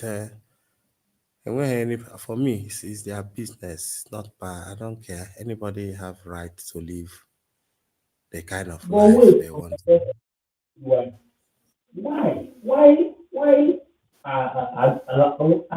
Lasuba? All the patients that met with her, ngwongwo ha na-arụ ọrụ, ọ pụtara na ha ji abụọ Lasuba, ngwongwo ha nwụọ. Obi Germany, ọ kwụ otu a ka adịghịkwa n'ọkụ akwụkwọ.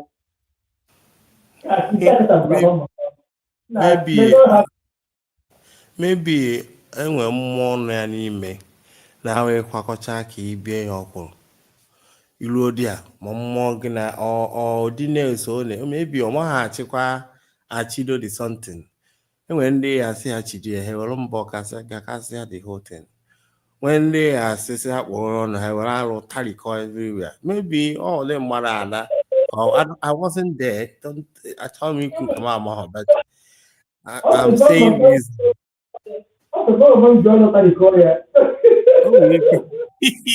Possibility. That is possible when you guys are getting something, but on my struggle, you know, I've got no struggle, but on our tag or you know, I don't know, but let's not just go that side. I don't give a F of whatever they do there. So, but my point I'm trying to make here is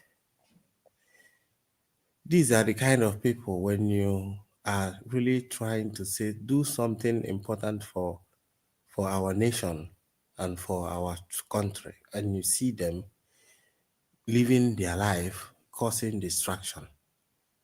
Two of them, and hey, even now, Finland, probably hey book go we're going to book which are themselves. But Finland they protest, but they know what even that day MLO declaration. Some people still did something. Some people did something.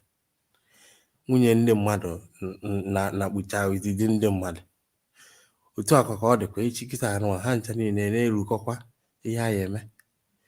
Bete ọ dịchakwa mma o ji akwa ọwụ ahụ mara onwe ihe ma na biko ka anyị gbakọ ọnụ aka ọnụ ka anyị kpere ekpere that I can see that something is about to happen.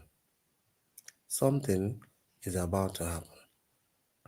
With this, I'm hoping that Chukume Ebere, our PM, will come out. And then what happens, because everything happens for a reason. If everything that happened in your life happens for a reason. Mazi Nnamdi Kanu Ebanime was for a reason. Mandela went inside. And when so many other people that died into freedom fighting that went inside. The same thing, Mazi Simon Ebanime. There was a reason for that. At least, if not for clarification. Because Simon Ebanime name everything, insecurity in the Southeast whatsoever. Since that was it not all those things, is it not still continuing? It's still happening. At least, Mwadi Ebanime go see that demarcate from exactly that this is who you are, this is how things is happening in your absence. So I believe that at least someone clear the division of whether you fall back or because bido from Finland but some people decided to cook up a story that they say will let us fall back. That was where it happened because Simon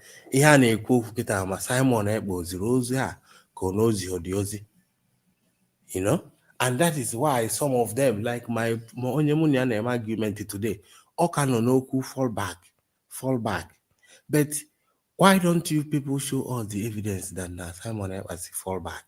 And because of the way that I think, even if Simon Ekpa say that I should fall back, I am not falling back. I will never fall back. Because which means what we went to Finland to do is rubbish. And that's what they want to do. That is what they are trying to do, to rubbish it so that they will not get out of the office. Office information officer that is it. Onye ha chọrọtara ị na-eme onye ọrụcha onye wepụrụ n'ọrụ ka ọ pụọ ka etinye onye ọzọ ọ chọrọtara ịnọ, which is the same way political space of Nigeria is working. It can't work in this our government. It can't work in the United States of Biafra.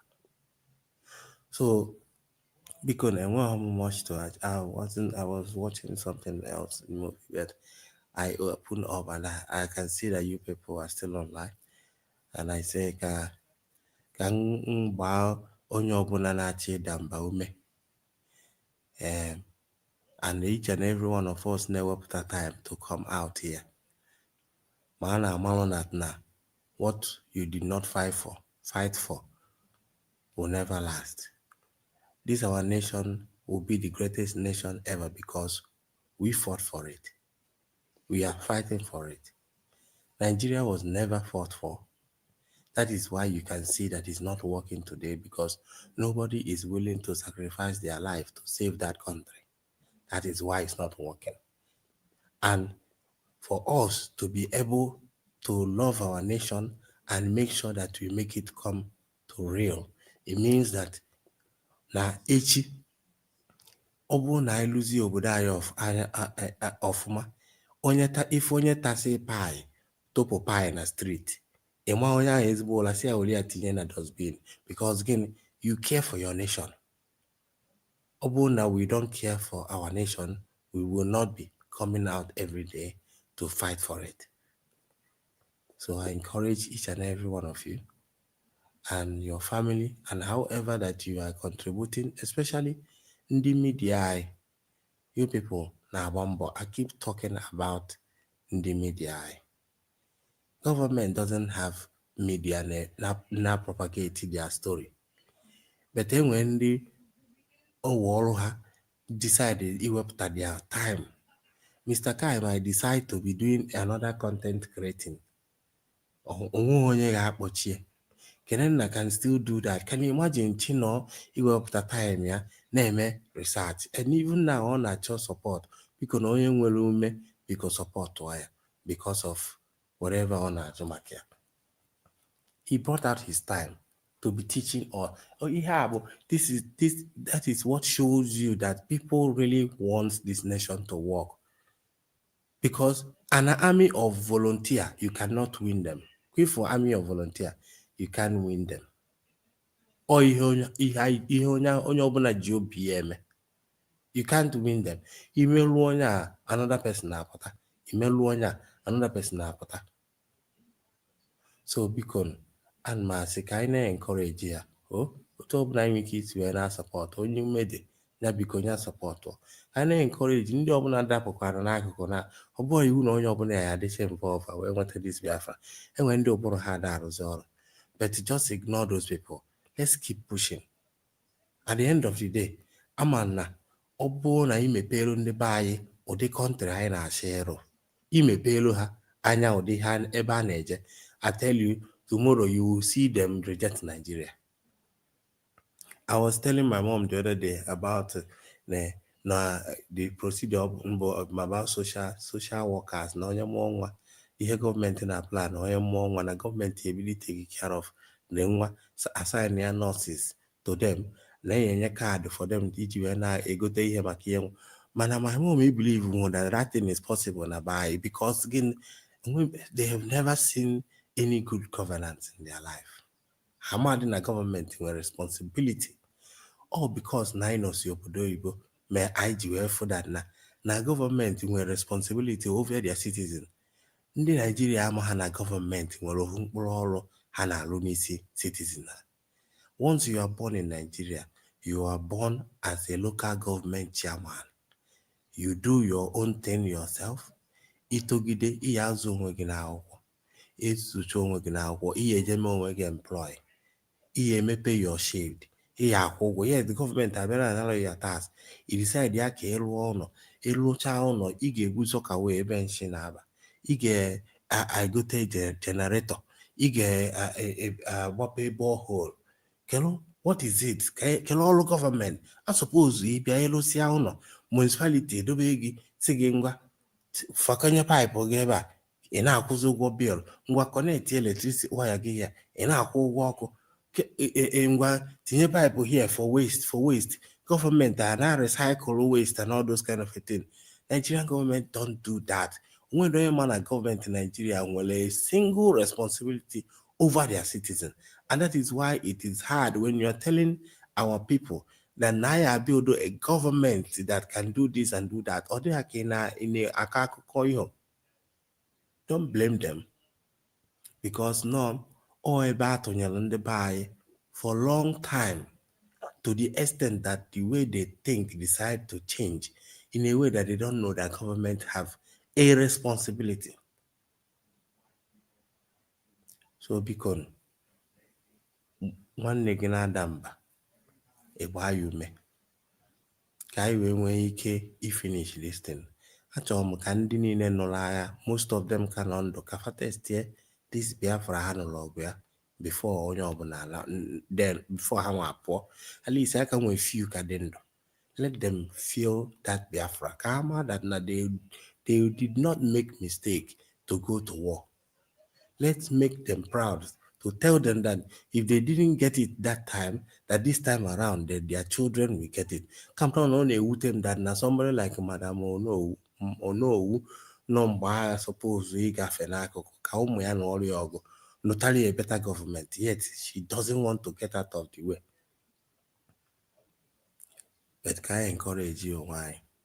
Bye. Jesus. May God bless the United States of Biafra. Thank you. Mr. Kai, carry on.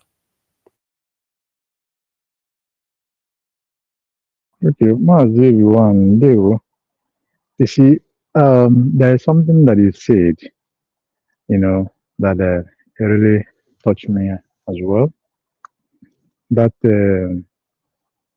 connect to the bringing down of some of the channels of the people,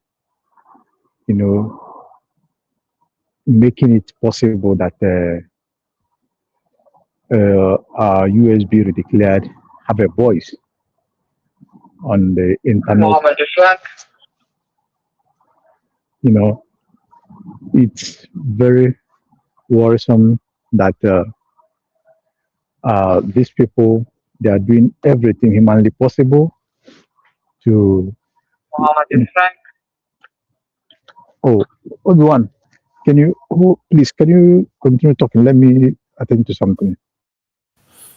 I think River Goddess not here. Even our mama anchor or Madam Origin, you can say something.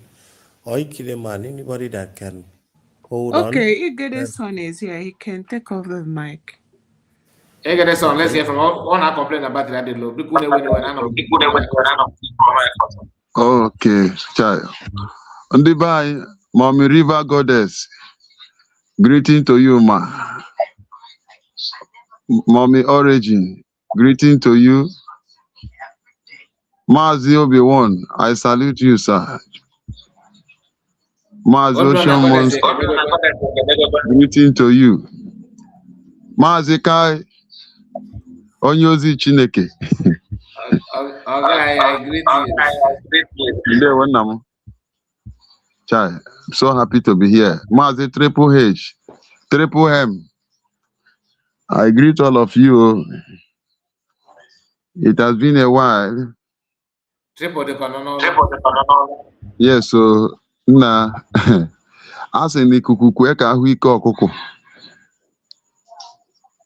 That is exactly what is happening.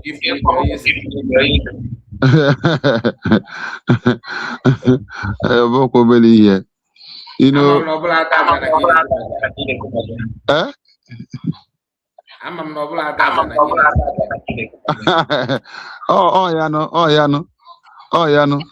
also no one has secret. Sometimes one way revelation Mommy River Goddess make concerning this Ada, this Mary Chikike regarding the immorality of commit in a village as of that time, and those were bound there where to when those were lake were cost that in a woman cost. Ihe a bụ Genesis of ihe a niile ọ na-eme onye meduru omume ahụ chegodi ihe o mere n'oge ọ dị nwatakịrị oge ahụ a na-ede revelation Mommy River Goddess na-eme that time ha ji wee o mere mkpamkpa ihe niile ahụ o mere tupu o wee chọwa shortcut wee gawa ebe ahụ ọ gara ile anya hụ that na onye ahụ ọgbanje na-enye ya nsogbu nwaanyị ahụ ọgbanje na-enye ya ezigbote nsogbu. And at the same time, echekela right from the time that woman, even mgbe ahụ o ji Igbo na-ekwu okwu na-eme ihe ọ na-eme, any tangible thing that woman put no, no. Where dowe no na table ma onye ekwu okwu ihe ga-eme ka ijem anyị na-aga ka ọ na-aga n'iru onwebekwa ihe mfu sọsọ noise ka ọ na-eme sọsọ noise ka that woman na-eme just na cause kwa confusion here and there. Prime Minister Kwoku say that this woman, where there is no problem, that woman will behave as if there is a problem. That is what she is doing. Okay, now in my own understanding, this thing this woman is doing is just to, to ridicule this struggle and then to make mockery of this struggle so that the eyes of the important personality, by the time they come across to this her video or watch over what she's doing now, it will disgust so many people and a lot of people will discourage to do, to support the government or the fighting for the freedom. This thing now you are seeing they are doing now is mainly their agenda, nothing much. They are behaving childish, they talk childish, everything about them is not, is not a kind of a character of people that are learned.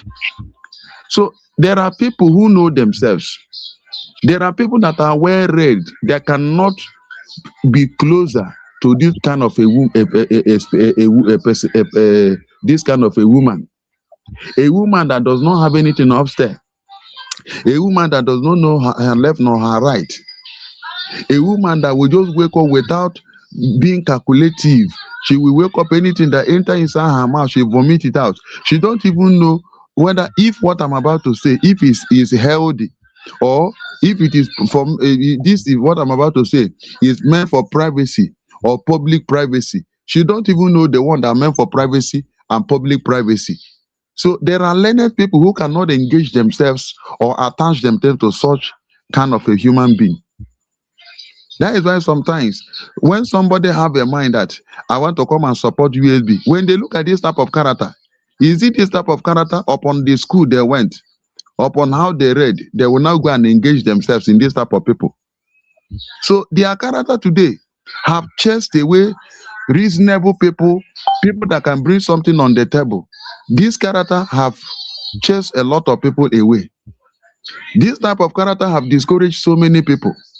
That is why when I look at our DPM, Dr. Ngozi Orabeze, indeed, that woman, the type of profession that Chukwu Abiyama give to that woman, God will give her and pass her through the school of psychiatrists, becoming a doctor of treating mad people. God will know that a day like this will come. And God will prepare her through school of nursing and doctor. That is why she was able to have the particular medicine to cure a particular madman or mad woman and then put them in the place where they belong. And that is exactly what happened to the people like Adadi Oramma had today. That is what happened to them today. That woman is the only woman that stood on the ground and blocked their way, making whatever they are doing to become useless before the eyes of the whole world. So every human being, every reasonable man, every well-meaning personality, men and women of the world, they know who is who. And I am happy USB government have tried to prove beyond human reasonable doubt that indeed they have what it takes to govern themselves. They continue to prove to the whole world. They continue to prove to the whole world, show how, show their capacity, what they have, to get themselves, to govern themselves. And I want to commend her. May Chukwu Abiyama continue to increase more wisdom. Give her the heart of understanding, more knowledge, and always direct her footsteps at the right direction and at the right places. That is my prayer for her. That woman is the one that saved us from all this mess. If that declaration did not happen today, I don't know where some of our faces would have been today. Some people are prepared to laugh at me. Some people are prepared to make mockery of me. But today, to the glory of God, Chukwu Abiyama has manifested himself, glorified his son, in the course of the declaration on that day. So today, over 200 countries today have recognized USB, the USB government, USB. So many countries have recognized it, and coupled with this WTAO, led by Dr. Okonji Iweala, they have been recognized it, and with the response, I am so happy, and all the holy Gede people. So whenever I am their PRO, I am their PRO. Through this platform, anyone we get, we will pass it across to them in order to be carried along and also know what is happening. It's not all of them have access to social media. So in order to be part of, to make sure that they feel belong or being part of what we are doing as well. So I want to thank some of you who have dedicated your time, devoted your time to make sure that things is being put in place. It's not easy. You may be thinking that this effort you are making, coming to this platform, making one contribution or the other, you may be thinking that is a waste of time. This effort you are making and this your contribution, there are people that are extracting information that will advance this particular movement, this USB diplomatic move they have been embarked on. So that is why some of you that are well read, and also have the PhD and master degree holders. I want to also say that whatever you are saying here, there are secret listeners. They are taking one or two things you are saying in order to apply and to use it. They may not come to you direct, but this is your contribution. They are utilizing it. Continue. May God never allow you to relent. Continue to press on. Your voice will continue to be heard. Your contribution matter. As you do it, okay, will strengthen your voice the more. He will give you the energy to stand. If you are standing, he will give you the energy to stand. If you are sitting, he will give you the energy to sit. If you are lying down, he will give you the energy to lie down. He will take away any form of weaknesses in your body. In the course of this, your contribution to this struggle, you have been adding up. May Okikabiyama bless you, Mazi Kai. Mazi Kai, may Okikabiyama bless all of you. Thank you so much for giving me this opportunity. Adadi Orama, they are just empty barrel, empty vessel. They are empty container. They are chaff. They have nothing to offer. So they are just using them to play gambling, using them to play, using them to laugh. That is just what I'm seeing. Thank you, sir. Thank you, Mas. God bless you, Egede. Thank you so much. Beacon. Yeah. Before we just a moment, we're gonna go. My brother Egede son, when you said I hope you are still here, or have you gone? Okay. So the thing is not more than two. Please move to your mic. More than 200 countries have received the Biafrans declared document, not recognition. Like when you said, so that people will not say we are passing false information. Okay. Sorry. They are aware. They are not aware that Okay. Okay. Thank you, sir. Obi-Wan, let's hear from you. Asin kanjo kenele. Ma asịkwa agwacha ndị soro Igbo ka njụ hele.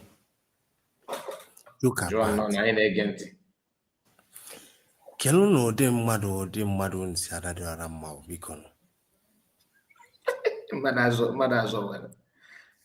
Ana m ege ịmụka ebe m gere this thing first was na nke Progress the Analyst. Yes. Ana m ege something ọnụ mkpope like ime na eji m aka m wee kpuchiri ọnụ m. It shocked me, guy. Like, I get into something nice. So come on, in our life, like I really need to talk to somebody. I need to tell somebody about this thing. Somebody they so proud when I go on the internet. How Otuosi cho no for obere kola chavam vavamike. No way home mechakwa sikwana na mbadia hikweli neo. You've got double silencer. Like I don't know. At that age. I'm telling you, that's I heard this woman. Like Obi-Wan na-ajụzụ dị ajụ ọ na-efube ụmụ nwaanyị ndị anyị abụ na gịnị ya na-abụ pịakọcha afọ ị ka na-eme ka ime ya taa kpuchie ọnụ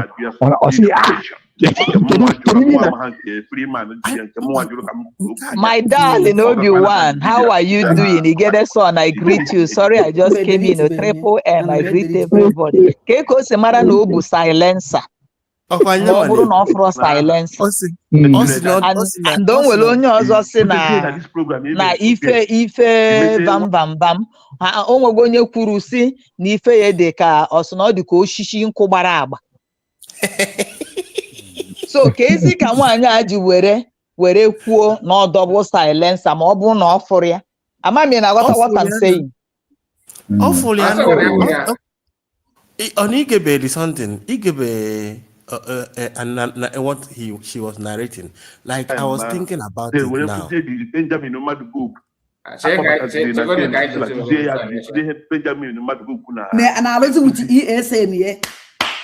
Thank you. Yes. No Benjamin no matter the judge. Yes.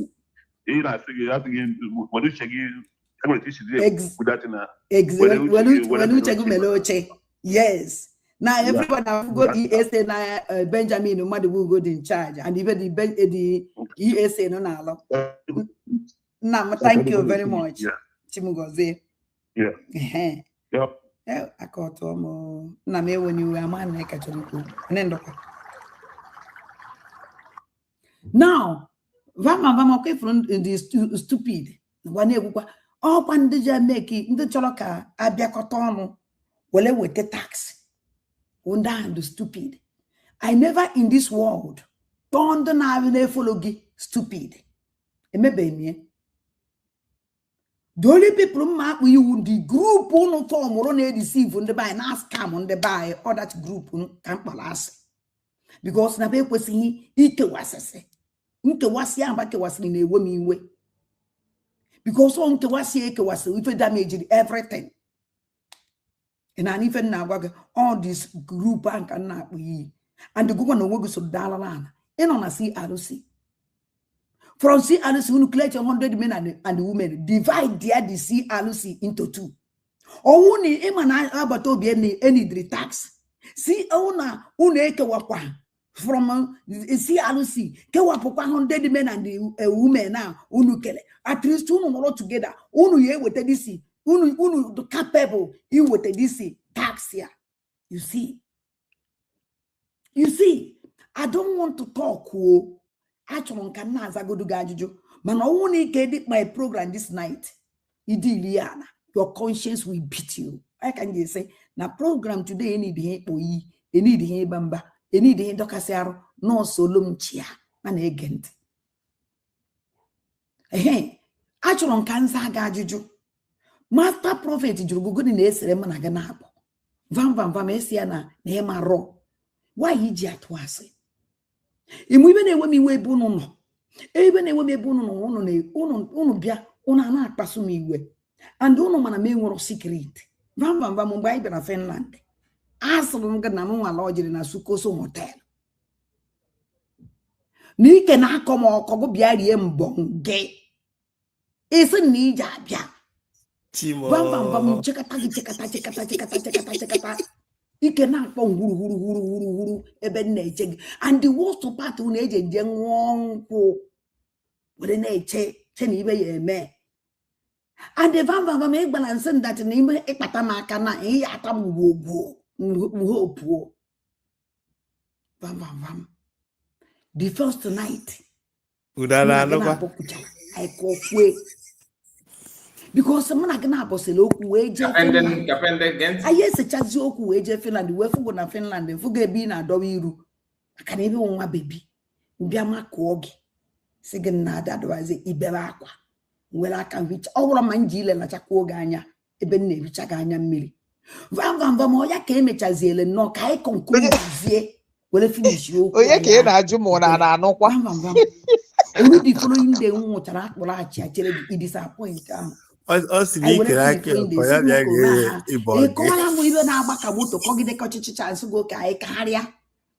Vam vam wele ru ni me anyasi mbosi ay ka haziri ru na anyasi aha bia. Vam. Wele je command weje na restaurant even go that day ni 150 euro. Mana gana aboje iri ma mai egolo mbotoro mai. Then spend 150 euro when eche e batan no e biakwala. Vam wechichicha ngore. Will no walk down white tie the man go also with all money chamva come out where massage wago. I massage capan more one take a muzzle pool, maybe ben na massage. Which I'm not walking on. A man, all you say no woman, Movava when we may meg, Atalangata, and Bongabu, editing gaily, or we the malachan, over a man not of who he can say. Come on and walk with your Mahari. A man no way he bachi, Ntankeni Moloko Wada, up and is. Ebi mere mu high and no when on high tension. Kebiaze come want my tension down. Vam. Wole ponizi odogu. Kai owo ye ma ko odogu ko bi odogu ekwe he bi. Onwe ye me ko odogu bi odogu ekwe he bi. Onwe onwo wantete ma mekwu ibe kwesi hi meme. Me awuru na odogu benyem. E na kwa ache. Hey, odogu ekwe he bi. Vam. If we don't produce selense o, vovu selense go kwa excellente. Budum. Mana binizie ntananke bohuru. Ina so mo na awo ya no jabia, mo na awo ya no jabia, mo wosu yi ko mo be ba ho. Akpochakuru no. O woro wantiti me ezeri ne no. Ile m da fukuo. Ila lo. Ka ba na eme ka odogu binie. Vam mo yi be binyiri no. Hey, it's a meheke, la chava, Kemani Jaka Mandan, meheke, la chava, we will lazy. Imakwana for 2 weeks, a jamija. Well, there's a tabuchi charm tarankeni moloko. Pia, or kiss ye me. Hey, or kiss ye me. Vam. Gaki pass the charm on more you with that night. Imakwana from Gona Hotel. Asum vula mago scoot come on, Iria Quanga. Oh, wanted to make one person at that room. Lucia, come on, that thing can win you were. And that's already my first. What's that? Nikeraki or Konya Biakoya Bonge. And Mama told her, Obi-Wan, see.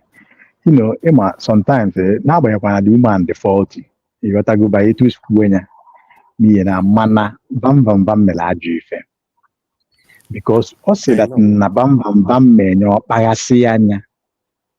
Emma, you never know what, you know, yes, Emma, be in Catemo, again, why you say Bankata. Oh, again, what I you say Bankati mono. You got to go, you're not pagasia.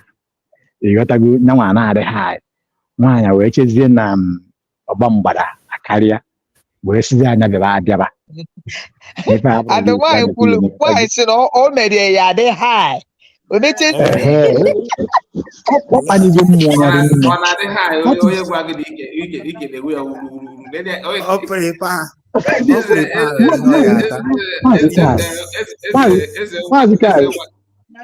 Ese one no go 5%. Ese one's not yes. Only one. Also, no, that's wulu. Mazi guy, you got to tell you man. Oh, kiesi ba nwan eh. Aruya na ekume. Etu isi ekume wetago. You know umwa yote ya na ba. If nwan aruya amamba. So why of you no ekume? No believe in no nwoke ma ya ni na. Okay, Father when did you? Reverend Father when did you me change na ba ka? So you know, what was it now? On with high expectation. This guy where there. Yeah, my like I want to okay. Even one you could say this modern man.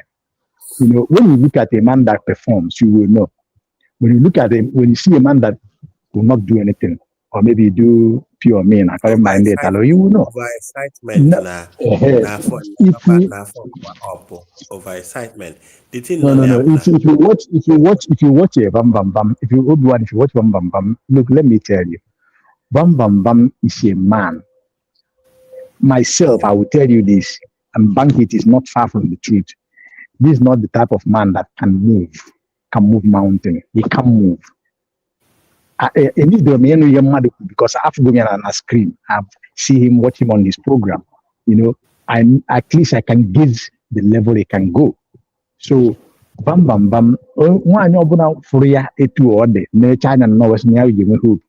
A man one maybe na oka the video see all. When somebody they kada the uchi mechanic bo adadiorama who doesn't supposed to make that mistake. You know, so man, even bam came as a bonam bam will buy often you roll make wish you had. Obaziambo. Let me tell you, Adadiorama, he can actually go below, he can go Yoko. What do you know? No, Akiyoko now we on a pom. Yeah, or what Obido from his sofa. I want to on a J way keeping, on a J about name way keeping his sofa, Manoko, and where Libya. Oh, how one day I go, and the go back to that. Abacha mgbe ndị ụka kwere ha ji abanye ime ubi abacha ebe a ka a na-ahụ ya mgbe ọ dị ka ọ na-ege from background. So then there's something there na ahụ like that. It might be maybe kind of more it might be a problem na all them because sometimes it seems like na spiritual or not somehow not medical. I am not whatever. here again. I don't Somebody know. muted me. They removed me, sir. Who removed me? So nobody removed you. No, River Goddess, you are still here. So now, what I'm saying is that now River Goddess bani ya po batana because only go mungolo before. So you me on po batakwa. Okay, because I'm not seeing myself. I think I can hear you, but I'm not. We can see you, River Goddess. We can see you. Still hear me, we can see you here, man. Yeah, we are hearing you very well, everyone. Okay, so now they planned this thing, and at the same time, Kelafia Vam was hyping Adadiorama. Also, no Jide Adadiorama, no Yoyatia. Vaga. Bam. So that thing hype all Adadiorama. Na at least no to go or the Ngongo because no water is offering. I know you have to go. Una what if do man neko. Or board now will perform on chat and no work and energy on chat chakani. Also when they gallery call Adoli. In another manacabana, all on chance, and I can have one. Why in a book in a way, in a wagon. Oh, yeah, you are a bit. Yes, and ono kwanya je ka wezela ọnụ wee meganya mee nke ọma anya ọkwụ na nke ọma ala anya na ọ dị tọwarị ya tawa weleze wee merie weleze wee mele klipa ịgotago so ihe na-ekpu nwaanyị gara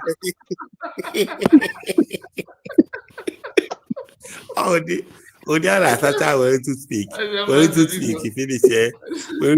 finish here off one week all day for that week we started all like we to speak I was saying the mako ibiri ache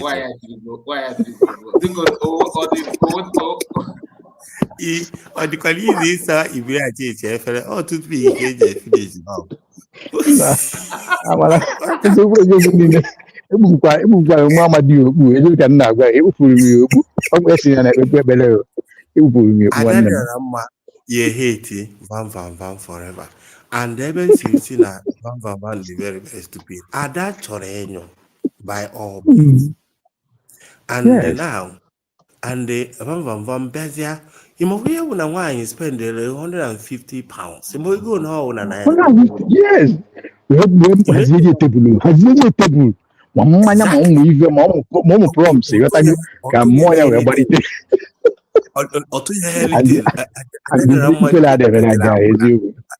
Adịrọmma gotere akwụna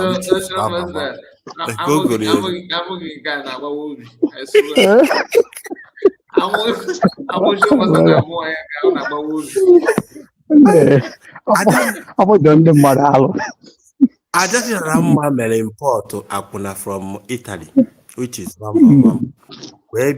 We spend the area £150. Go money, go mama. Mana ọ na-emezi expect mgbe Vam rụzie ọrụ ojimakia wee spend such money.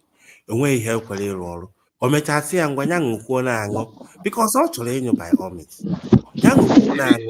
Yet Vam did not do anything. Ifu na o were iwe si na ọ chụfụrụ ya achụfụ na hotel room ya. Ọ chụfụrụ ya. Gbakwarị ya taxi.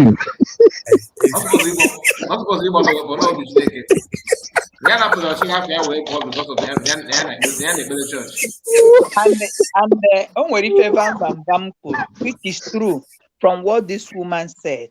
Vam na-eme program si na nwaanyị a na-anwụ ajọ nkwụ. Ọ kpọrọ ya a drunk.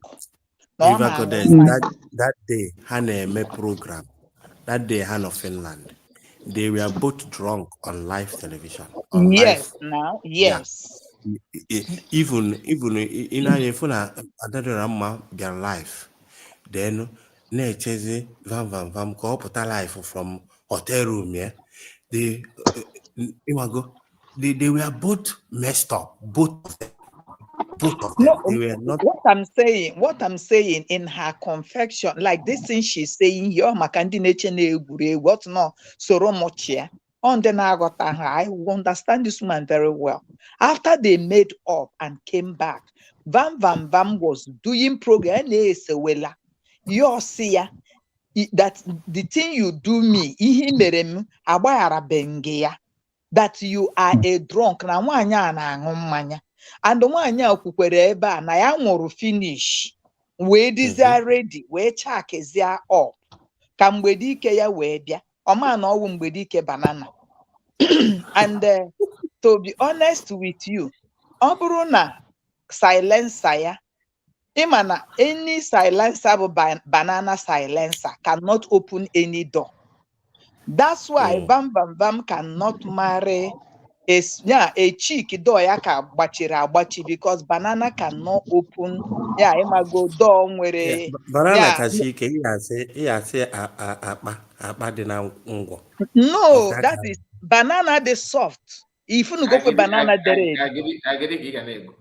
Okay, banana dị soft ka chiri ike na ihe na-ekwu ihe dị ka kele ihe a na-akpata na ngwo. So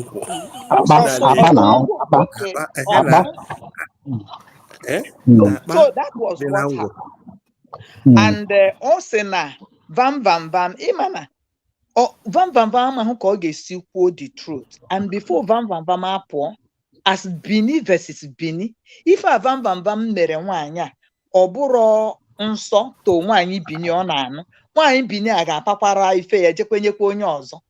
You understand? So ọ bụghị a taboo.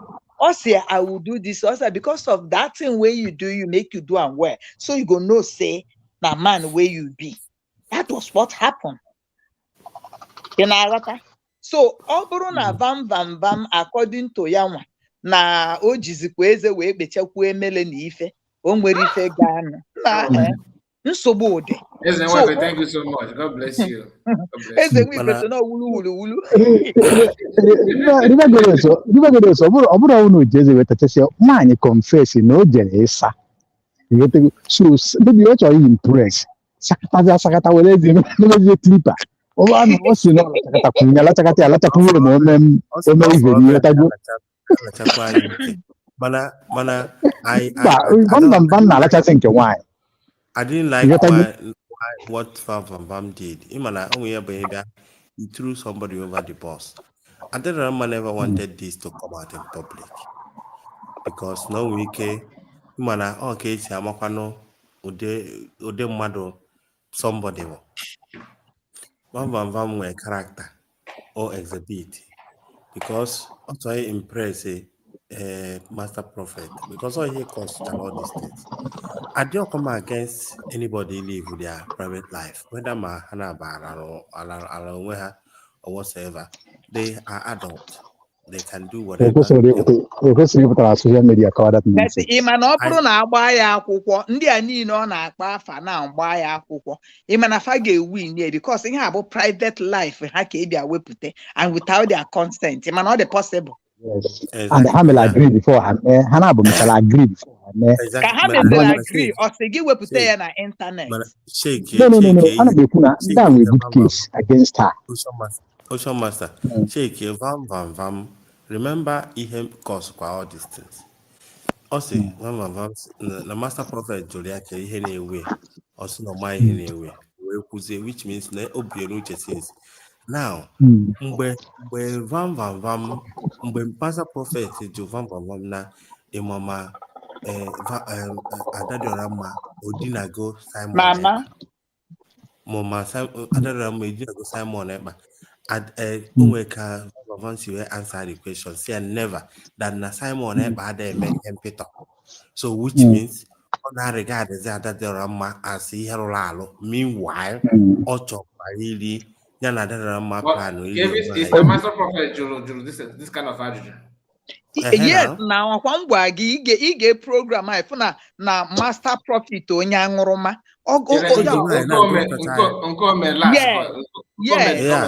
Yes. What kind of question is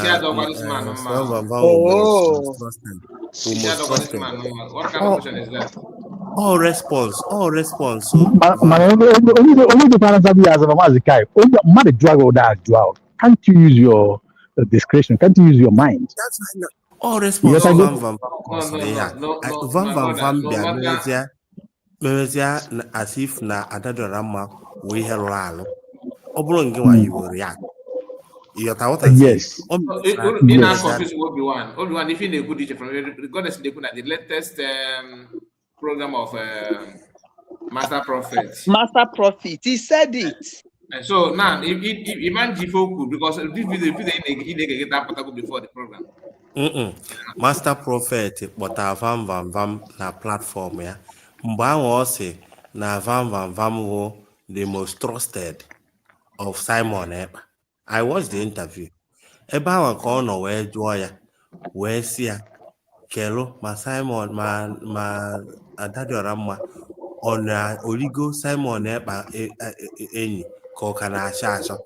Eba ka vam no say God forbid that Simon Eba is a smart person or they hell. So it seems like now instead of on that kind of question, Adadorama is shit. So that was why Adadorama reacted. Yes, triggered. Shit.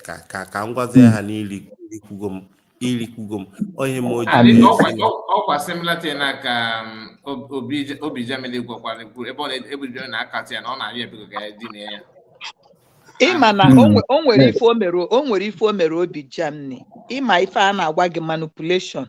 O mere Obi Germany mgbe izizi ihe a pụtara. That picture o wepụtara here. Ọ bịa were eme program. Ya ka o bukwere ụzọ wee gwa anyị adịka ama o wee blackmail ye Obi Germany o wee chukwu Obi Germany n'ime. Obi Germany could not come out to talk.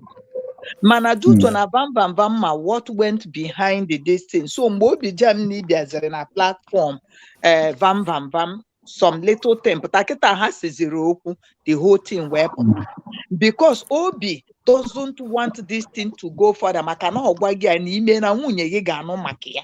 So that's what Obi Germany dey say. Ọkwa batara na room gị. Yes.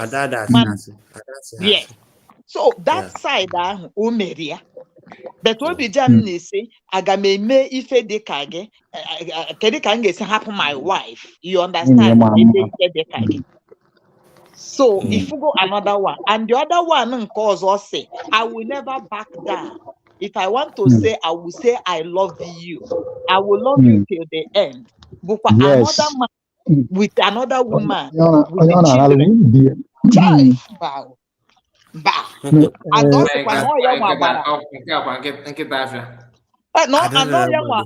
gbakwara flight. Ọkwa m gbakwara flight wee bịa baby. How cheap I am. Are you with the picture? I say, you can imagine how cheap I am.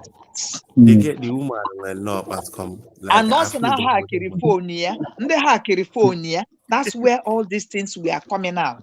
If that phone wasn't hacked, nobody would have heard about this.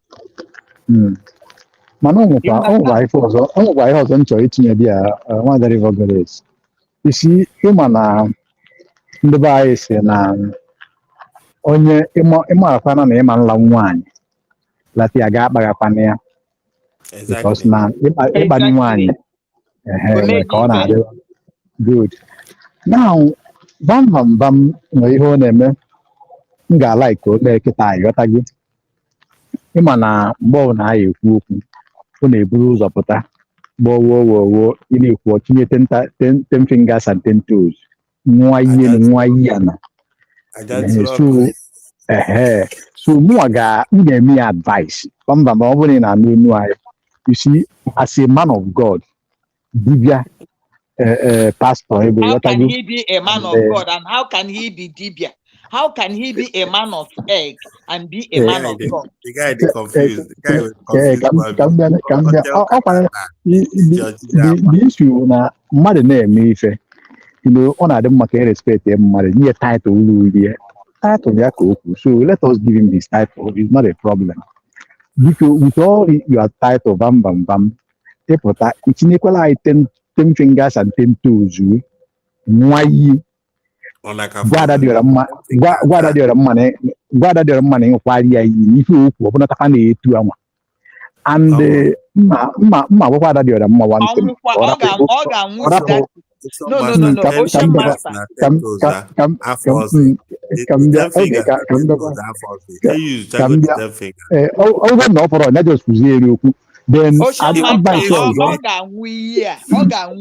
because even this woman knows if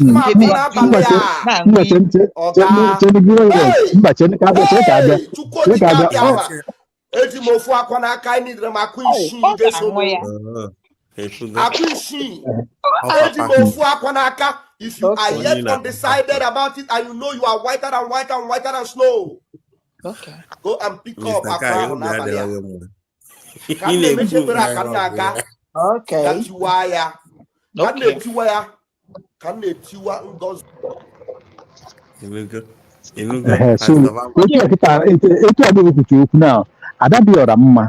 O nwere ihe m ga-like ka o mee mba ada dị ọra mma because achọrọ m ka ada dị ọra mma bụrụ onwe ya ka ụwa fụ na ọ na-ekwu eziokwu ịghọtago. Ada dị ọra mma pụkwa na ọ bụrụ na bam pụta mgbe ka o si n'ife na o nwere ihe ya eme and m ga-advise ada dị ọra mma nye emene ya ka o si okwu. O nwere ike ya wepụtara na YouTube you just tinye ndị Biafrans na WhatsApp ịghọtago. Ọ malụ ka bam nsogbu ese enyi Igbo nge at least ka ịma na ọ na-ekwu eziokwu at this time. Ya wepụtara mụ ga-eso the result. Let me tell you. A na-eji ọnụ mmiri okwu mmadụ. Mmadụ ama nke dị eziokwu.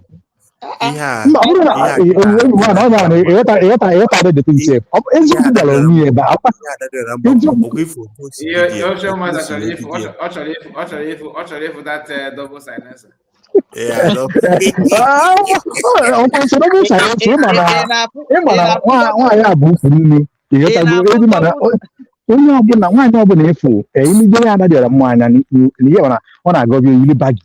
Nwaanyị ọbụla efu o nwere ihe ndị Igbo na-akpọ ukwu nnu abụrụkwa onye ukwu ebiri ibu okwu nnu. O nwere ihe a na-akpọ ukwu nnu. Nwaanyị o nwere ike ha na-abịa adịba ndị o nwere amaka iri ka na ibu a ọ na-ezu ezu. Mana Ocean Master unu ewe n'iwe ine ọnụ ọsakpọlọ nya ine igbirigbo ọnụ ya anya wee ne mkpịsị aka ya anya dịka onye riri nri akwụkwọ garị. Ị gaghị ya ịmagoro ka silencer dị. Ugbiri ọnụ ya na mkpịsị aka ya agwago gị na o bụ onye adọnkọnyọ nke anaghị emegharị anya.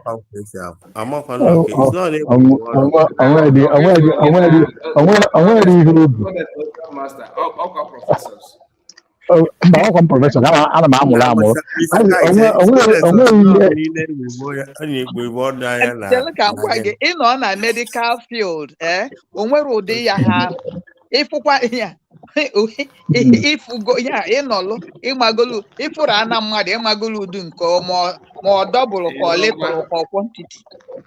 ihe onye ahụ bụ ihe onye ahụ efu bụ nwa River Goddess ihe o bụ kịta na-abụ weta about 2-inch snail only ma 2-inch snail ọ nara mana ihe meziri na na ọ dị ntị ọkụ ihe onyinye na-adị ntị ịghọtago mana ọ bụ ma ha aịta ọ nọrọ na ya ihe o nwere gasi ebe etu ahụ ọ sị na asị na ewepụta ya na ya nweta ka maazị ka anyị kpọọ rizọt ngwa maazị hapụ efu ya na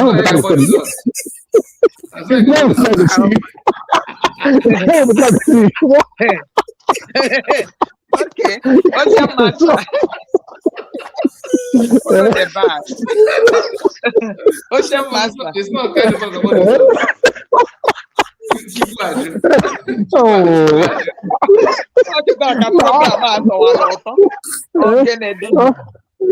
Có hấp bay là một phụ quyền ta có vô gì có lại được rồi cả bay rồi.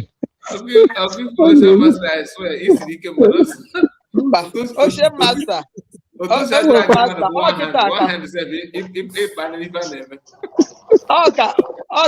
program they can't just come out and do this and think they will just leave it like that. How bring it out on Giga and I got toya where your Baba saying bonge. In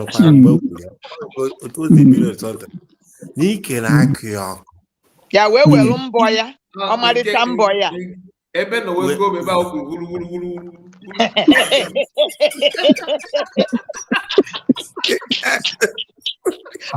Okay.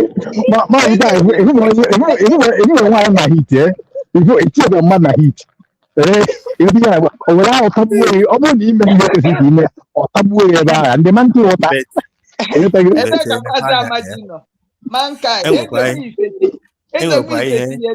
Super chat and a wulu. Okay, I can super chat wulu.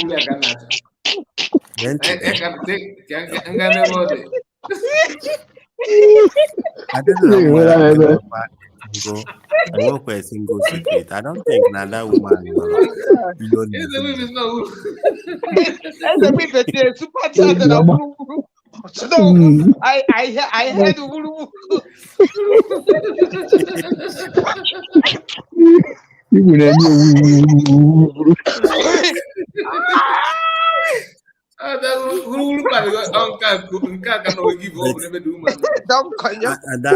can never forget. Ada can never forgive Vam. Ngwanya da kuo mecha kuzie mecha.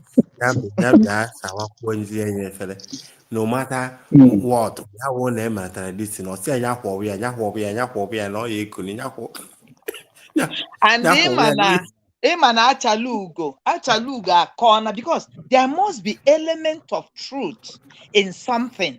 For Achalugo, Ewa or Sakpolo Van no wonya mumiri, no heart one me. Yes. They know. And the was also now. One all the too controversial. Even Mama, then even Ada, I don't want you ahead. Oh, what I say, one Keta and Azo, or Bogemolia, J. Chick, and he had one me. Object confirm one at the tin Zulu Wulu. Mana aku one now car isi adere mma omocha je ile wa anya meria still be call je da dangozi kenen gyo oye adadio ramat no soro mtia na the first appointment na Mazi Akwa turn up of that Mazi Akwa go man we the mana if any will fake me with that and the next morning bam bara now program Agwa bam na the next morning. Yes. Open on one book on my appointment. What man one talk. You know. One African man lying on top of something. And that's Yakwo yo to si we ne o. Yakwo yo to si we ne. Ya bia nwo yi. This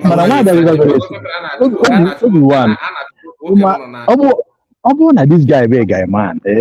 kama ọ ya adazie etu a maka ịma na a sị na kama mmiri kama yere nwa ya eri nwa gaa kama ị mara bicycle mmiri wee naba ịghọtago ihe at least na ọbụgo na ya ejego ngwongwo o nwere ihe o jeta ihe na ibiri nwụrọ mma ọrụ ibiri nwụrọ then o jewere ile o nwere ihe o jeta oke wezile ọ na-aghọta adịdị the gist nwaanyị a merụrụ this guy arụ o mel vam ife ada eme nwoke eme vam wee chọzie ije wele a pan of flesh you understand enwere like at least enwere otu gị na nwaanyị ya esi me kedu nwaanyị agụla egwu Chioma sị anụ arụ m chọrọ ka m wụba aka anụ arụ ya chọrọ ka ya akwabi so o nwere ka ọ ga-esi dị ịwụọ nwaanyị aka ebe ka m na-eje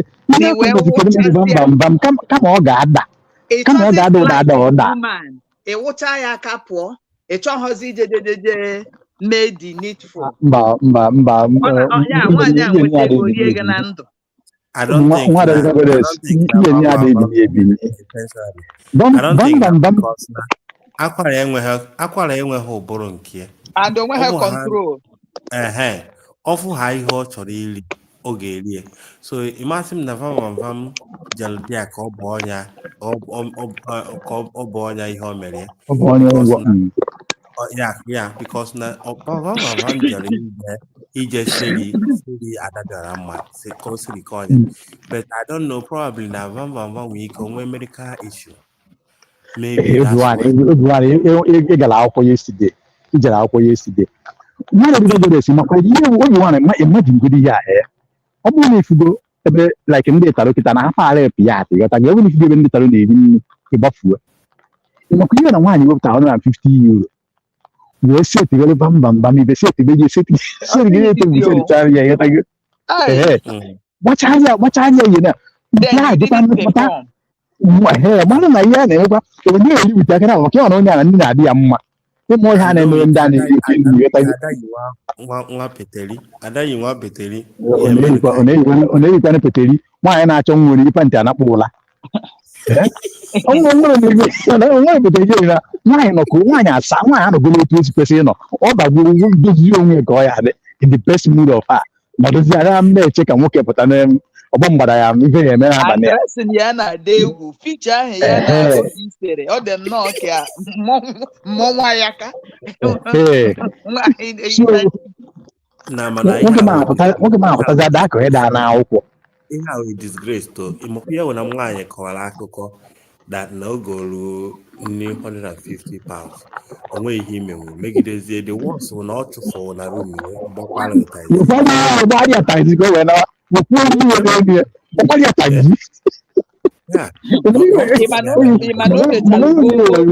obi Germany na onye ori na ọ bịa na Finland zuo ori obi Germany na ozulugogbe anya onye buterie o were nnọọ slanda wee bụ obi Germany wee naba so that obi Germany agaghị ekwucha ihe ọ fụrụ mana the God of the land has taken hold of enweghị ụdị confession ya Chineke na-alụchaghị ihe ọ ya arụ they are dead and ihe a onye anụ ha mere na-achịpụta ha okwu n'ilo that is onye ahapụ ha na-eme na-achịpụta ha okwu n'ilo one by one ọ na-akọ ndị IPOB na ha na-eji flag na-aga akwa iko and n'ebe ọbụla ha na-aga protest ahụ ọ gwana anyị na ọbụọzide even efe is even better than you achala ugo ịkara ọnụ on that is even better than you ha emeru ha like this nke a na-akpọ Face of Africa kedu m nke nwaanyị anụnwa kparịburu Simon ịkpaso ha na-akọ ejiro ịghọtago ihe a niile na ifugo that na ife ịkọlọfa n'ọnụ their own is even better your own is like onwero nke gị nwere part 1 and part 2 so ihe unu na-agazi protest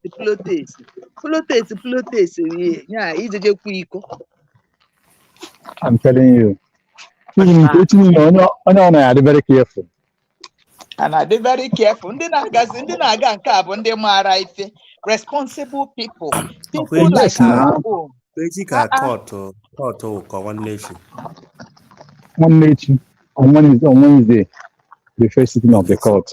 But People on need fourth, to what happened? But on fourth, it starts tomorrow now. Yeah, on the progress you have tomorrow, Yeah. the court sitting you have on one meeting. Okay. Mana kana konka kaina kokozo. May God give us victory.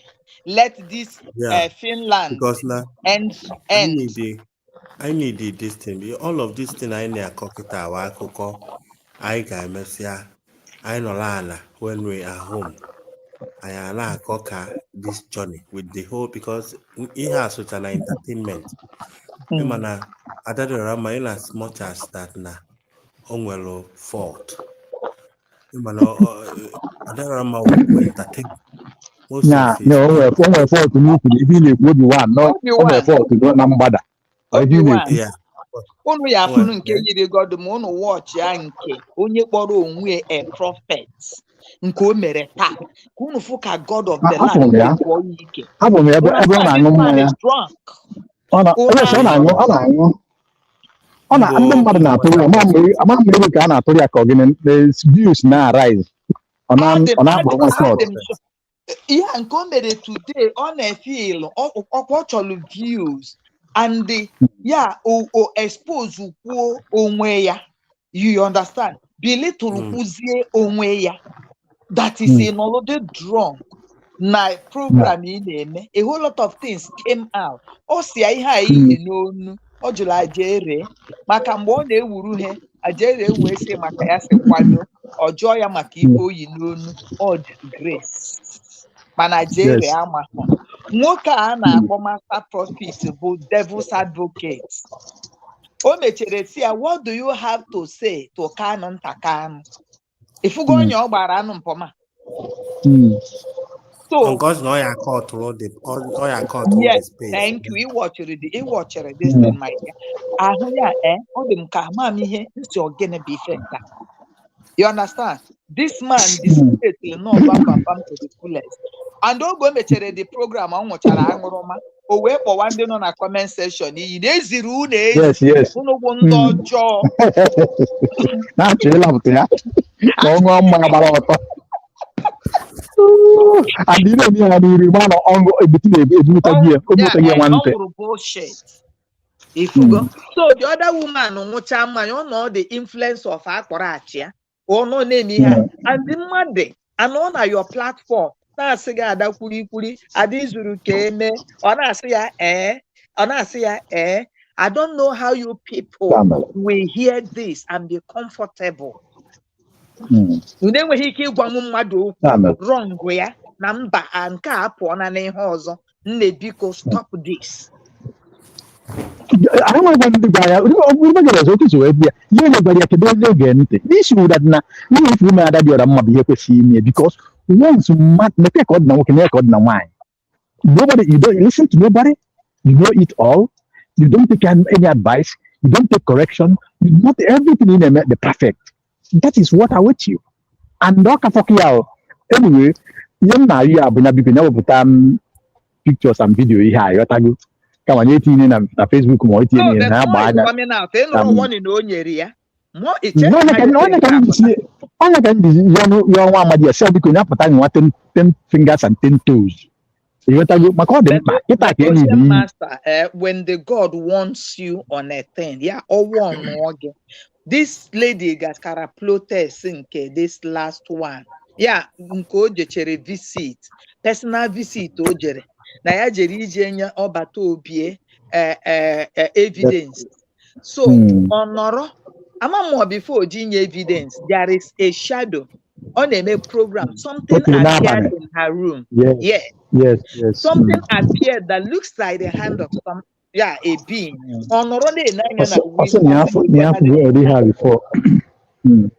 So that thing is a mysterious something. And ever since that appearance of stuff, she has not been herself.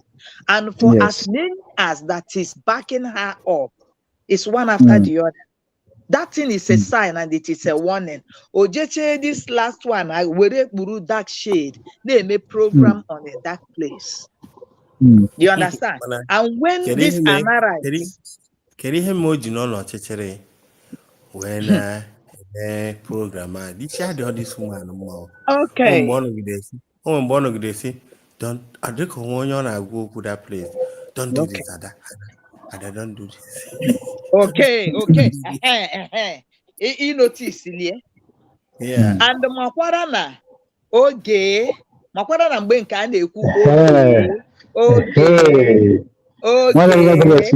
because what I've been before na ụma ihe mere nke mba ji wepụta kịta na nwere some argument nke oge ọ bụ na nke ugwu ọ gụrụ ya how do you know na ogbu enya ọ mara na ọ na-eme ya otu a how do you know I am naked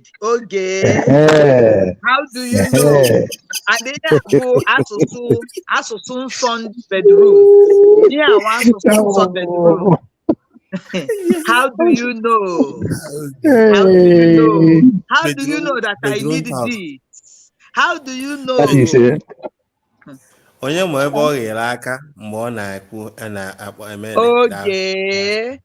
ọnụ ụmụ ihe egwutu nne obi nwa na ọnụ ụmụ ihe a ịma onwe mgbe m dere ka maazị Kai na comment section nke ezikwu si achọzi kamera ya na ọ chọzi ịchọrọ ka kamera ada Lasuba ghọta gị anyị ga-akọntaktị humble ga-ewepụtala anyị oge how do you know that I'm naked asụsụ ndị nsọ ụmụ ihe kamera esibutu ya and oge esi ihe o ji wetewe ya iwe bụ because na ọ sị ya zipụ nwa ya na Canada ọkwa oge you understand I have problem with him I protect Simon Eba maka ụdị ọma adadara mma biri last time mana ọchịa ọ bata obie iji mụ ụgwọ ha ọgụ iji mụ so ya fụzia the opportunity ịghọtago zọbazia koodu and ọ gwara anyị from this thing ha na-eme that na ya fụrụ ọbata obie na nrọ ọbata obie na-esuo ya ọnụ ife na-agụ nwaanyị ara agba n'otu nkwọ ife na-agụ nwaanyị ọ dị agba n'otu nkwọ onye a nọ n'ime ụlọ na-apụ ala ife a bụ mental ill health ebe ọ spendere vam 150 pounds o ya spendere ụbata obi 1000 pounds ma ya wụ na ọ tara ya ebe na-akọ ọ bụzi ọ bụ una connect na this woman to ọbata obi ha na ya biko ọ bụ ihe mara abụ all nonsense imago this nonsense ọ na-akọ ọ pụtago na internet so we are exonerating our own that na ọ bụrụ na ọbata obi abụghị nwa amụrụ amụ kala aka you understand ọ gara ịfọtọrị otu oche fọtọrị ya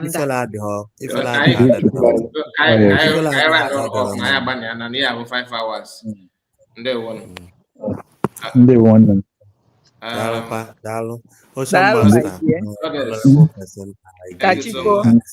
All right. They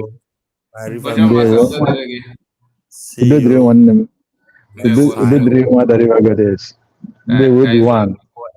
They will, Madam Origin and every person that have participated, those who will listen thereafter. We do the one I enter. Mazika, because before Obi-Wan, about Atre TV. Anybody that can support, just pleading on his behalf. Then our USB, please. We need Obi-Wan where you come China Atre TV because when you come here, I'm just pleading to you. Can you use your platform so that anybody will to. Research on them, only the support so that not we're gonna Akwa, OGM, the whatever. So, I want to see support. I mean, the thing goes to every media as well because now, like Mr. Kai Adahayo, any financial support, mana, any only question very or na connect and con. Here, Chino own GDP. Part of it is that now nyanwa anụ ọgụ na be hapụ ụmụ ihe esi meruo mmadụ o wee kwupụtara ma na ọkwọ ya ekwezi omume and o nwere saịdị ịma na ụmụ ncha niile otego ọ ebe 3 days ago ka o kwuru nnụ na ekwere last ka gịnị I think about 3 days or 4 ị ga-ajụ na ajụ ma o weta gị aga weta bịa before we weta na nke o ji eme ị ga-ajụ ya ma o weta ma o weta bịa ihe want ị ga-aghọta bụ na ọ bụ na chi nọ like mụ na chi nọ na-ekwu so were ka o so wee dị ikwu na platform ọchọ ikwu na my platform there's a way to do that in our so anyị mmadụ ọ bụghị mara na ị chọrọ ịsọpọtụ chino like na ife ọ na-eme dị gị mma ị need ịgwa gị agwa ị need ịkwa ya ka ekwe nọ ife ga-emebi iriche atụ chino gwu ya biko na ife a n'ịnụkwa ebe dị ụtadụ n'ọkwa wankobu ka iji ya tie nke n'ife dịde ịghọtago exactly mgbe a ga-emechi ya one by one onye bụla weta nke oji fenọkwa ụgwọ ike ịkwụtụ ụgwọ 3 months yes something like that udo dị nwanne ndewo ebani ka biko mana this your channel like that in a sense ko mbiye na alert that is to like it in a program now because like me now for 2 to 3 days now if I found a program it's only today come for your program me now because I was somehow or a nice case in Kenya unu China nwezi onye afọ anya chacha oh yes they can name her program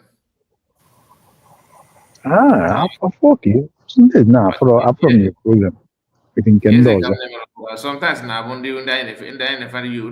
ndị anyị use platform ha na but yesterday just make upload yesterday wrong life yesterday akwai na ya adịwaghị addicted to program na ọ na-abụ sometimes one day icheki kata onye ya ege program ya owu na unu ncha niile lock up ọ bịa ọ dịzị ka ha na acha I'm telling you yes now say na mo agagide m so that's when the show all the other na that say mo eba you make everybody talk everybody at the same time message yesterday one of our brother sent message na some case why na never online man not online chida no wolo online okay I'm telling you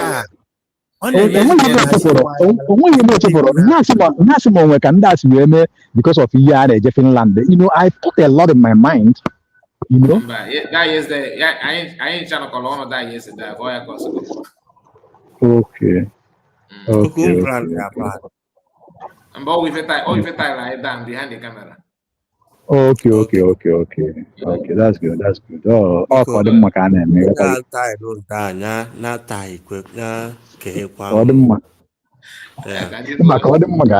Udu. Hey, Leo.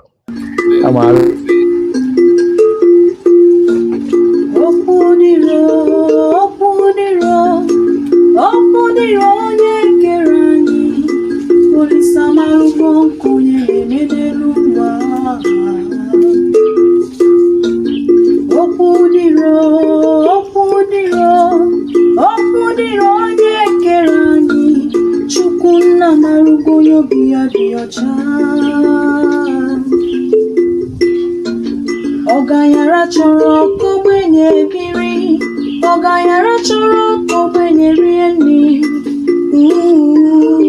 ogbenye chekwubezi Chukwu. N'uche Chukwu abụzi ka ya eme, n'uche Chukwu abụzi ka ya eme n'ụwa, ihe o soro n'iru ya si arịbazi ya. Ogbenye bebe, ogayara nwụrịba, ogbenye nwụrị ogayara ejebe ihe soro ya mana ogayara nwụọ, ogbenye abịa bebezi akwa. Ogayara chọrọ ka ogbenye biri, ogayara chọrọ ka ogbenye rie nri, ogbenye chekwubezi Chukwu. Ọ dịrị m mma ya dịrị dolo. Thank you so much, my brother. God bless you. God bless you. God bless you.